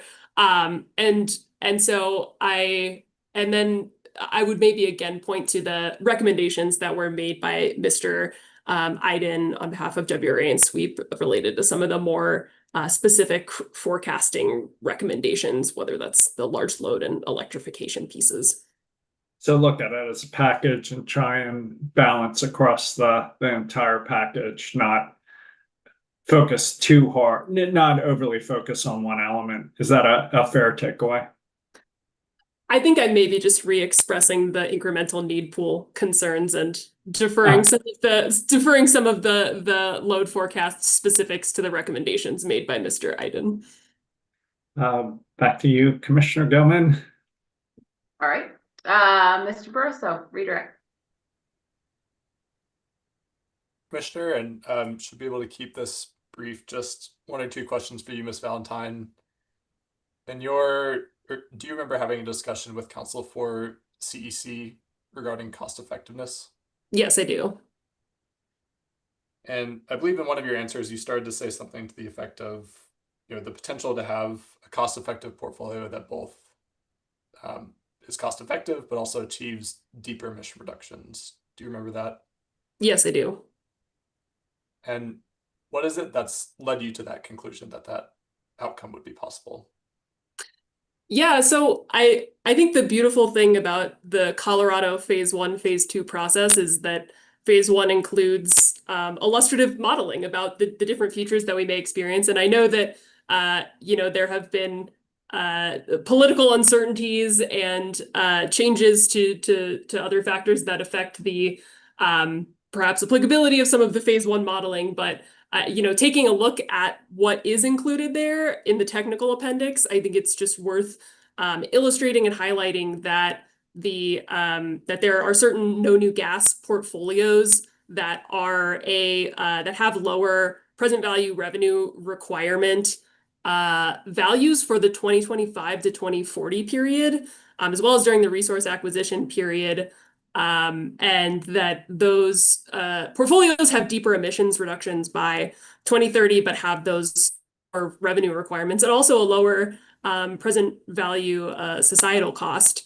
And I think just generally would just flag those different metrics for the commission to consider, given that the uncertainty with like potential resource costs in the 2040 to 2050 period, as well as the factor of the importance of thinking about societal costs as part of this, because I think as we've immensely seen lately, societal costs are increasingly being borne by Colorado ratepayers through things like wildfire mitigation plan funding and the costs associated with that to mitigate the real cost of climate change. And so we'll just emphasize that there are some of those other cost effectiveness and pieces to look at when thinking about affordability of portfolios with deeper emissions reductions.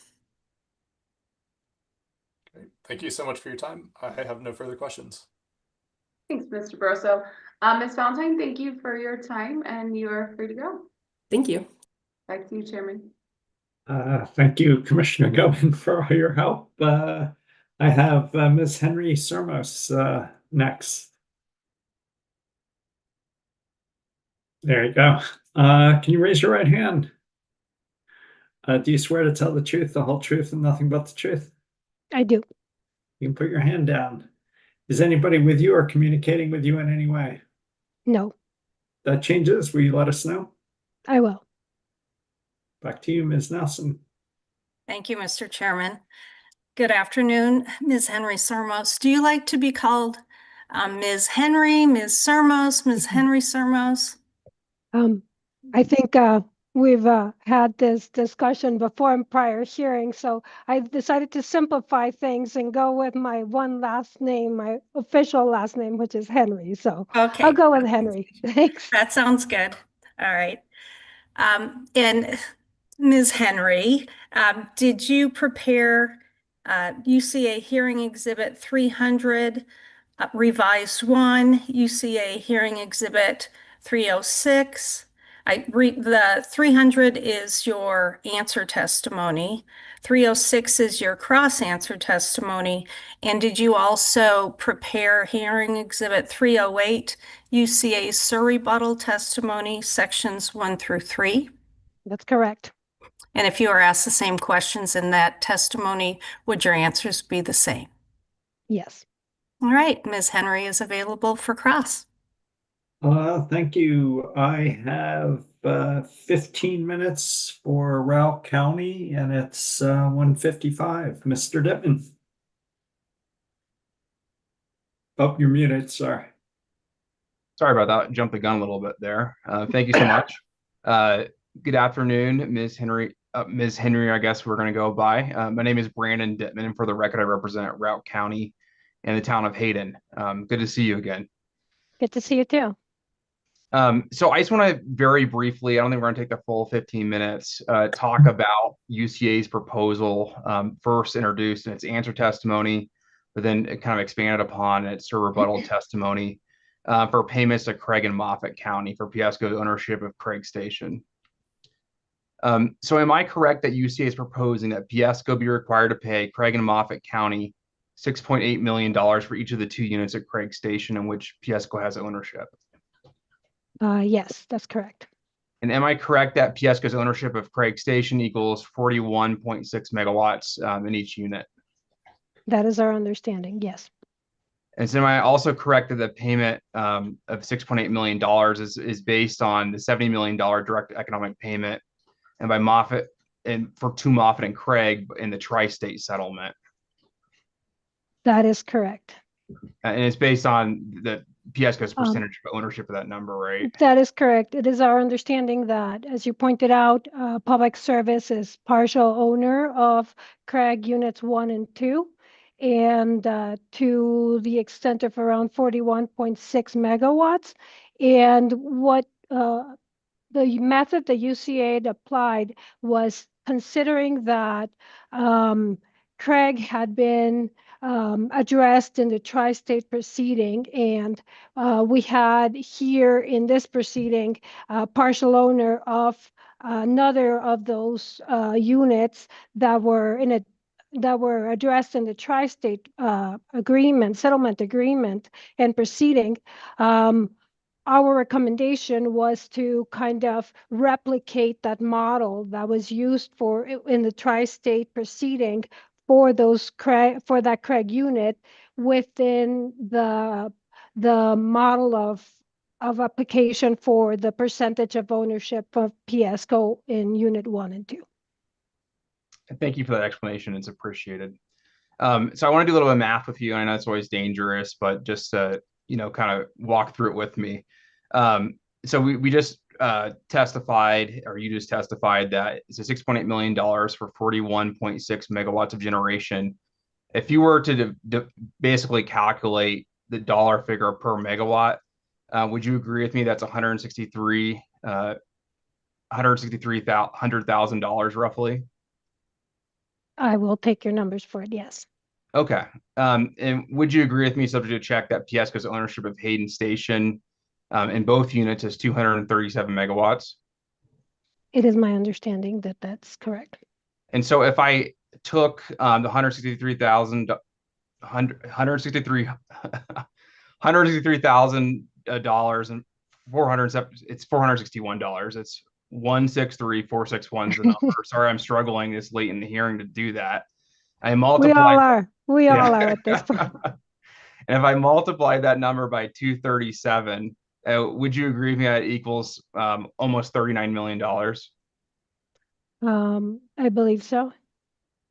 And so is it true that this amount is more than the $16.3 million that Routt County would receive under the USA? Is that right? Yes.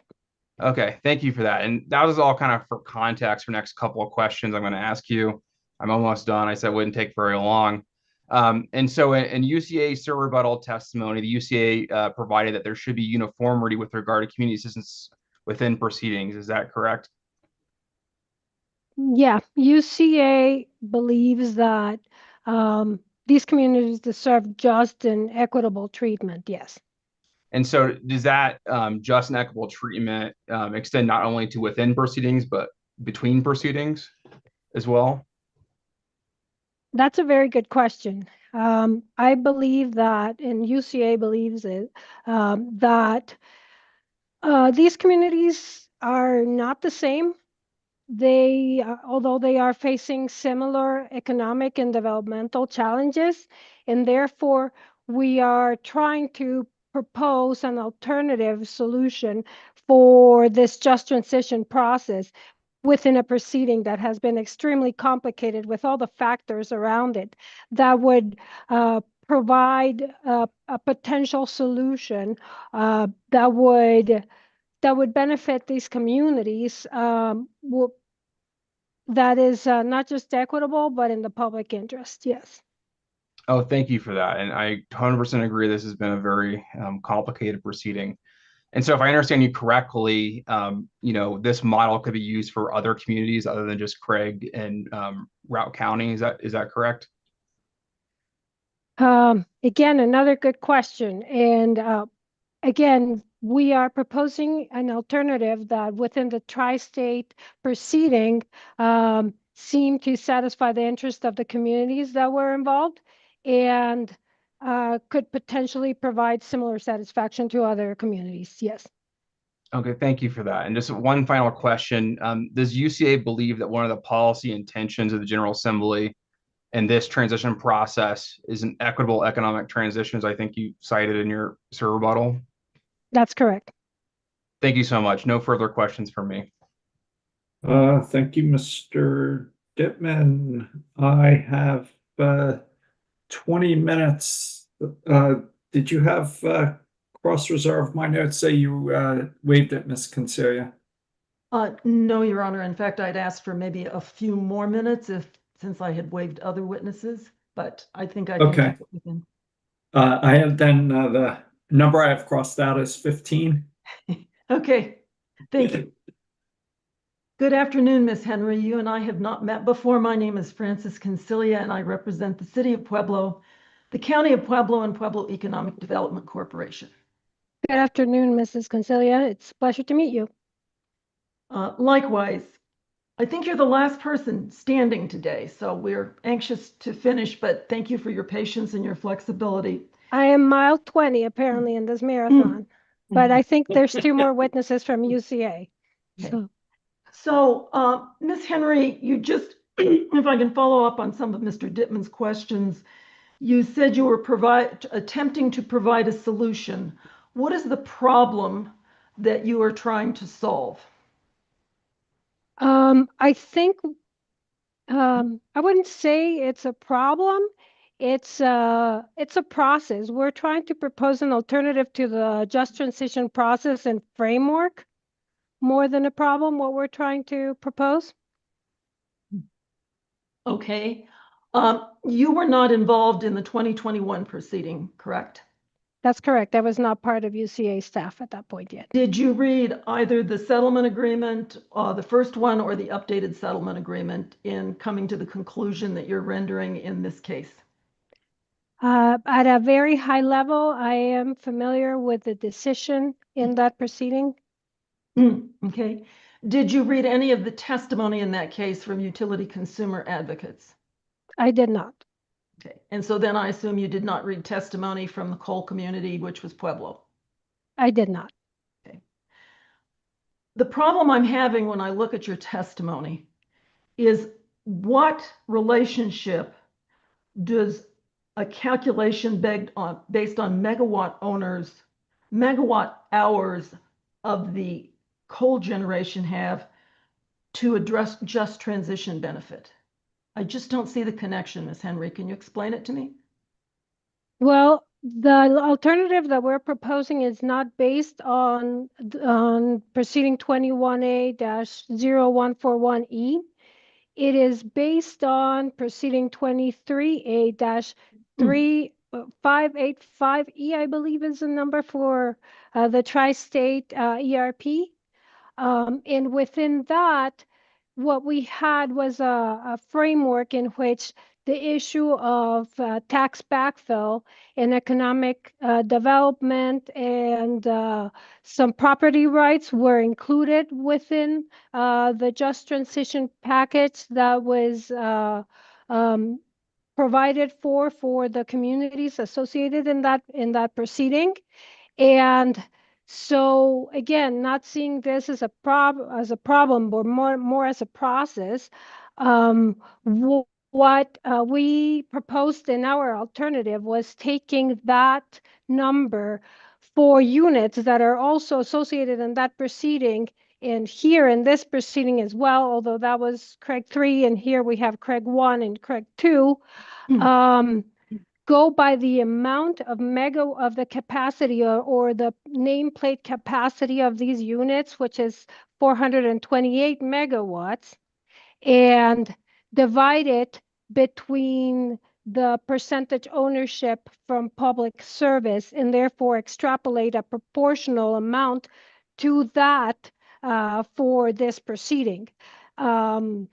So the relation between this and how we're solving is we're just trying to go beyond just thinking of these units as when their closure is going to happen, and therefore only provide assistance based on that, but an additional alternative that considers the moral commitment that we have to workers in these communities that have powered Colorado for decades, just as HB 19-1314 provides. So having no specific path for that, we're proposing an alternative for communities that maybe within other frameworks would not have received the type of community assistance or economic development assistance that would have been considered in other processes. Considering that the just transition process that we are at is just the result of an evolution within the just transition process that we've seen that started with Pueblo. You are not an economist, are you, Ms. Henry? I am not. Okay. Can you explain to me what, in your layperson's opinion, the relationship with your approach to calculation is to provide for workforce transition for the workers in the coal community? What's the connection, please? I'm not sure I'm following. Could you rephrase your question, please? Well, one of the things that the Clean Energy Bill requires is to have a utility provide for workforce transition. So what I'm trying to understand, excuse me, is what your calculation, how it relates to workforce transition. Well, in this proceeding, as I stated in my testimony, the company did not propose any workforce assistance or plan for Craig 1 or Craig 2 workforce. Because they indicated that they're not full owners or operators of these units, and therefore did not feel that they had the need to provide for workforce transition for these communities. So what we acknowledge within that is that there is not just a commitment for workforce transition, but is also to provide assistance for the communities in face of the arguments that the company has had that because they're not full owners or because they're not the operators, they could not control any issues regarding workforce transition. So with respect to your model, do you take into account tax payments that the utility would have made through the date of the original closure? Could you please rephrase that? With the model that you were proposing, do you take into account tax payments that in this case public service would have made for those units through the data closure? No. Okay. And so then you did not look at whether or not there were voter approved projects in the community that would be paid for through taxes from the facility. I am not aware of those projects, no. Now, I represent Pueblo, and in that case, Comanche 3 is going to be closed 40 years early. In 2031, it's 750 megawatts, and public service owns about 520 megawatts. Can you provide a calculation to me or a number as to what Pueblo would receive for public services interest in Comanche 3 using your model? I could, but I don't want to do it without pencil and paper or Okay. calculator. So what would you look at to provide that calculation? Well, I would like to first start by saying that I believe, although I was not part of in the USA settlement agreement and that proceeding, that I believe that Pueblo has had an agreement as far as that. However, if Pueblo were to want to reassess the company's commitment to community assistance programs or workforce transition or any other economic development assistance that it may see fit, it could do so in another proceeding, and we would and UCA would be supportive to analyze the evidence that is presented within that proceeding and provide the support needed based on what we see in that proceeding. Thank you. I understand that, but what are the steps? What would be the components you would need in order to arrive at that calculation? I cannot give you an estimation right now because I don't have evidence and I am not familiar with the conditions in Pueblo. So I don't want to give you an incorrect answer or an estimation. Well, then let's look at Craig. With respect to Craig, did you take into account the total amount of investment? No, we took in account the percentage of ownership within those units. And what do you mean by ownership? What's the multiplier and the multiplicand? What we have is an estimation per megawatt we took the $70 million that were assigned to Craig 3 divided by 428 megawatts, and the number that we got, which was $163,551 per megawatt, we multiplied it by 41.6 megawatts. And then we arrived at the amount of 6.8 million per unit. But where did the 70 million come from, Ms. Henry? That's what I don't understand. The 70 million came from the settlement agreement in the tri-state proceeding for Craig Unit 3, which had a component of, I believe, $48 million in tax backfill and $22 million for 10 years for taxes and 4 years of economic development of around $22 million. Okay, so thank you. That's helpful. But I just want to confirm, so you did not look at the original capital investment that was made in Craig 1 by either Tri-State or any of the other owners? No, we did not.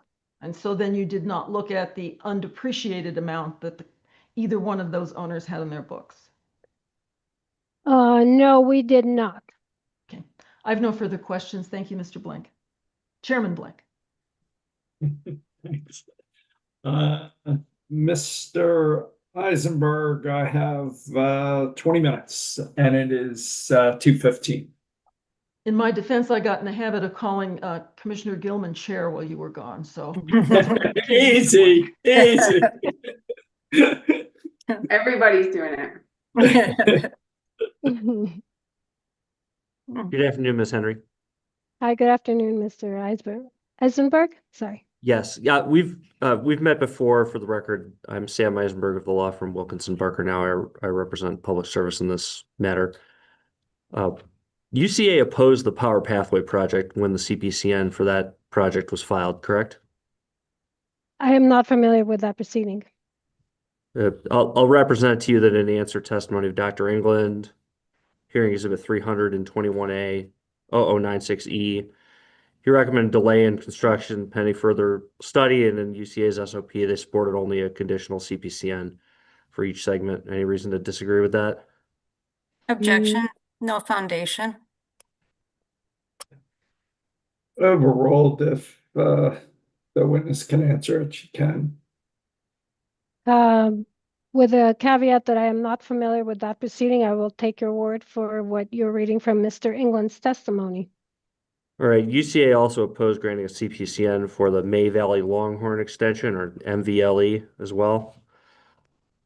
Same answer. And UCA opposes approval of the MVLE in this proceeding. I think you can discuss that with Mr. Neal. I believe he's got you. The company has time reserved for crossing of Mr. Neal. Well, it's in your you're the lead witness in this proceeding, Ms. I Henry. am, but this is part of his testimony. So if you will have additional questions regarding the May Valley Longhorn extension, should probably be directed to Mr. Neal. Yeah, they're not really technical questions. They're more just the policy level at the level that you discussed the MVLE in your testimony. And so the theory behind the Power Pathway, you may have heard this in that proceeding, was if you build it, they will come. Have you heard that phrase thrown around? Yes.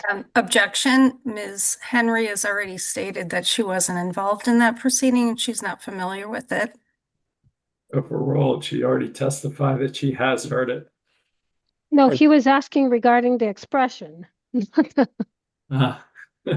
So you've watched Field of Dreams. I have. And that's really all the basis I was trying to Okay, establish that's with fine. it. That's If you fine. build it, they will come. UCA's theory seems to be first, don't build the MVLE, right? Correct. And then wait and see if the bids show up anyway. Number 2. I believe so, And then 3, maybe build it later on. if needed. Yeah.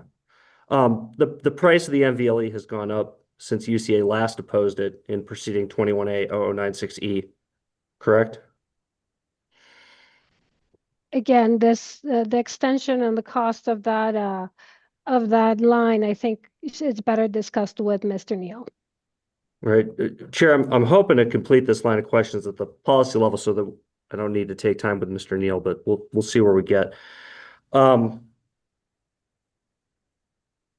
we pull from the company's box hearing exhibit 147?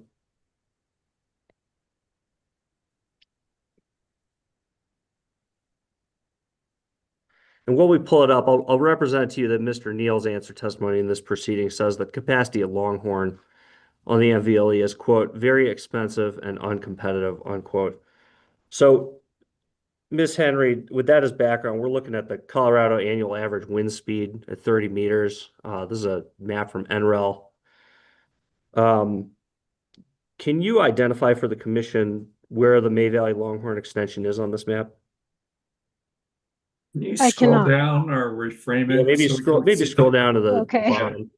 Do you know in general where the May Valley Longhorn extension is? Not trying to be tricky, just Again, you're asking me about issues that were not addressed in my testimony, so I'm not comfortable answering these questions right now,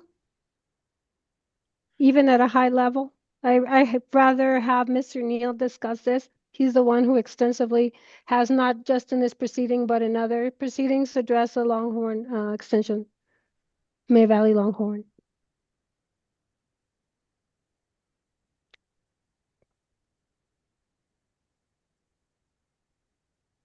Ms. Henry, do you know who Christopher T.M. Clack is? No, I do not. Will represent to you that Dr. Clack filed testimony in the Power Pathway proceeding. He's got a PhD in applied mathematics and plasma physics, runs an energy consultancy. Do you have that sort of a figure in mind? Someone who has expertise in energy system modeling? Just as a Objection. Ms. Henry's already said she's not familiar with that person. If you need time to ask Mr. Neal, Mr. Eisenberg, that may be the better way to go. I'm going to overrule the objection and let the witness answer, but it's heavy sledding. Ms. Henry? Yeah, I think I can move on, Chair. That's fine. If I could have, perhaps 10, 15 minutes with Mr. Neal just to clarify some questions regarding the UCA's stance on MVLE. Speaking of transmission projects, though, the UCA is planning to post the CPCN for the Denver Metro project, aren't they? Could you repeat your question? I didn't hear it. Yeah, UCA is planning to oppose the CPCN in the Denver Metro upgrade proceeding 24A-0560E. Is that right? I am not part of that proceeding, so I cannot provide an answer to that extent. Okay, is Mr. Neal? I am not aware if he is or not, but he probably is.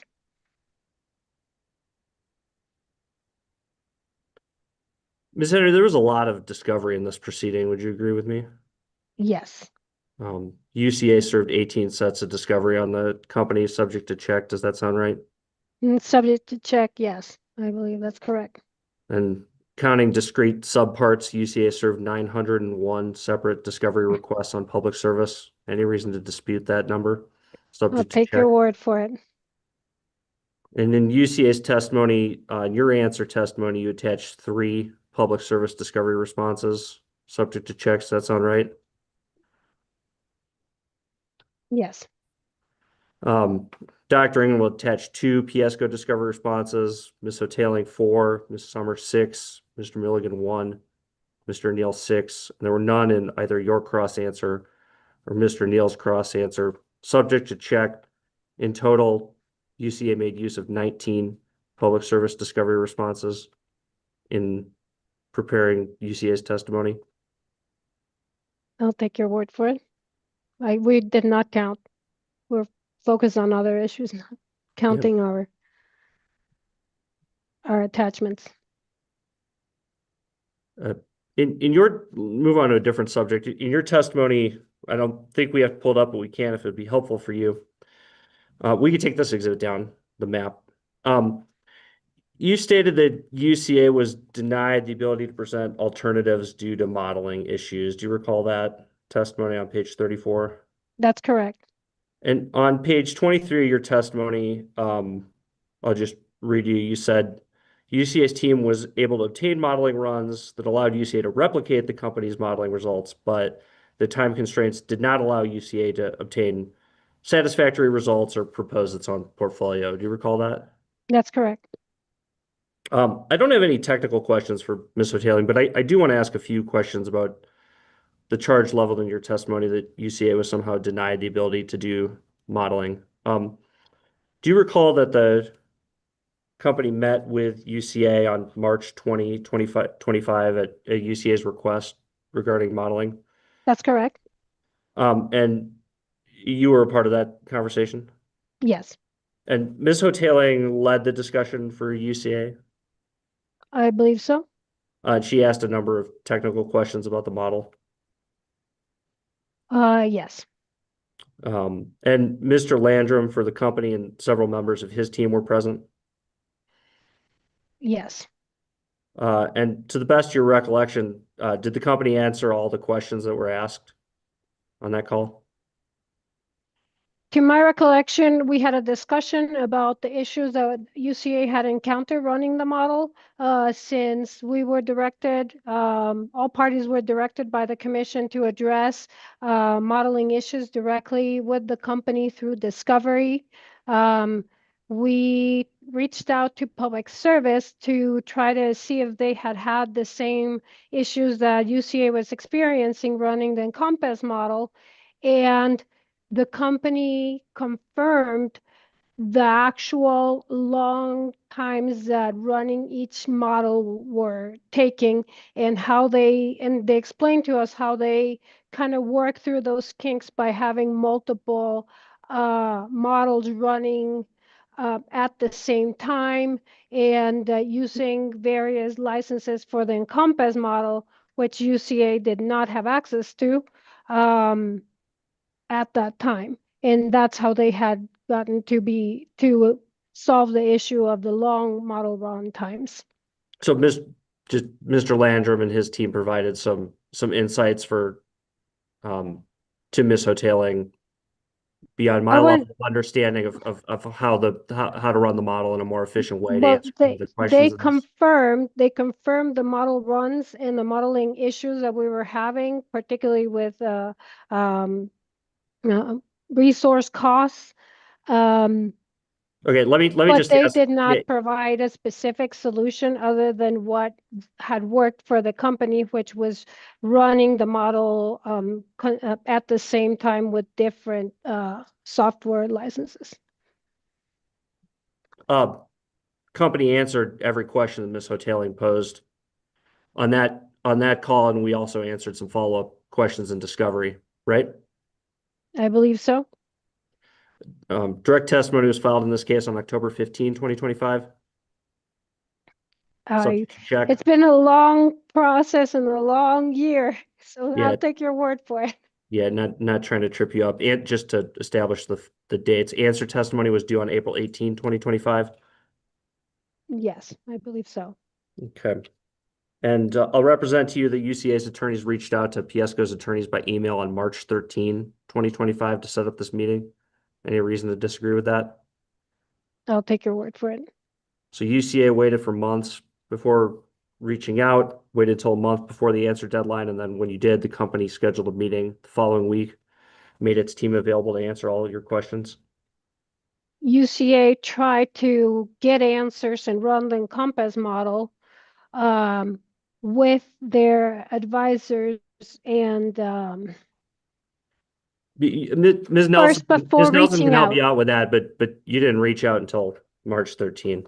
That's because we were trying to solve the issue by ourselves with our consultants from Grid Lab, and they were trying to work different mechanisms. They went back to previous forms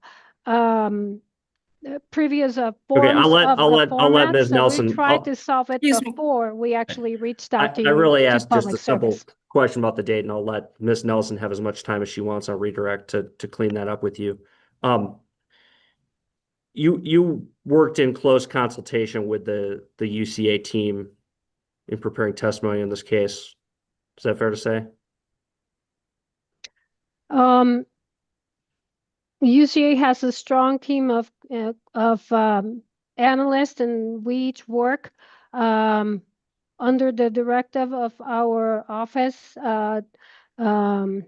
director and deputy director, and we each focus on specific issues and coordinate our testimony accordingly.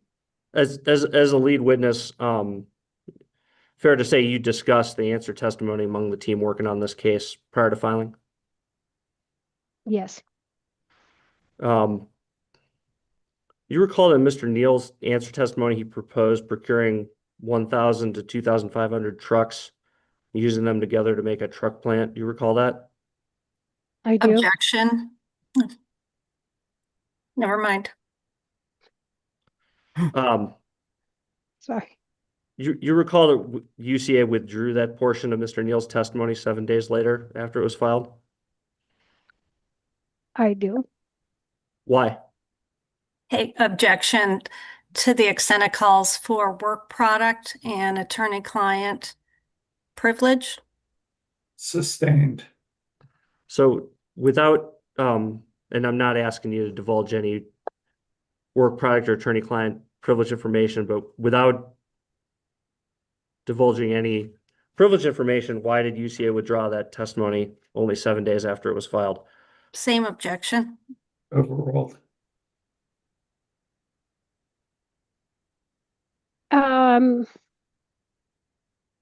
We believe that we had strong arguments for other types of alternatives that didn't and therefore we didn't need to move forward with the proposal of that Mr. Neal made in that regard. We'll just have 4 more questions for you on one more topic, Ms. Henry, and then we'll do the rest with Mr. Neal. Does UC have a position as to what the modeled cost of unserved energy should be in this proceeding? Can you rephrase your question, please? Yeah, have you heard discussion about unserved energy come up among various witnesses during the course of this hearing? At a high level, yeah. And does UCA have a position as to how to treat unserved energy in the model? I believe that question better be directed to either one of our consultants who ran the model and who understand what model inputs were used. So maybe you can talk to either Ms. Hoteling or Mr. Summers about it. Does UCA have a position as to how many megawatt hours of unserved energy should be acceptable in a portfolio approved by the commission in phase 2 of this proceeding? I believe I would give you to this the same answer I did before.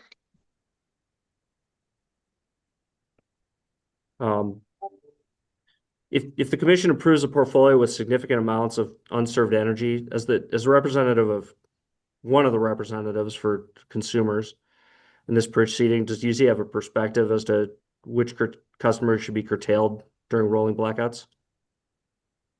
I don't believe we issued an opinion or I addressed that issue within my testimony, so I can't give you an answer.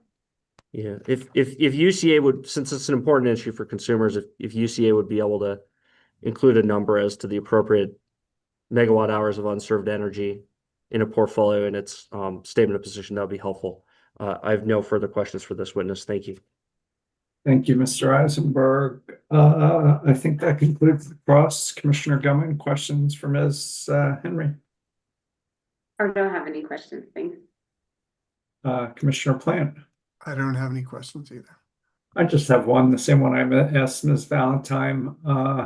Given all the concerns raised in this case, load uncertainty, cost allocation, transmission planning, resource costs, long-term rate impact, environmental issues, any thoughts on this commission about adopting the low load forecast in this case instead of the base? I know in your testimony you talk about doing 2 runs, but if the company wants us to do 1, any thoughts about using the low load? I think I'm going to give you the same answer Ms. Valentine did, which is I would first prefer to have a segregated load forecast if possible. I believe the company indicated that it would be time consuming. When Mr. Landrum was discussing this issue with the Commissioner Gilman, I believe he indicated that they could. It would just be very time consuming to do a segregated load run before phase 2, but offered to do maybe 1 after phase 2. But in that case, I believe that if we can't do a separate load run to facilitate cost allocation, then I think we would recommend going with the low forecast. Thanks. That's all I had. Ms. Nelson, redirect. Thank you, Chair Blank. Ms. Henry, I'm just going to follow up with some questions relating to things that Mr. Eisenberg, sorry, I'm on vacation. My brain's not working, but Mr. Eisenberg. Wasn't he a UCA lawyer? Anyway, I think we all need a vacation after this year. Sorry. But I just wanted to follow up on your discussion relating to what UCA did prior to contacting public service to arrange a meeting with their modelers to get some help. So go ahead and explain what UCA Yes. did. So when we originally engaged Grid Lab to assist us in this process, we knew that, and we've worked with them before in other proceedings for modeling. And since the very beginning, we started to notice that this was not going to be like other proceedings. So many factors going into it and so many assumptions that were included in for this process that when our consultants started trying to run the Encompass model, they started to notice either the runs getting stuck or taking extensive amount of time, and I'm talking about one run taking up to 7 or 8 days per run. So at first we thought it might be an issue with the software, and maybe we needed to use a previous model of the software. So our consultants try to procure a different software license that was a version that was prior to the one that they were using, and try to do the model runs like that. And they had the same problem. We contacted also staff and during this process to see if they were having the same issues with the model runs, and they were. And so we noticed that it wasn't an issue with the version that we were using. So we tried to address it. We try to ask questions in discovery on how to kind of work around these kinks. And eventually, after some time had gone by and nothing else was working out, then we reached out to the company. But the time between us reaching to the company and when we started to notice the problems, though extensive, it was because UCA tried to fix or try to figure out on its own or working with other parties before reaching out to the company how to work around the issues that we were running into. Well, and did that lead to some of the recommendations that are in Ms. Hoteling's testimony on what should happen in the future relating to the Encompass model runs?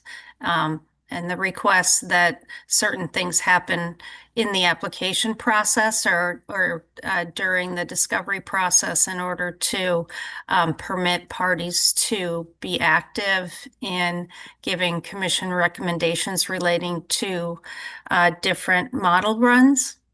That's correct. I believe she did provide some recommendations that included those that you just mentioned. Okay. All right, I think that's all I have. Let me just check my notes.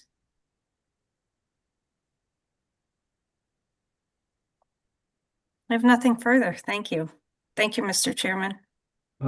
Thank you. You may be excused, Ms. Henry. Thank Mr. you. England, can you hold up your right hand? Do you swear to tell the truth, the whole truth, and nothing but the truth? I do. Put your hand down. Is anybody with you or communicating with you in any way? No, If that changes, will you let us know? of course. Over to you, Mr. Bunker.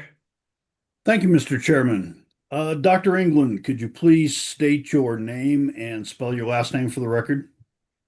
My name is Scott England. Last name is spelled England. And can you identify your employer and your position title? I am employed by the Colorado UCA as an economist. And in this proceeding, did you cause to be filed hearing exhibit 301, your answer testimony, and attachments SEE 1 through SEE 16? Yes. And Mr. Chairman, Dr. England's hearing exhibit 301 is answer testimony and attachments have already been admitted, and he is available for commissioner questions as I believe all other parties have waived cross. I think you had a question for Mr. England, Commissioner Plant. Or was that Commissioner Goman? I do not. Commissioner Goman? No, I did not. I don't either. Did Excel keep some cross? I have 5 minutes on my sheet. I believe they waived that cross on day one. And I see Mr. Larson nodding his head yes in terms of my statement. So I think that has been waived. Thank you. Mr. England, is it Dr. England? Mr. England? Either's fine. It's Dr. England, with due apologies. Sorry for the confusion. Sorry for getting you all dressed up. No problem. You may be excused. Sorry for the confusion, sir. Thank you. Mr. Neal, can you hold up your right hand? Do you swear to tell the truth, the whole truth, and nothing but the truth? I do. You can put your hand down. Is anybody with you or communicating with you in any way? No, If that changes, will you let us know? I will.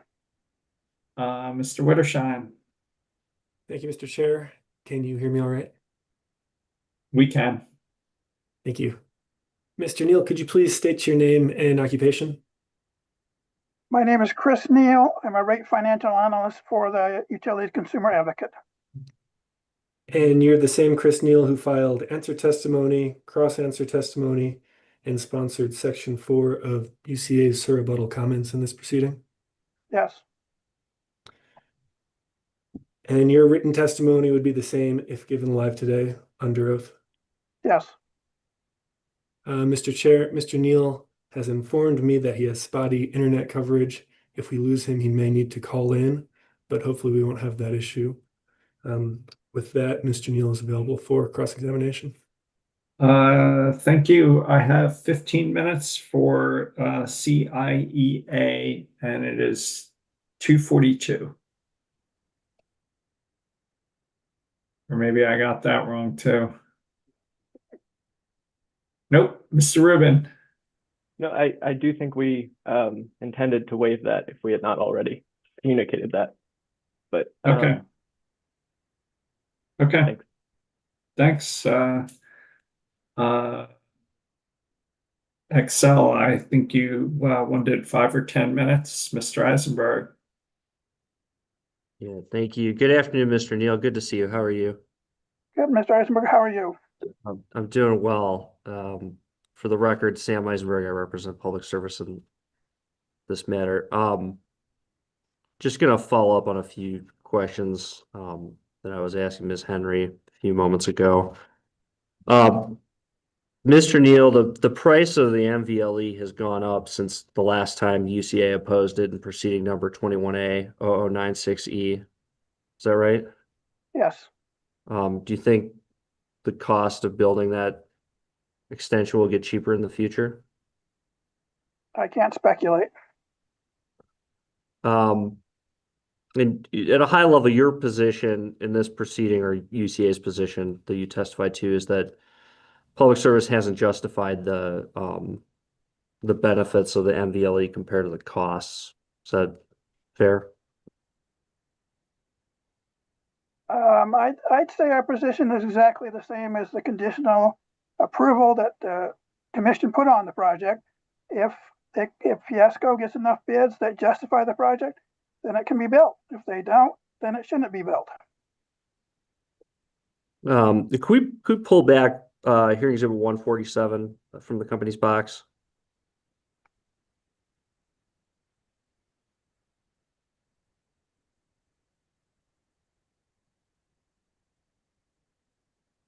And Mr. Neal, you're familiar with how the May Valley Longhorn extension runs from Kiowa County south past Lamar through Prowers County and into Baca County, which is that furthest southeast county in the corner of the state there. Yes, Do you see the orange and red wind resource there in Prowers and Baca County?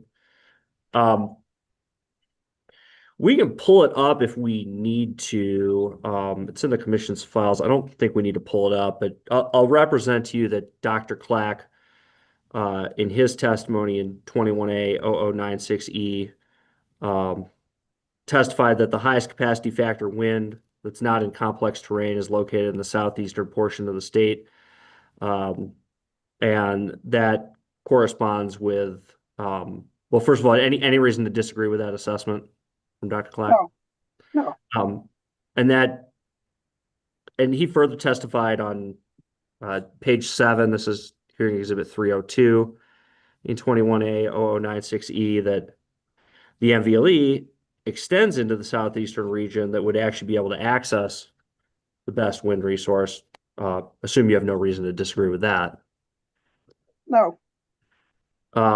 And Dr. Clack on page 8 stated that the counties of Baca and Las Animas, which is directly to the west, contain 11% of the total maximum technical potential for wind development of the entire state. I'm not sure either of us can do that calculation ourselves, but no reason to disagree with Dr. Clack about that calculation that he made, right?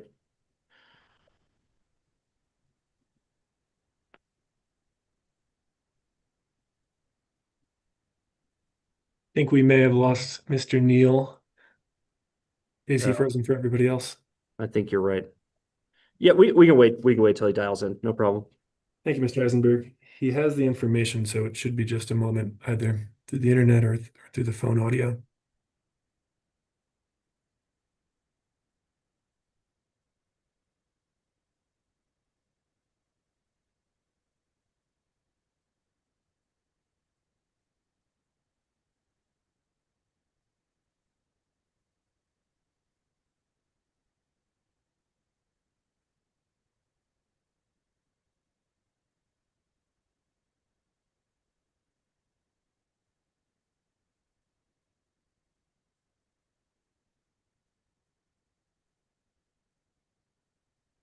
Mr. Neal, are you back with us? Yes, I'm back. Sorry. My internet cut out for a minute. It's very unstable. Yeah, no problem. So this high wind potential that Dr. Clack was talking about in his testimony in 21A-0096E, that's that red and orange shape down in the southeastern corner of the map here, generally speaking. Do you agree with that? Chair, I'd move to admit hearing exhibit 147. It's from NREL. It's just offered as a demonstrative. Any objections, Mr. Wittershine? No objection. So moved. Who did Dr. Clack testify on behalf of in that proceeding? UCA. I'll represent to you that in UCA's SOP in that proceeding, UCA cited to Dr. Clack's testimony on pages 8 and 9 and argued that the May Valley Longhorn Extension line is the segment that will provide access to the best wind resources in Colorado. Any reason to disagree with that? Subject to check. No. So when weighing the costs and benefits of the May Valley Longhorn Extension, how should the commission weigh Dr. Clack's testimony in that proceeding and your testimony in this proceeding? I don't think they're inconsistent. Just because there's a good wind there does not mean it justifies the cost of the May Valley Longhorn when you include the cost of the bids that are being pursued. And there, as this map shows, there are plenty of other regions in Colorado that have good wind. They might not be the best wind, but they have good wind and they can provide wind resources at low cost. Lower cost than the cost of wind in the southeast corner, and when you include the cost of May Valley Longhorn. All right. Thanks very much for your time, Mr. Neal. Good to see you. Good to see you, Mr. Wittershine. That's all I have, Chair. Thank you. Commissioner, I think that's it for Mr. Neal. Commissioner Gilman, any questions for Mr. Neal? No questions. Commissioner Plant? No questions. I did have one, and I don't know if it's confidential or not, but I'm looking at page 47 and page 48 from the 120-day report in 21A-0141E. And I'd just say I agree with you, a wind map doesn't justify the line. But I think in the phase 2 report, the company did show that the cost of the line based on the phase 2 bids in that case was cost effective, significantly cost effective. Have you seen that report, Mr. Neal? I've seen the 120-day report, but I'm sure it didn't say it was cost effective, because if it did, they would have built the May Valley Longhorn extension to support those projects, and that did not happen. You rejected it. No, I think we rejected it in the CPC. Well, I think we gave it a conditional CPC, and in the CPP case, I think this came up last year in 2024. And I don't even know if it's on the record of this case, but can you just look at it and prior to your statement of position, let us know if you change your mind. I think it's page 47 and page 48 of the highly confidential 120-day report. I might also add that if there's enough capacity to justify the May Valley Longhorn, there's probably enough capacity to trigger the 1.8 billion Harvest Mile Chambers Sandown Cherokee line. And so you've got to consider that as well as the cost of the May Valley Longhorn. All right. Well, if you can just take a look at what I referenced and see if you changes your mind. And yeah, that was the other issue I was struggling with, is whether it triggered additional transmission. So anyway, certainly look at it. Thank you. That's all I got. Mr. Witteshine, redirect. Thank you. Mr. Neal, can you briefly explain why UCA continues to support conditional approval of the May Valley Longhorn extension? As we said, that coincides with whether there's enough cost effect or low cost wind proposed, or low cost, resource of any kind, to justify the extra $300 million of the, May Valley Longhorn in comparison with other renewal bids. And that did not happen last time, and we're willing to, if that happens this time, that's fine, build the line. But until that happens, we're sticking with conditional approval of the transmission line. Thank you, Mr. Neal. No further questions. Thank you, Mr. Neal. You can be excused. I guess what I'd like to do is take a 10 or 15 minute. Is there anything else on the witness side? I think I'd like to take a 10 or 15 minute break, confer with counsel and advisors to make sure the record's final, and then just go around and see if there's any other issues before we adjourn and close the record. Mr. Larson, did you have anything before I do that? No, that sounds like a good set of next steps to me. All right, let's take a break till 3:10 and come back at 3:10, and we'll finish this up and close the record. Thanks all. Thank you.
All right, we're back on the record in 24A-0442E. Ms. Rosati, if you're out there and can help us finalize this record. I know there was one thing from COSA and Ms. Kutzer you wanted to get in, and maybe there's more. Ms. Rosati. Yes, two things to confirm, and then I do have the list of exhibits from the last 2 days of hearing to read into the record. So let's see. The first thing is I believe we're still waiting to hear back from the company on whether they have any objections to the hearing exhibit that was offered in the highly confidential session from yesterday morning. Yeah, the company has no objection to the admission of that exhibit. Okay. Moved. Thank you. And then, yes, I believe Ms. Kutzer has an exhibit to raise. Yeah, so conferred with counsel for parties on this case. We have a correction to a header to attachment, hearing exhibit 2203 attachment KLW1. That is in our box.com folder and ready to replace the errant header. So apologies for that. Any objection? No objection. So moved. Thanks. Anything else on the record evidence, Ms. Rosati, and then I'll open it up to the parties. Oh yeah, you got to go through the list of all this stuff over the last couple of days. Yeah, if I may, but I think it might be helpful to see if there's any other issues from the parties before I do that. Any other evidentiary issue? We'll turn to SOPs in a second, but any other evidentiary issues, record issues before Ms. Rosati quickly reads through the list? Ms. Whitman, Ms. Kutzer. Thank you, Chair. This afternoon, I conferred with the parties about substituting out the corrected caption for hearing exhibit 601. I asked for objections. Nobody has responded, and the company does not object to our request. Silence is assent. All right. And that is all I have. Thank you. I'm sorry, Ms. Whitman, is it 601 in your box? Yes, it should be in my box. I believe it is. It's not, but it's a revision 1, is that right? Yes. Okay, it doesn't have revision 1 in the title or in the header. Ms. Rosati, are you okay with that? Do you want me to change it? What? Yeah, if you can change it, that'd be great. Okay, I'll add revision 1 to the header and the title. Thank you. Okay, Ms. Rosati. Yes. Thanks. All right, Ms. Rosati, you want to quickly read the list of exhibits for Ms. Kutzer? I had one remaining evidentiary issue, Mr. Chair. It wasn't clear to me after yesterday where we stood on this issue of the company submitting red lines to the conforming bid policy and statements of position. Just want to understand if the commission's intending to rule on that later or seeking some clarity here before we close the record. Thank you. Well, I don't think that's a record issue. That'll be a statement of position issue. Let's take that up in a little bit. Fair enough. That's okay. Ms. Rosati, let's get the exhibits. Okay, so just to provide some clarity, Commission Counsel provided a list of admitted exhibits to the party on Monday morning via email. We heard back from a couple parties and those issues have been addressed. So the exhibits I'll be confirming now are just from yesterday and today.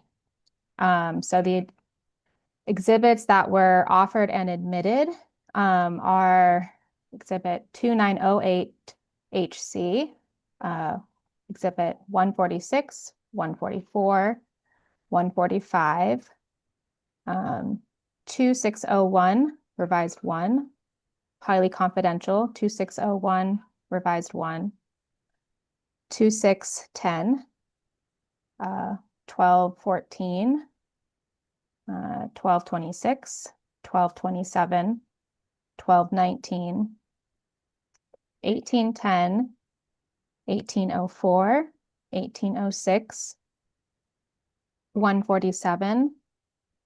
And then from this morning, 1800 revised 1, 1800 attachment JTR-7 revised 1.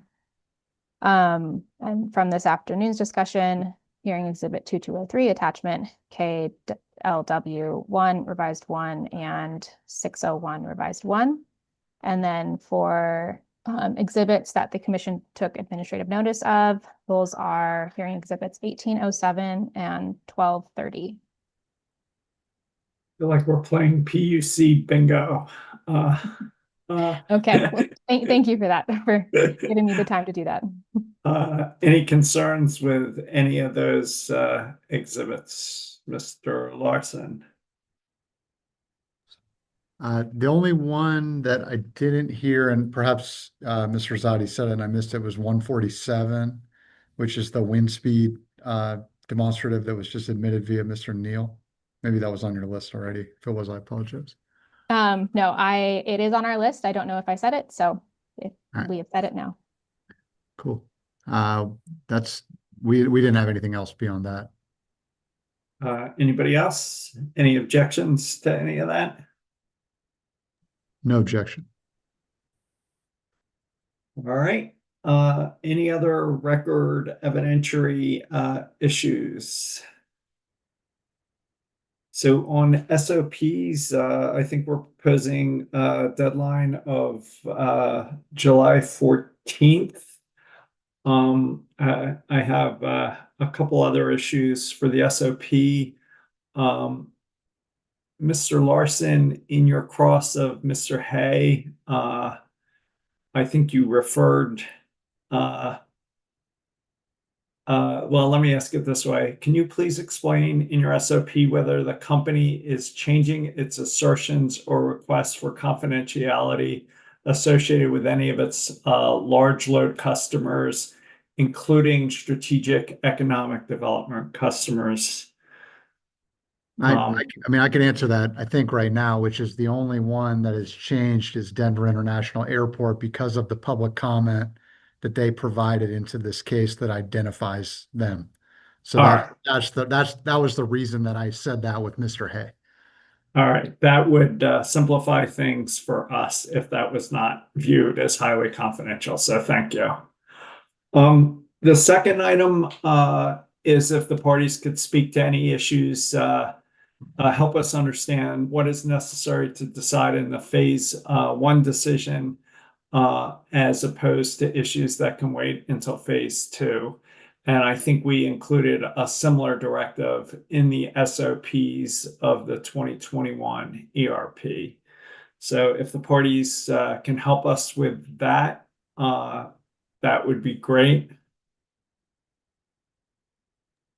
Chairman, can I just ask a clarification about the former issue with the identification of DIA? Is just the identification now public or also the load forecast? The load forecast is not public, just the identification and the actual correlation. Sorry to make this more convoluted than it needs to be. Yeah, but the actual correlation between them and the letters that exist in public hearing exhibit 141, that still remains confidential. So who they are, if does that track? Yeah, just wanted to make sure we didn't need to. No, I appreciate that. I appreciate the clarification. Thanks, Commissioner Goen, for clarifying that. And then advisors have a question about the company's plan for ensuring any resources procured through this JTS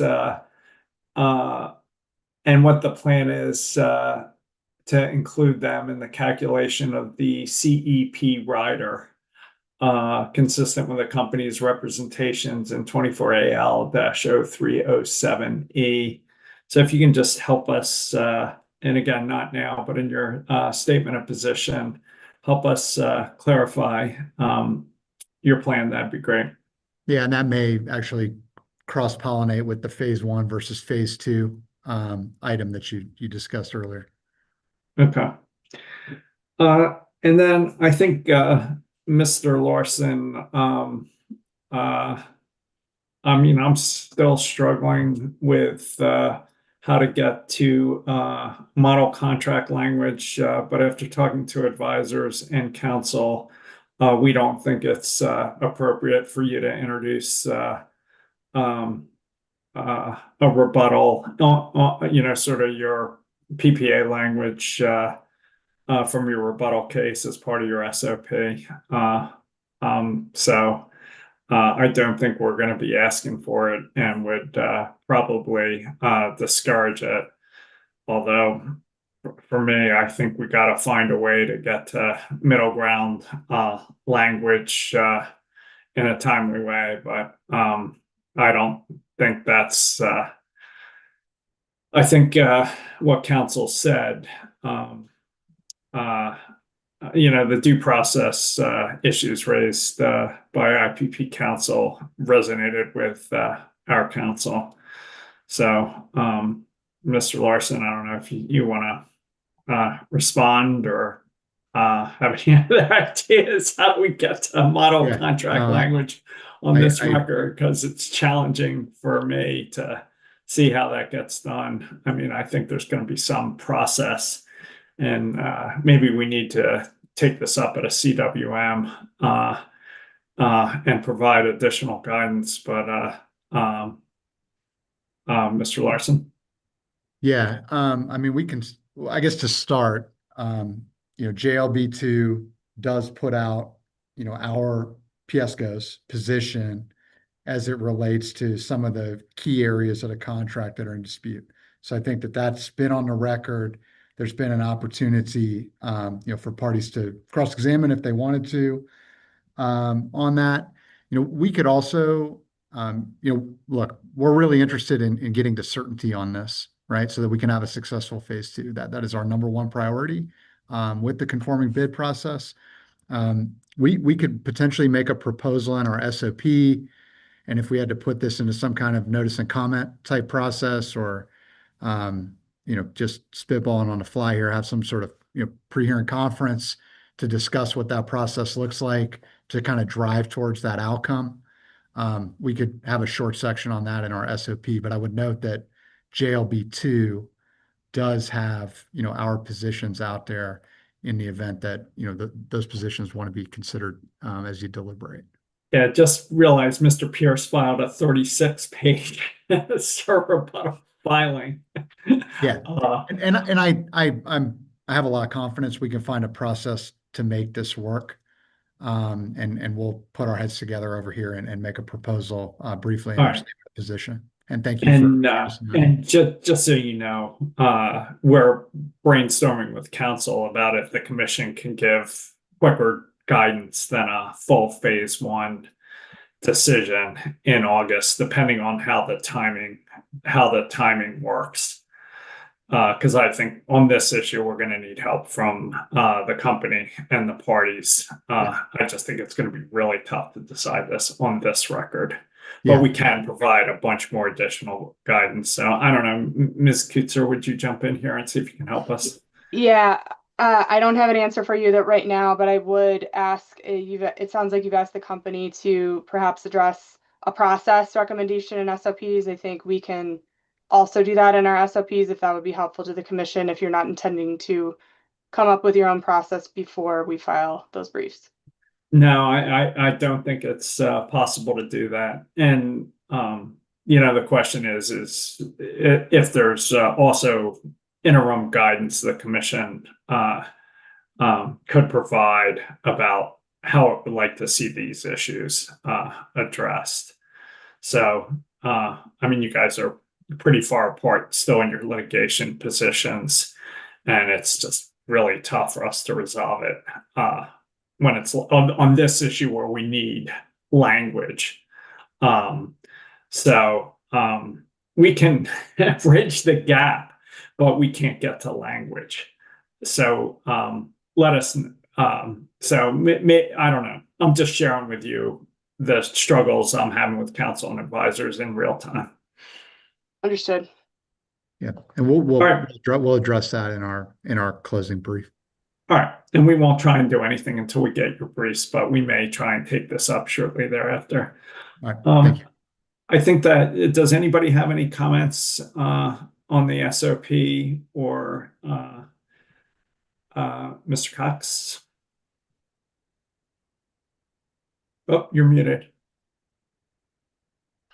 Apologize for that. I just wanted to check. I know you just mentioned the SOP deadline of July 14th, and I know that's what we had in the schedule with the length of the hearing, I think going a little longer than we all had hoped. Just wanted to get a check if we have a rough estimate when transcripts will be finalized, and I know we have the holiday week next week, so just trying to see if there's going to be any issues with that. Chair, I was just going to let you know, Harriet's not here today, so I don't have an answer. You could probably email her and she can let you know a better idea, but she's not here today, and Ms. Boulet's out this week. Ms. Rosati, can you get an answer on that?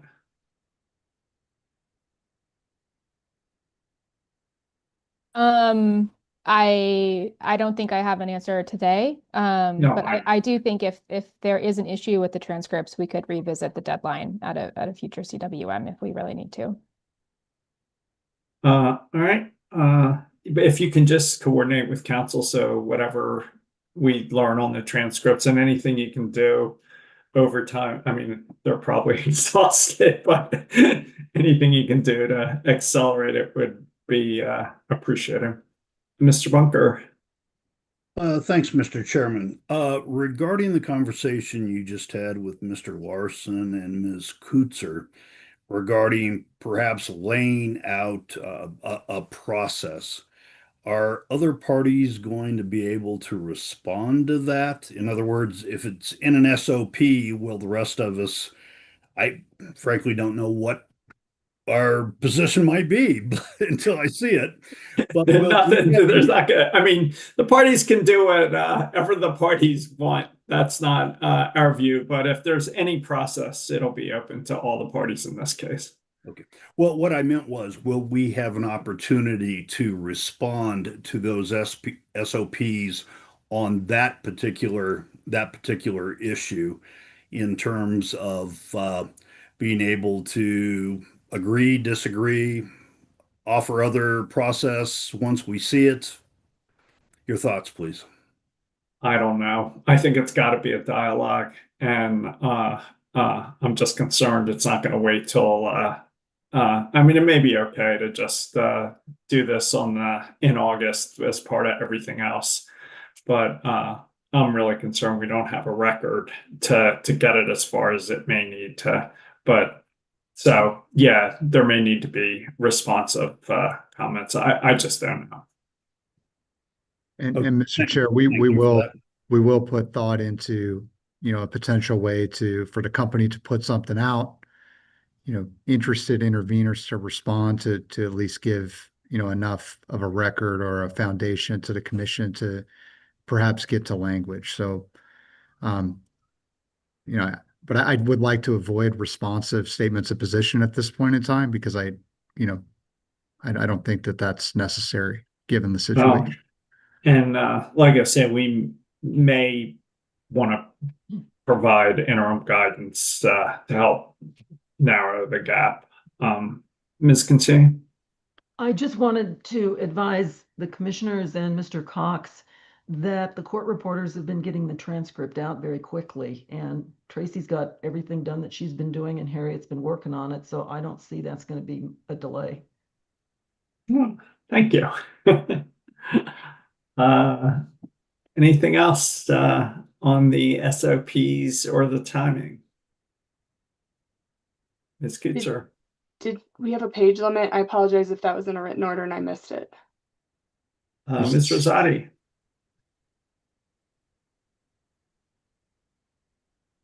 I do not know off the top of my head, but I can check the decision unless Mr. Larson knows. There has not been an extension of the traditional page limit in the commission rules.